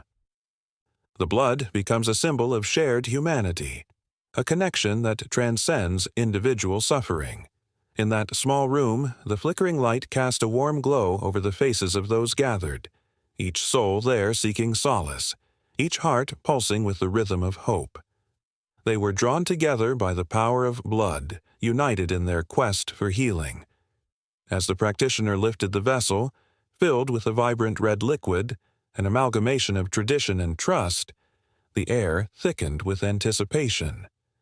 What would follow was an ancient dance, a delicate interplay of faith and healing, where the boundaries blurred and the past whispered through the lives of all present. The moment hung suspended. A fragile breath caught between history and the present. The flickers of possibility twinkled in the eyes of those gathered, each person steeped in their own stories, their own battles. And as the practitioner began to chant, the rhythm of the past intertwined with the pulse of the present, creating a tapestry of healing that promised to resonate through time. In a dimly lit room, flickering candles cast dancing shadows on the walls, their warm glow revealing a circle of people gathered close. The air is thick with anticipation, a palpable energy humming in the atmosphere. As the leader raises a ceremonial dagger, its blade glinting ominously, an almost primal fear grips the hearts of the onlookers. But this isn't a scene from a distant past. It is a modern ritual, echoing the ancient blood rituals of the Aztecs, reaffirming a legacy that has reverberated through centuries. Long before the Spanish conquest tore through Mesoamerica, the Aztecs believed that the gods required nourishment, a sacrifice of life to keep the universe in balance. They believed that without blood, the sun would not rise. Without sacrifice, chaos would reign. These rituals were not seen as mere acts of violence, but rather as a sacred duty, a deep bond between the divine and the mortal. Each heartbeat, each drop of blood offered was a connection, a plea for favor and a path to transcendence. Fast forward to today, and these ancient practices ripple through modern spirituality in ways unexpected yet profound. In herbal shops, you might find the faint scent of copal incense, a sacred resin once burned in Aztec temples. Or you might come across spiritual practitioners who, with reverent whispers, call upon the energies of ancient deities, invoking the spirits of Tlaloc, the rain god, or Huitzilopochtli, the god of war. They believe these forces can aid them in their quests for healing, love, and transformation. In the heart of urban jungles, the echoes of the past are alive. A woman named Xochitl stands at her altar, adorned with marigolds and candles. She offers her prayers, invoking the spirits to guide her through life's trials. The stories of her ancestors, those who once walked the streets of Tenochtitlan, vibrant with life and ritual, infuse her offerings with a sense of urgency and hope. She lights the incense, its smoke curling upward, a silent prayer spiraling into the ether. Each puff of smoke carries her intentions, her dreams, her fears, a modern homage to the sacred acts of her forebears. Yet there is a tension that lies beneath this reverence. In the pursuit of understanding these ancient practices, some modern practitioners grapple with the weight of what it means to engage with a culture that once thrived on sacrifice. The allure of power, the desperation for connection, can lead one astray. Questions rise like steam from a pot. Can one truly connect with the divine without understanding the cost? How do we honor the past without repeating its darkest chapters? These questions linger in the air, heavy yet necessary. In many New Age circles, the concepts of blood magic and the sacredness of life are often romanticized. Here, the true essence of Aztec blood rituals transforms into something almost mystical. Practitioners adorn themselves with symbols inspired by Aztec imagery, feathers, serpents, and intricate geometric designs. They harness the energy of the cosmos, drawing from the rich tapestry of Aztec mythology while redefining its significance. They chant ancient prayers, not fully understanding their origins, yet feeling an inexplicable pull toward them. The drums beat in sync with their hearts, and the world outside fades away. A vivid memory surfaces for many, a time when they felt a deep connection to something greater than themselves, a moment where the line between the earthly and the divine blurred. Perhaps it was during a sweat lodge ceremony or while standing under a full moon, arms stretched wide, embracing the energies that course through the universe. This craving for connection echoes the Aztec spirit, where ritual was the lifeblood of existence, where every act was a prayer, every gesture a way of weaving oneself into the fabric of the cosmos. Among the practitioners, there are those who feel the weight of their ancestors, the longing to connect with the bloodline that once beat with purpose. They research ancient texts, dive into the stories of Moctezuma and the grandeur of Tenochtitlan. They feel the pull of history, a call that reverberates through their veins. Each revelation about the Aztec gods, each tale of sacrifice and ceremonial fervor fuels a fire within. It's not just about honoring the past. It's about breathing life into it, making it relevant in a fast-paced modern world that often feels disconnected from its roots. As the rituals unfold, there are moments of silence, of reflection, where the weight of history hangs heavy in the air. A collective breath is held as they contemplate the essence of life, death, and rebirth. For the Aztecs, blood was not merely a fluid, it was a powerful force, a connection between realms. Modern seekers find themselves drawn into this understanding, grappling with the implications of their own bloodlines, recognizing that they too are part of a lineage that stretches back through time. Yet, as the connection deepens, so too does the realization that the past is not just a collection of stories. It is a living force that shapes the present. The sound of drums echoes softly, a heartbeat reverberating through the ages, binding the ancient with the modern. The flickering candles cast long shadows, revealing faces illuminated with both joy and somber reflection. Tears flow, laughter erupts, and the energy shifts, breaking through the barriers of time and space. In this sacred space, the legacy of Aztec blood rituals thrives, not as a mimicry of the past, but as a vibrant part of the modern spiritual tapestry. It is a testament to the resilience of traditions that refuse to fade away, a reminder that the heart of every ritual beats with the same fervor, the same longing for connection, the same quest for understanding. As the flames flicker and the prayers rise, a sense of unity envelops everyone present.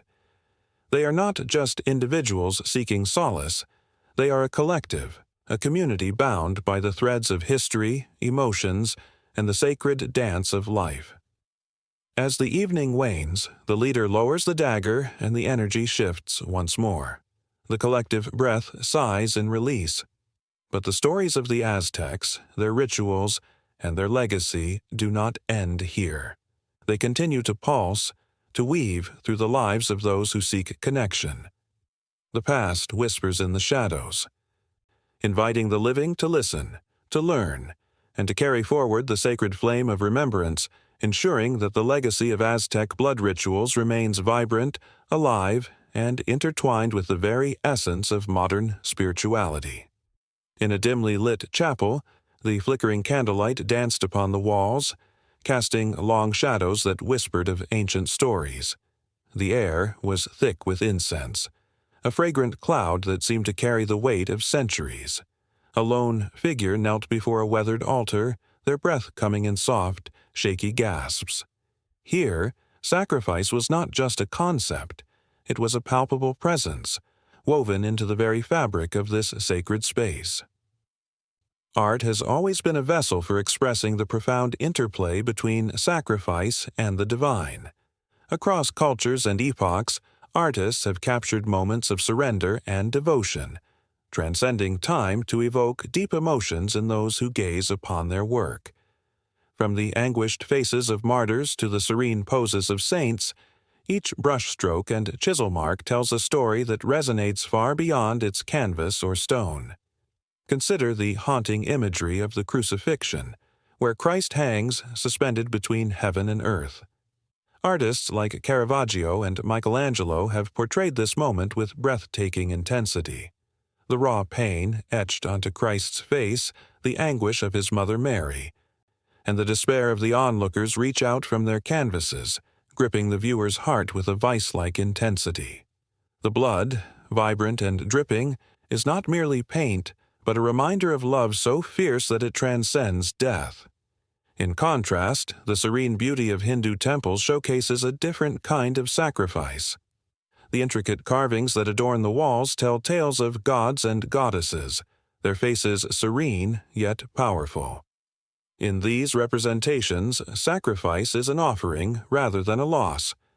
One can imagine the dedicated artisans, their hands calloused and stained with the dust of stone, pouring their souls into each figure of Shiva poised in meditation, or Durga, wielding her weapons against evil. These divine figures embody strength and grace, reminding the faithful that sacrifice can lead to liberation and enlightenment. Across the expanse of history, the ancient Aztecs built grand pyramids, their sides lined with intricate carvings depicting their own brand of sacrifice. They believed that the gods had given humanity life, and in return, humanity must offer the most precious thing. Blood. The heart of a warrior, pulsing with life, was viewed as the ultimate offering, a gift to the sky. The Aztec calendar, a masterpiece of artistry, marked celestial events alongside the rhythms of sacrifice, connecting the earthly with the divine. In a vivid scene, one can almost hear the drums beating, feel the tension rising as a crowd gathers, eyes wide with reverence and fear, awaiting the spectacle that would bind them to the cosmos. Then there's the haunting echo of the ancient Greek tragedies, where sacrifice plays a central role. The tale of Agamemnon, who sacrificed his daughter Iphigenia to appease the goddess Artemis, unfolds like a dark cloud looming over the heart. The tragedy of love versus duty resonates through the ages, captured in the works of playwrights like Euripides and Aeschylus. Their characters grapple with the weight of their choices, the tension palpable as they stand on the precipice of fate, knowing that each action has consequences that ripple through the fabric of their lives. The masks worn by the actors, painted with exaggerated expressions, convey the depth of human emotion, and the audience, rooted in their seats, feels every stab of betrayal and every surge of sacrifice. In the Renaissance, Leonardo da Vinci's The Last Supper became a masterpiece that forever changed the way sacrifice is visualized. Each apostle's face reveals a different reaction to the revelation of betrayal, while Christ remains tranquil, accepting his fate with grace. The tension in the room seems almost tangible, as if the viewer is peering into a moment frozen in time, one that holds the weight of divine sacrifice and human frailty. It evokes questions of loyalty, guilt, and the heavy price of destiny, resonating with anyone who has ever faced a choice that could alter the course of their life. As centuries passed, the narrative of sacrifice evolved, reflected in the art of the modern age. The stark, emotive works of artists like Edvard Munch present sacrifice in a different light. With his iconic painting, The Scream, Munch captures the existential dread of humanity, an inner sacrifice made in the face of life's tumult. The figure's mouth wide open as if to let out a silent scream resonates deeply with anyone who has felt isolated in their suffering. It is a reminder that sacrifice is not always grand or noble. Sometimes it is the quiet surrender of the soul in a world that seems indifferent to pain. The vibrant world of contemporary art further expands the conversation. Artists like Kehinde Wiley and Kara Walker confront historical narratives, reclaiming the stories of those often left voiceless. Through their works, they challenge the viewer to consider what sacrifice means in a modern context. Wiley's portraits celebrate the dignity of Black individuals, juxtaposed against backgrounds that echo classical grandeur. Walker, on the other hand, uses silhouette and shadow to illuminate the complexities of race, gender, and sacrifice, evoking both beauty and brutality. Their art urges the audience to grapple with the sacrifices made for identity and representation, a poignant reminder that the divine is often intertwined with the struggles of the marginalized. Even in the realm of digital art, the themes of sacrifice and the divine persist, evolving alongside technology. Virtual installations and interactive experiences invite audiences to engage with the concept of sacrifice in new, immersive ways. They find themselves standing in the middle of virtual spaces that evoke awe and reflection, prompting conversations about sacrifice in the age of social media and digital connections. In every brushstroke, every chisel, and every pixel, the artistic representations of sacrifice and the divine pulse with life. They echo through time, speaking to the universal human experience that binds us all. The echoes of the past resonate in the present, a continuum of emotion and tension that invites contemplation and connection. As one stands before these works, they are not merely looking at art, they are engaging with a shared human story, a narrative that transcends barriers and speaks to the heart. In the flicker of candlelight, as the figure at the altar rises, the shadows stir once more, hinting at the stories that lie ahead, waiting to be unveiled. Each sacrifice, whether of blood or spirit, intertwines with the divine, creating a tapestry of experience that beckons the seeker ever closer to understanding the depths of their own longing. The sacred and the profane dance together, and the journey continues, holding its breath for the next revelation.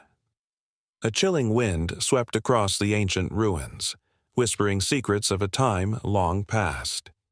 Each gust carried with it the weight of stories buried under layers of stone and earth, where the echoes of desperate prayers and the sharp cries of pain mingled with the sacrifice of life.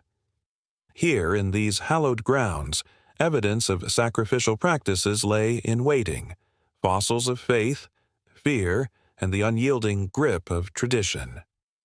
In the flickering candlelight of the archaeologist's tent, fingers trembled as they carefully brushed away centuries of dirt from a small altar made of stone. The altar's surface bore deep grooves, the faint traces of countless offerings made in the name of gods who demanded more than mere devotion. This was a place where lives were offered, where the fragile barrier between the earth and the divine was breached by the blood of the innocent. Nearby, a ritual pit lay shrouded in darkness. Its edges were rough, marked by the passage of time and the fervor of rites performed under a watchful moon. The artifacts scattered around spoke of a forgotten worship, a language only the earth could comprehend. Fragments of pottery, smeared with remnants of blood and bones, small, fragile, and broken, told of lives taken for the sake of appeasing deities who could bring bounty or curse a harvest.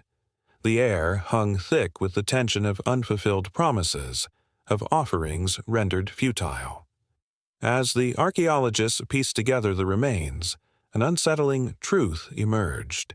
These sacrificial practices were not isolated incidents. They were woven intricately into the fabric of life. From the grand civilizations of the Aztecs, who laid their warriors on stone tables for the sun god, to the delicate rituals of ancient Celtic tribes, where the fates of individuals could tip the balance of nature itself, the past became alive with emotion. Each sacrifice was a heartbeat in a larger story, a thread in the tapestry of existence. A sudden rush of discovery stirred the air as a team member unearthed a series of bone carvings, depicting scenes of ritualistic exchanges. The images flickered to life in their mind's eye. A figure draped in furs stood over a bound animal, the sharp glint of a knife poised in the air. The crowd surrounding them clad in the garments of their ancestors, eyes wide with reverence and fear. Blood spilled, pooling like dark, vivid ink across the stone floor, creating a picture of despair and devotion. For them, this act was not savagery. It was sacred, a necessary communion with the divine. With each artifact polished by time and sediment, emotion surged. The bones they discovered were silent witnesses, a choir of the fallen calling to be heard. In one corner of the site, a collection of child-sized bones revealed an unsettling practice. The innocence of youth, once believed to be pure and untouched, had been cast into the flames of ritual, sacrificed for the hope of prosperity. The archaeologists exchanged glances, their hearts heavy with the weight of what they uncovered. Were these acts of desperation, or the echoes of belief so deeply ingrained that they transcended the very act of living. And yet, amid the horror, there was beauty and devotion. The ceremonial tools, meticulously crafted, revealed the artistry of those who wielded them. Each blade bore the scars of worship, the handles smoothed by the grip of hands raised in prayer. These were not just instruments of sacrifice. They were vessels of hope, tools used to bridge the chasm between humanity and the divine. Days turned into nights as the team continued their exploration, their findings growing more haunting with every excavation. A larger structure emerged from beneath the rubble, its walls inscribed with images that seemed to dance before their eyes. Scenes of warriors, priests, and the sacred animals that bore the brunt of human desire. Here, history loomed large, a testament to the power of belief that could lead individuals to commit the ultimate act of surrender. Each discovery came with a rush of adrenaline, a pulse that echoed the atmospheric tension surrounding the site. The shadows of the past became palpable. Strange markings etched in stone glowed faintly in the torchlight, revealing the rituals performed beneath the stars, a dance of life and death, celebration and mourning, fear and faith. The hypnotic rhythm of drums, long silent, could almost be heard echoing in the distance, drawing the archaeologists deeper into the throes of ancient reverence. And then there were the whispers. The stories passed down through generations began to seep into their thoughts, the stories of gods who walked among mortals, demanding proof of loyalty and blood. The archaeologists found themselves mired in the emotional weight of these tales, grappling with the unsettling truths that lay just beneath the surface. As the sun dipped below the horizon, the site transformed under the cloak of darkness, alive with the breath of the long-forgotten. The archaeologists gathered around a central fire, their minds racing with the implications of what they had unearthed. They shared stories of the sacrifices, the cultural motivations, the relentless search for meaning that drove humanity to these desperate acts. Each narrative ignited a flicker of understanding, a sense of connection to those who had come before, who had walked these same paths, burdened by the same fears and desires. Outside the firelight, the ruins loomed like ancient giants, their shadows stretching long into the night. They bore witness to the sacrifices demanded by life itself, of love, of pain, of the quest for favor in a world governed by unpredictable forces. The archaeologists felt the pulse of history throbbing beneath their feet, a reminder that these echoes are not merely remnants, but the very essence of what it means to be human.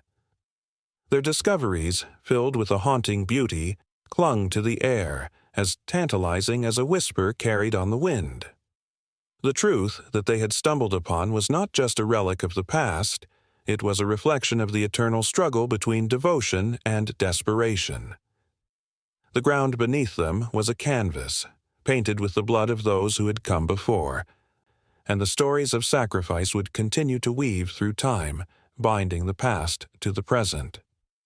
Each heartbeat of the earth reverberated with the lives offered, the prayers sent skyward, and the hope that somehow they would be heard. The archaeologists knew they were merely a thread in this vast tapestry, forever entwined with those who danced on the knife edge of faith, caught in the relentless cycle of life and death. And as the fire crackled and the shadows danced, they couldn't help but wonder, what would they uncover next? The sun hung low in the sky, casting long shadows over ancient stone temples as the air crackled with anticipation. In the vibrant heart of Tenochtitlan, the pulse of a civilization beat strong. People thronged around the sacred altars where priests adorned in colorful feathers prepared for rituals that had been passed down through generations. Their hearts thrummed with a sense of purpose, a connection to their ancestors and the deities they revered. But just beyond the horizon, a new era was preparing to crash down, one that would reshape lives and beliefs forever. As the drums echoed, the scent of burning copal incense filled the air, mingling with the rich aromas of maize and chilies. The people danced, their bodies moving to the rhythm of ancient songs, voices rising in a fervent prayer. Every step was a tribute. Every gesture, a homage to gods who governed their lives.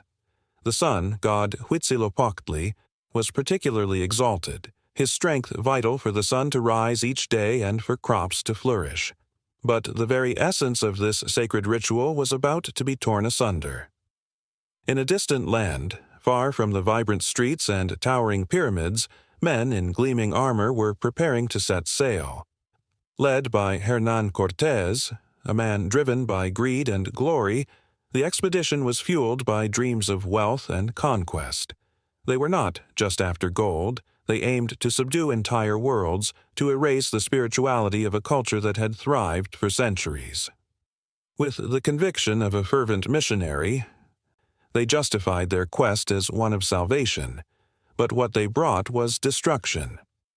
As the Spanish ships approached the shores of the New World, the ocean whispered secrets of fate. Neither the indigenous people nor the invaders knew the horror that was to unfold. The first encounters were filled with a mixture of caution and curiosity, as strange men with pale faces and strange weapons approached. Initially, some natives welcomed them, sharing food and stories, blissfully unaware of the storm brewing beneath the surface. Their smiles masked a darkness that hovered just out of sight, a tide that would soon sweep away everything they held dear. Amid the chaos, the rituals of the Aztecs began to change. What once was a celebration of life became an act of desperation. The priests, sensing the shift in the winds of fate, struggled to maintain their ancient practices in the face of the looming threat. Offerings to the gods continued, but the songs of joy turned to chants of sorrow as the realization of their impending doom dawned. The splendor of their civilization transformed into a haunting melody of loss. The clash of swords and the cries of the wounded rang through the air like a dissonant symphony. The sacred temples, once filled with the vibrant energy of devotion, now echoed with the agony of a people caught in the throes of violence. The priests, who had once wielded power through ritual, found their voices drowned out by the cacophony of conquest. The sacred fires that had burned brightly now flickered like waning hopes, snuffed out by the cold hand of oppression. The Spanish conquerors, blinded by their ambition, razed temples and destroyed sacred texts, viewing them as relics of a misguided faith. The rituals that had once been a source of strength now stood as symbols of defiance against an invader who sought to erase them from existence. Caught between despair and resistance, the indigenous people faced a painful choice: abandon their ways or cling fiercely to their heritage, even as it was dismantled piece by piece. In the silence that followed the battles, a new kind of ritual emerged. The indigenous people, resilient as the wildflowers that pushed through cracks in stone, began to weave their beliefs into the fabric of the new order imposed upon them. They adapted, incorporating elements of Catholicism into their practices, secretly honoring their gods under the guise of the saints. The Virgin of Guadalupe rose as a powerful symbol, a bridge between worlds, a testament to the enduring spirit of a people whose hearts refused to be silenced. Yet the transformation of rituals was not without its scars. The pain of loss lingered, a haunting melody echoing through the generations. Elders shared stories of the past, of how the sun once danced in harmony with the earth, and how the sacrifices made in love and devotion were replaced by the harsh realities of a foreign rule. The ancient songs, once joyous, transformed into laments, a reminder of what was lost and a call to remember. In the shadows of the newly built cathedrals, the remnants of old rituals took on new meanings. Offerings became a blend of maize and holy water, prayers whispered in the language of ancestors but punctuated with borrowed phrases from a foreign faith. The sacred dance of life continued. But now it bore the weight of a double legacy, one of resilience and adaptation, and one of pain and loss. As the sun dipped below the horizon, painting the sky in shades of crimson, the spirits of ancestors lingered. They watched as their descendants forged a new path, one that danced on the edge of two worlds, holding tight to their roots while reaching for a semblance of hope amidst the ruins. The rhythm of life pulsed on, entwined with the echoes of history, a story still unfolding, waiting for the next chapter to be written. In that twilight, the rituals continued, adapting, surviving, whispering to the stars above. The past would never be forgotten, and in every heartbeat, the spirit of the ancient world persisted, preparing for the dawn of a new era. The sun hung low, casting a golden hue over the land as the wind whispered through the tall grasses, carrying with it the stories of generations past. In the distance, a group of indigenous people gathered, their voices rising and falling like the tide, blending tradition with necessity. They were the embodiment of resilience, standing firm against the ever-looming shadow of change that threatened to erase their way of life. In their eyes shimmered a fierce determination, a spark ignited by a history of both struggle and survival. For centuries, indigenous communities had navigated the harsh landscapes of colonization and modernization. They were the keepers of ancient wisdom, their practices woven into the very fabric of the earth and sky. Yet, as settlers pushed into their territories, seeking resources and land, these communities found themselves at a crossroads. The weight of their ancestors' struggles pressed upon them, challenging them to adapt while fiercely resisting the trappings of a world that sought to erase their identity. As the sunlight faded into twilight, elders shared stories that danced with the flicker of the fire. One elder recounted the legend of the Great Bear, a symbol of strength and endurance, whose spirit guided them through times of difficulty.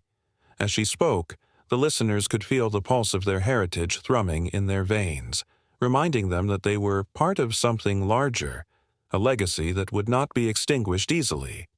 Yet, outside the circle of warmth and safety, the world was changing at a breakneck pace.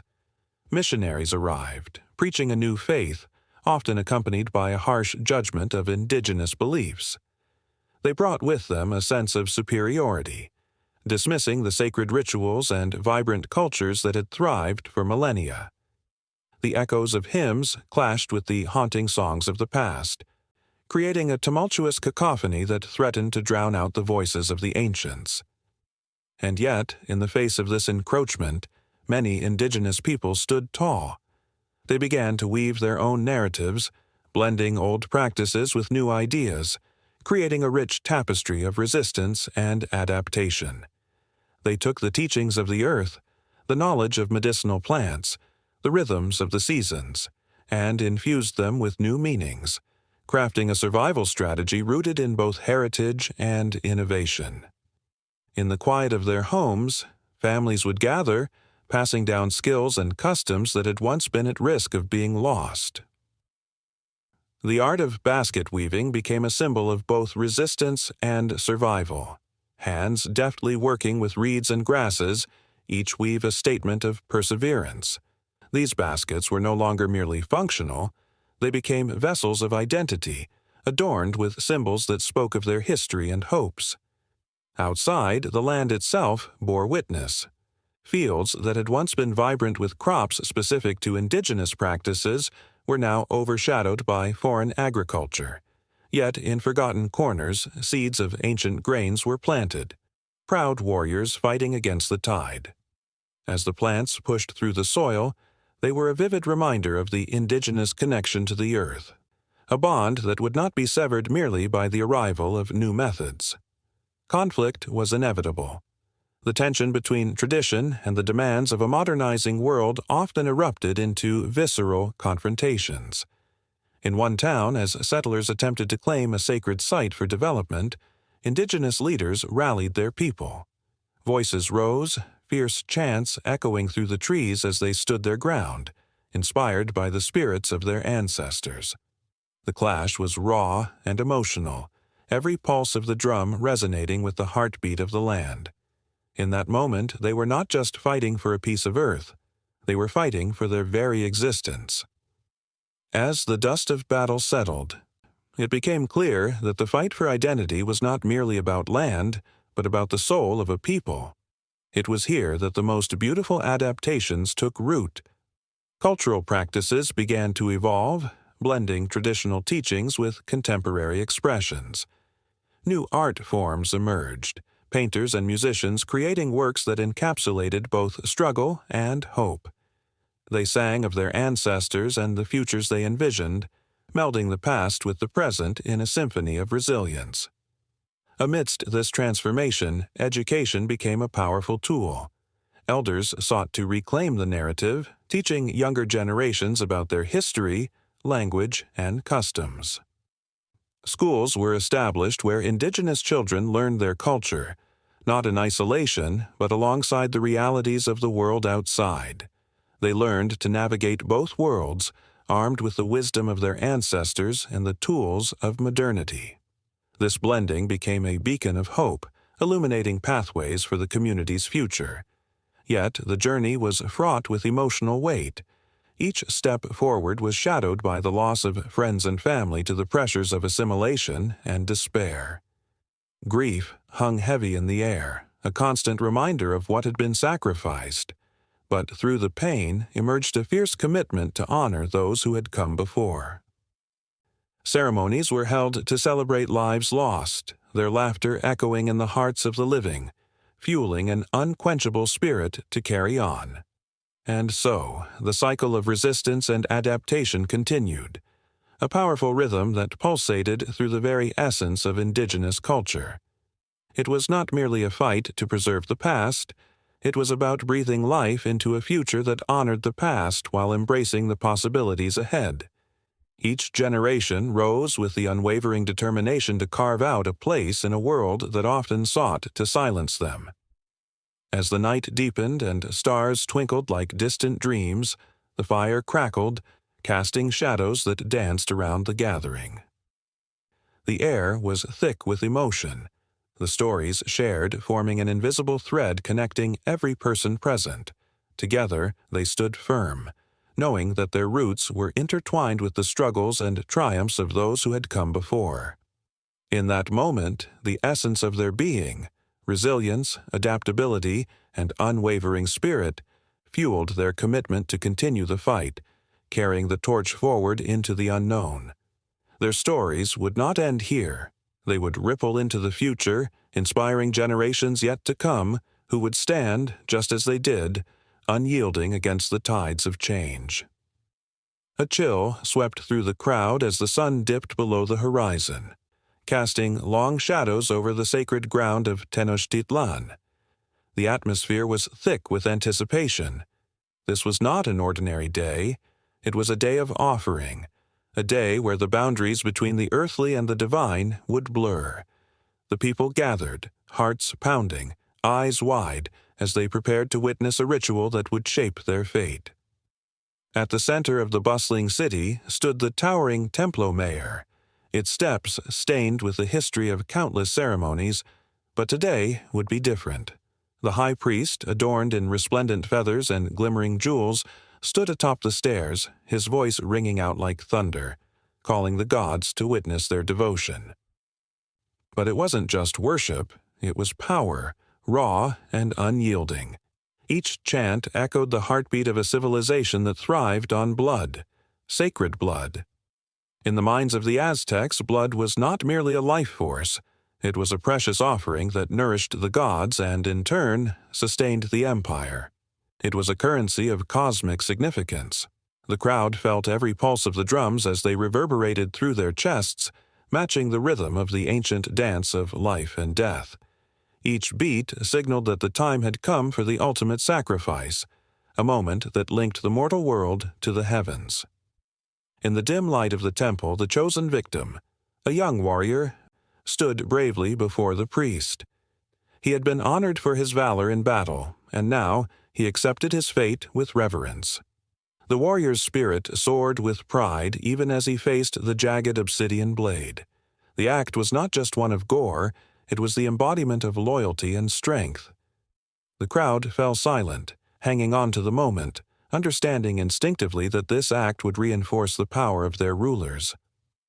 As the blade pierced the flesh, a collective gasp swept through the onlookers. It was a transformative moment. Blood gushed forth, soaking the ceremonial cloth, turning it crimson and vibrant. With each drop, the prayers of the priest rose like smoke, spiraling toward the gods. They believed that this act would ensure the sun's journey across the sky, the fertility of their crops, and the prosperity of their people. The air crackled with energy, a mix of fear and exhilaration, as the boundaries between life and death blurred once more. The high priest lifted the still-beating heart towards the heavens, a visceral symbol of sacrifice. The crowd erupted into cheers, their voices mingling with the echoes of the past. They understood that this ritual was a manifestation of power, a reminder that their rulers held dominion not only over their lives, but also over the very forces of nature. The rulers were the mediators, the bridge between the divine and the mundane, and the blood offered up was a testament to their strength. Yet, in that moment of ecstasy, an undercurrent of tension rippled through the air. The question lingered, was it enough? With every life taken, the stakes grew higher. The Aztecs were in a precarious balance. Their empire had expanded rapidly, and with each conquest came the burden of maintaining control. The blood rituals were not just about appeasing the gods, they were about solidifying power and instilling fear in enemies and allies alike. As the moon rose, casting a pale glow over the now quiet temple, whispers of rebellion began to circulate among the crowd. There were those who questioned the cost of such rituals. Was the offering of blood truly worth the price? The tension simmered beneath the surface, threatening to erupt in a way that no amount of sacrifice could quell. The priests, sensing this unrest, intensified their ceremonies, drawing upon even darker rites to maintain their grip on the people. Outside the temple, in the bustling streets of Tenochtitlan, fear mingled with fervor. The common folk, caught in the web of political machinations, watched as their leaders took more drastic measures. Each ritual became grander, more extravagant, demanding even greater sacrifices. The priests' chants grew louder, more urgent, as they sought to drown out the whispers of dissent.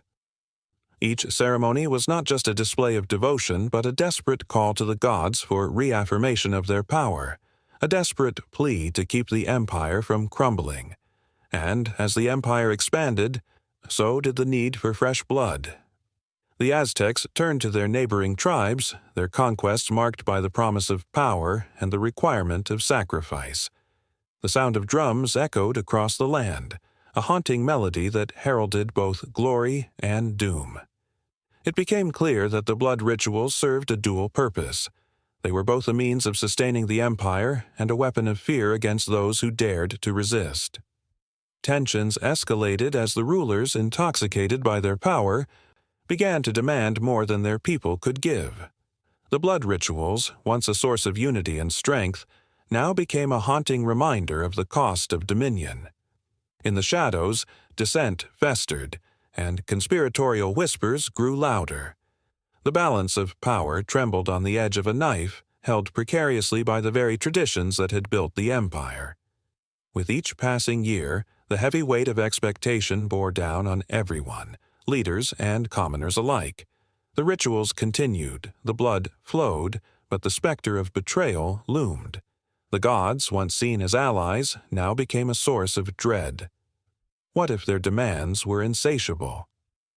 And what if the offering of blood could no longer satiate their hunger? The drums began to sound a different rhythm, a summons of unrest. The youth, inspired by the bravery of the warriors who had faced the blade, began to question the very foundation of their society. The high priest, with his heart of stone and mind of iron, could sense the shifting tides. Every ceremony became a desperate attempt to drown out the rising storm, but the truth was that the rituals designed to secure power were beginning to unravel the very fabric of the society they sought to protect. As night fell over Tenochtitlan, the lights flickered and shadows danced upon the walls of the Templo Mayor. The heart of the empire was beating faster, fueled by an unsettling mix of devotion and desperation. The blood flowed, but it was no longer just for the gods. It was a desperate plea for survival, a haunting echo of a civilization teetering on the brink. And in that darkness, the future of the Aztec Empire hung in the balance, awaiting the next move in a game of power where blood was both the offering and the price. In the flickering glow of candlelight, a young scholar hunches over a tattered book, its pages worn and yellowed with age. Shadows dance on the walls, whispering secrets of the past, while outside, the wind howls like a restless spirit. This is the moment when the truths of history collide with the weight of misconception, crafting a narrative that stirs the soul. Most people walk through life believing what they've been told, afraid to question the stories that have shaped their understanding of the world. Yet, beneath the surface of these tales lies a vast ocean of reality, teeming with truths waiting to be uncovered. Think of the legendary figure of Joan of Arc, often portrayed as a fierce warrior, clad in armor and charging into battle. The truth, however, reveals a different narrative. Joan was not just a soldier, she was a young girl, barely 18, who believed she was chosen by divine voices to save her country from tyranny. The flames that consumed her at the stake were fueled not just by fear of her power, but by the sheer misunderstanding of her mission. Historians now recognize her as a symbol of courage and faith, a reminder that sometimes those with the purest intentions are the ones who face the harshest fates. Then there's the infamous figure of Cleopatra, often depicted as a seductress, draped in silk and surrounded by opulence. The reality paints a more complex picture. She was a ruler who spoke several languages, a savvy diplomat, and a shrewd strategist. Her charm was not merely personal. It was woven into the fabric of her political acumen. She fought to keep her kingdom intact against the encroaching power of Rome, proving that behind the allure of her beauty lay a keen intellect and relentless ambition. The portrayal of Cleopatra as merely a captivating beauty overshadows her significant contributions to history, reducing her legacy to mere whispers of romance. The myth of the noble savage further complicates our understanding of indigenous cultures. Many envision a simplistic existence, unmarred by the complexities of civilization. In reality, indigenous peoples across the globe had sophisticated systems of governance, rich spiritual lives, and vibrant cultures that challenged Western notions of civilization.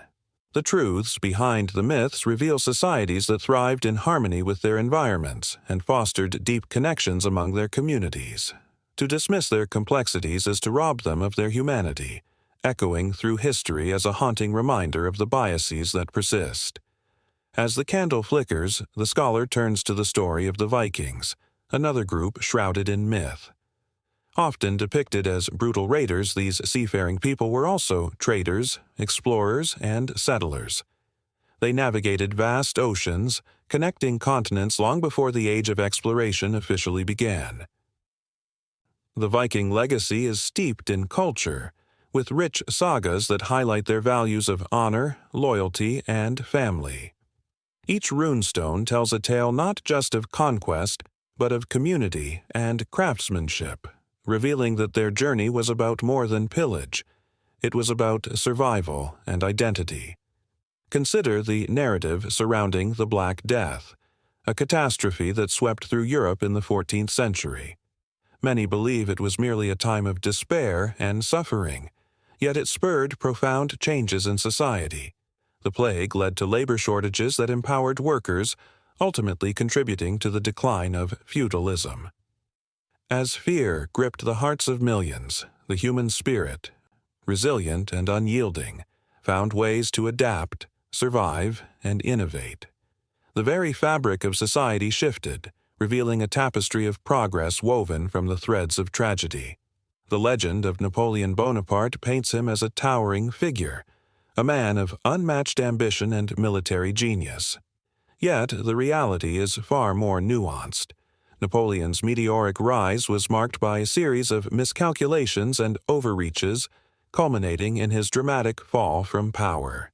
His legacy is not simply one of conquest, but also of the ideas that he spread across Europe, ideas of liberty, fraternity, and equality.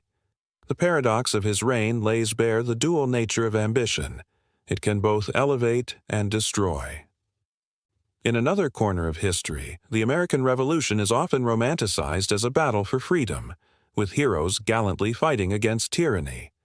However, the reality is that many of these heroes held beliefs rooted in inequality, fighting for the rights of white landowners while the voices of enslaved Africans were silenced.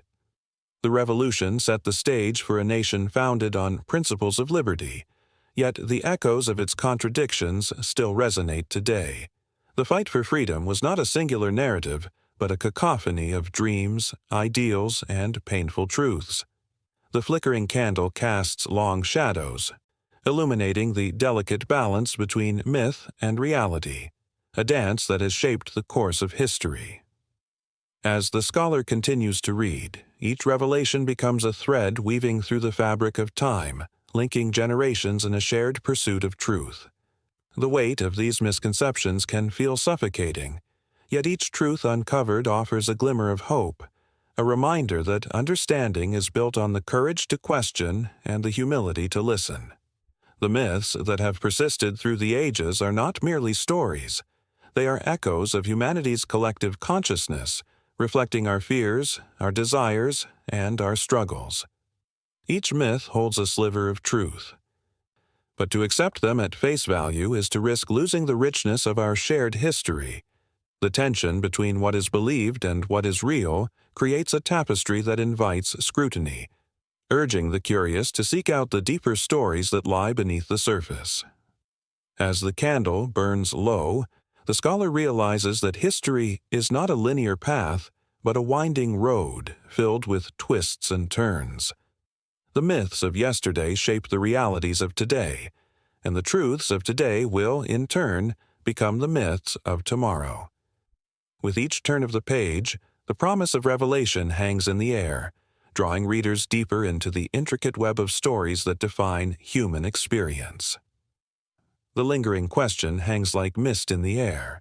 What truths remain hidden, waiting to be unearthed in the great expanse of time? Underneath a sky painted in shades of crimson, a drumbeat echoed through the valley, each thump resonating like a heartbeat, a gathering force that was both thrilling and terrifying. The air was thick with anticipation, mingling with the aromas of fear and hope. Here, in this moment, the line between right and wrong blurred into a haze of emotions, as villagers prepared for a ritual as ancient as time itself. Sacrifice hung heavy in the air, a word rich with meaning, yet fraught with ethical dilemmas that stretched across centuries. In ancient Mesopotamia, priests stood before a fire, their faces illuminated by flickering flames, the scent of incense wafting around them. They offered sheep and goats to their gods, believing that shedding blood would appease celestial beings and ensure bountiful harvests. But as the animals fell, so too did the innocence of their hearts. The villagers watched, some with tears in their eyes, others with a fervor that bordered on zealotry. Each offering was not just a transaction, it was a testament to the lengths they would go to for survival. Yet, in their quest for prosperity, they casually brushed aside the echoes of the bleating sheep, each sound a reminder of the life extinguished for their own gain. Fast forward to the sandy shores of the ancient Aztec Empire, where the sun blazed high above, casting long shadows over the sacrificial altars. Here, the stakes were even higher. The Aztecs believed that to nourish the sun god, Tonatiuh, they must offer the hearts of their captives, beating and warm. The chilling sounds of drums and the cries of the sacrificed filled the air as warriors and priests danced in a ritualistic frenzy. Each heart that was ripped from a chest was believed to stave off darkness, to keep the universe in balance. But beneath the vibrant colors and fervent chants lay a haunting question. Was this the price of existence? In their pursuit of divine favor, did they not also sacrifice their humanity? Across the seas and the cold, windswept fields of Viking lands, warriors prepared for their own version of sacrifice.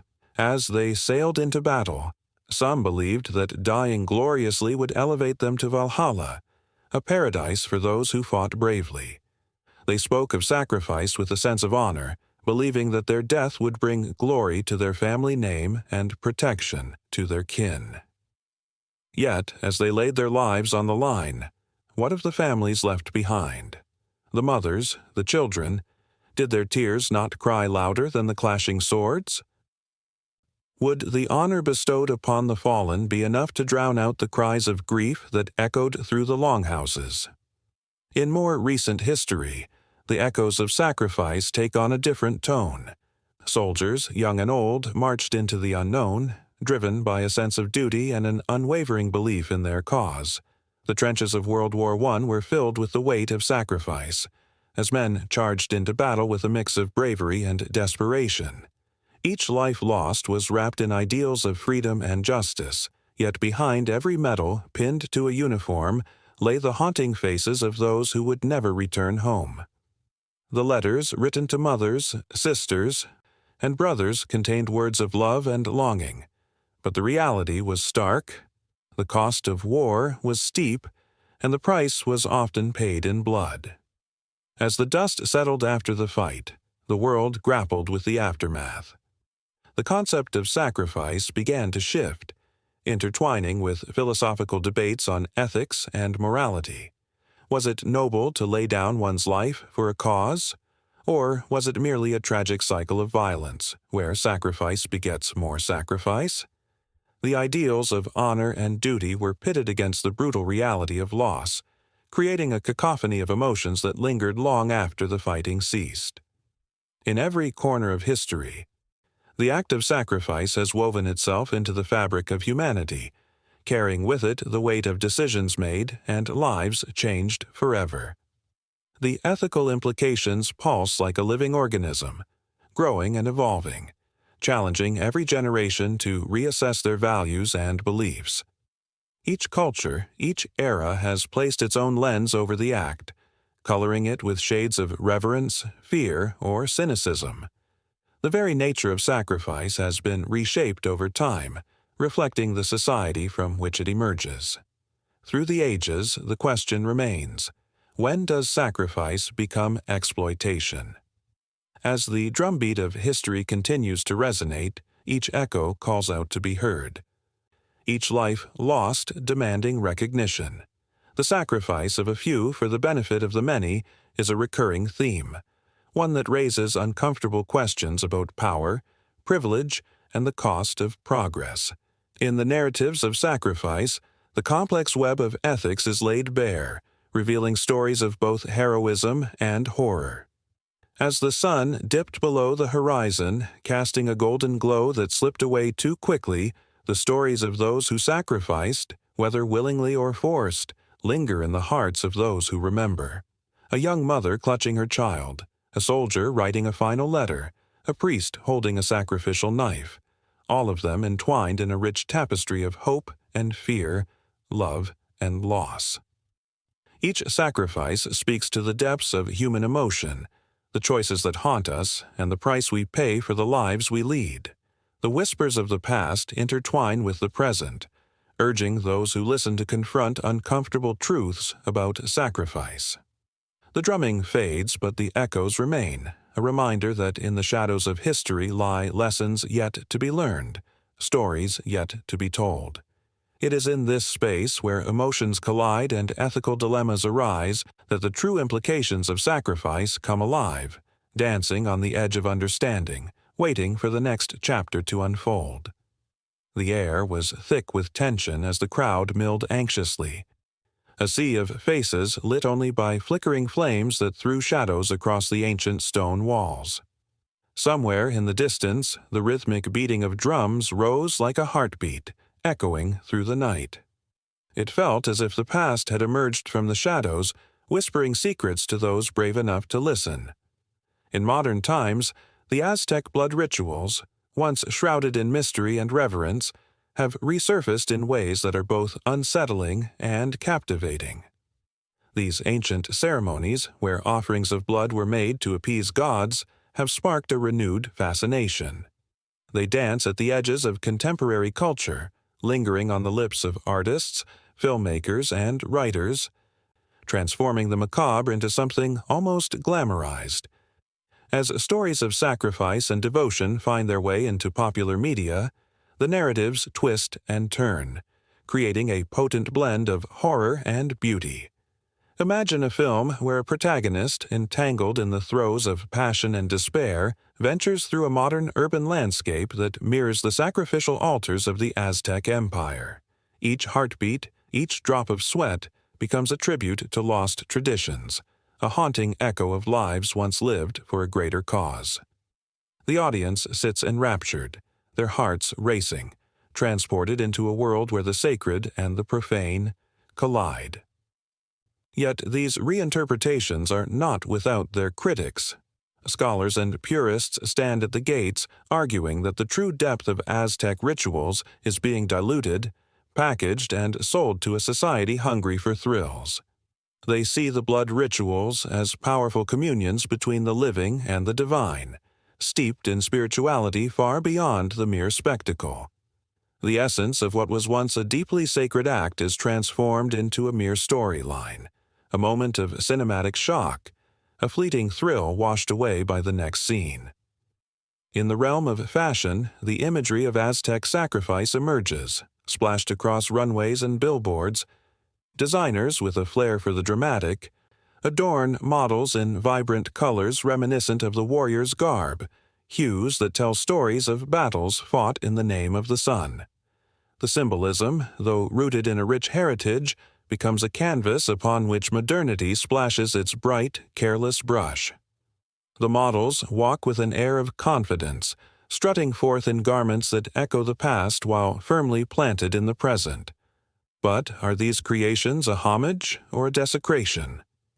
In a bustling art gallery, a piece catches the eye of a visitor, a striking installation that juxtaposes the sacred with the profane.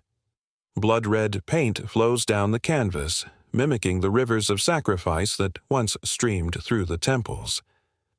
The viewer feels a shiver, a sense of dread mingled with awe. They stand, entranced, as the artist's vision transports them to a time when every drop of blood was believed to nourish the earth and sustain life itself. Is the artist honoring the past, or are they merely exploiting it for a momentary gasp? Amidst the clamor of modernity, the whispers of ancient voices linger, echoing through the minds of those who dare to engage with this powerful legacy. The tension builds, as rituals once meant to invoke favor from the gods become mere aesthetic choices in the fast-paced world of social media. Hashtags celebrate the macabre, drawing in followers who are more interested in the shock value than the rich history behind the blood-soaked traditions. In literature, authors weave tales that straddle the line between historical fact and creative license, blending the mystical with the mundane. Readers are captivated by stories that pull them into the world where the gods demanded payment in the form of human lives. Every page turns with a mix of hunger and horror, the words igniting the imagination while simultaneously casting a shadow of doubt on the authenticity of the portrayal. Are these stories offering true insight, or are they merely fantasies built upon the bones of a forgotten civilization? As the drums beat louder, the energy in the room becomes electric. The air crackles with anticipation, each moment pregnant with the weight of history. In a nearby corner, a discussion ignites, voices rising in passionate agreement and vehement disagreement. The implications of these reinterpretations echo far beyond the confines of art and fashion. They strike at the very core of identity, culture, and respect for the past. Each voice carries a piece of the story, a piece of the puzzle that refuses to fit neatly together. And then, as if summoned by the very spirits of the ancients, a performer steps onto the stage, clad in a costume that mirrors the warriors of yore.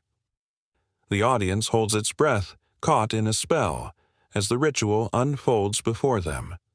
Movements echo the sacred dances of the Aztecs, but the air is thick with irony.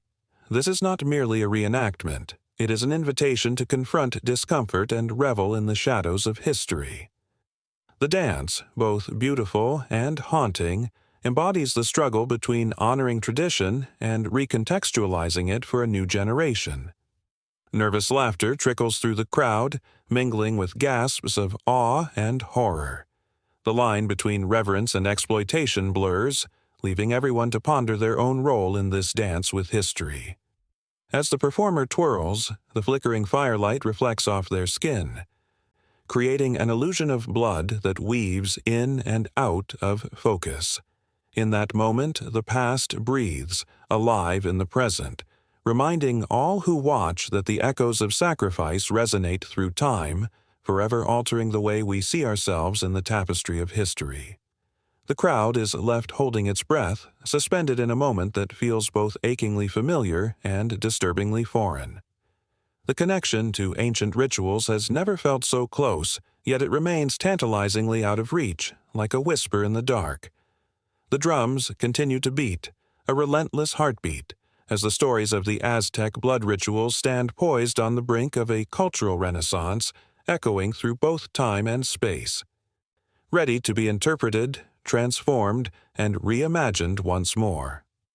Under the pale glow of the moon, shadows danced over the ancient stone temples of Tenochtitlan, whispering secrets lost to time. The air was thick with the scent of burnt copal and the distant echoes of drums pulsing like the heartbeat of the universe. Here, in this sacred space, the Aztecs once offered their prayers and sacrifices to the gods, their rituals steeped in a blend of hard reality and feverish dreams. Each ceremony was a tapestry woven with vibrant colors of life and death, love and fear, revealing a truth that still grips the imagination of storytellers today. In popular media, the Aztec rituals have morphed into something almost mythical, a potent blend of history and heightened drama that ignites the senses. Films, books, and games depict blood-soaked altars and fervent chants, igniting a fascination that is as enduring as it is unnerving. The allure lies not only in the vivid images but in the deep emotions they stir. It is in this space that the lines between history and fantasy blur, creating a world where everything is possible and nothing is certain. Take, for example, the cinematic portrayals that transport viewers to the heart of the Aztec Empire. The imagery is rich: pulsating drums, the vibrant feathers of a priest's headdress, and the stark contrast of red against the stone facades. These films often focus on the rituals that demanded the highest price: human sacrifice. The tales spin around the idea that such acts were not merely barbaric. They were believed to sustain the very sun, ensuring life for the people below. The viewer can almost hear the frantic heartbeat of the victims, the gasps for breath mingling with the fervent prayers of the priests. Each scene pulls them further into a world where the stakes are life and death, where human lives are seen as vessels for divine favor. Yet it is not just the chilling allure of sacrifice that captivates. The rituals reveal a complex tapestry of beliefs, showcasing the Aztecs' intricate understanding of the cosmos and their place within it. The sun's journey across the sky mirrored their own existence. They believed that through their rituals, they could influence the very forces of nature. This breathtaking blend of science and spirituality finds its way into stories, drawing in audiences who yearn to make sense of their own existence in an often chaotic world. Video games also embrace this enigmatic world, transforming the ancient rituals into interactive experiences. Players plunge into the rich lore, facing moral dilemmas that echo the Aztec beliefs of balance and sacrifice. Choices are made that transcend mere gaming. They touch on deeper themes of honor, loyalty, and the heavy burden of leadership.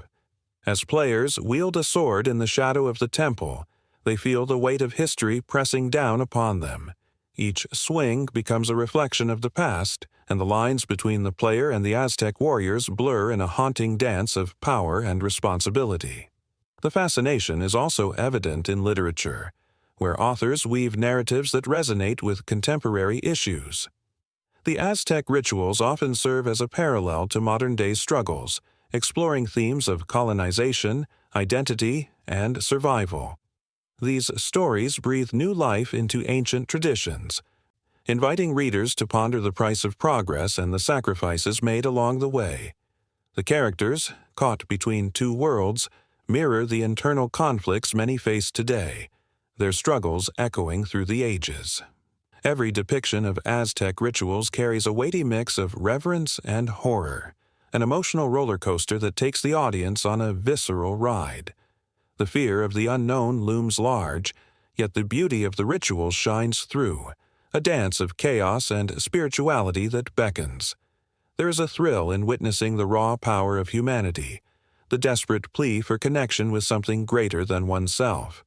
When portrayed with sensitivity, these rituals transcend their historical context, morphing into a form of art that speaks to the deepest parts of the human experience.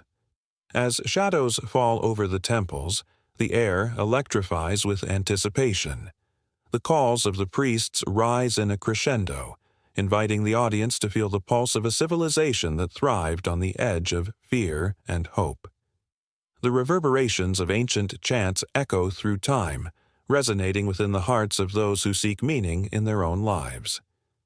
The intricate nature of Aztec beliefs offers a profound glimpse into the human condition, striking chords that resonate long after the stories fade to black.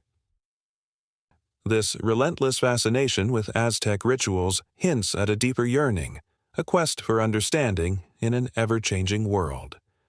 Amidst the chaos of modern life, people find solace in the rich narratives of the past, drawn to the drama of sacrifice and the quest for divine approval. In this chaotic dance of life, the Aztecs serve as both a reminder of what it means to be human and a mirror reflecting contemporary struggles and triumphs. With each story, the narrative of the Aztecs continues to evolve, inviting audiences to engage with their history in meaningful ways. The rituals that once filled the temples with fervor now seep through the cracks of time, alive and vibrant, waiting to be rediscovered. The tension remains, a palpable energy that keeps the stories alive, ensuring that the Aztecs will never be forgotten. As the final notes of the ritual fade into the night, the echoes linger. Each heartbeat, each breath taken by the audience intertwines with the past, leaving an indelible mark on the human experience. The fascination flows, alive and electric, inviting the next chapter of storytelling to unfold, where the ancient and the modern continue their eternal dance.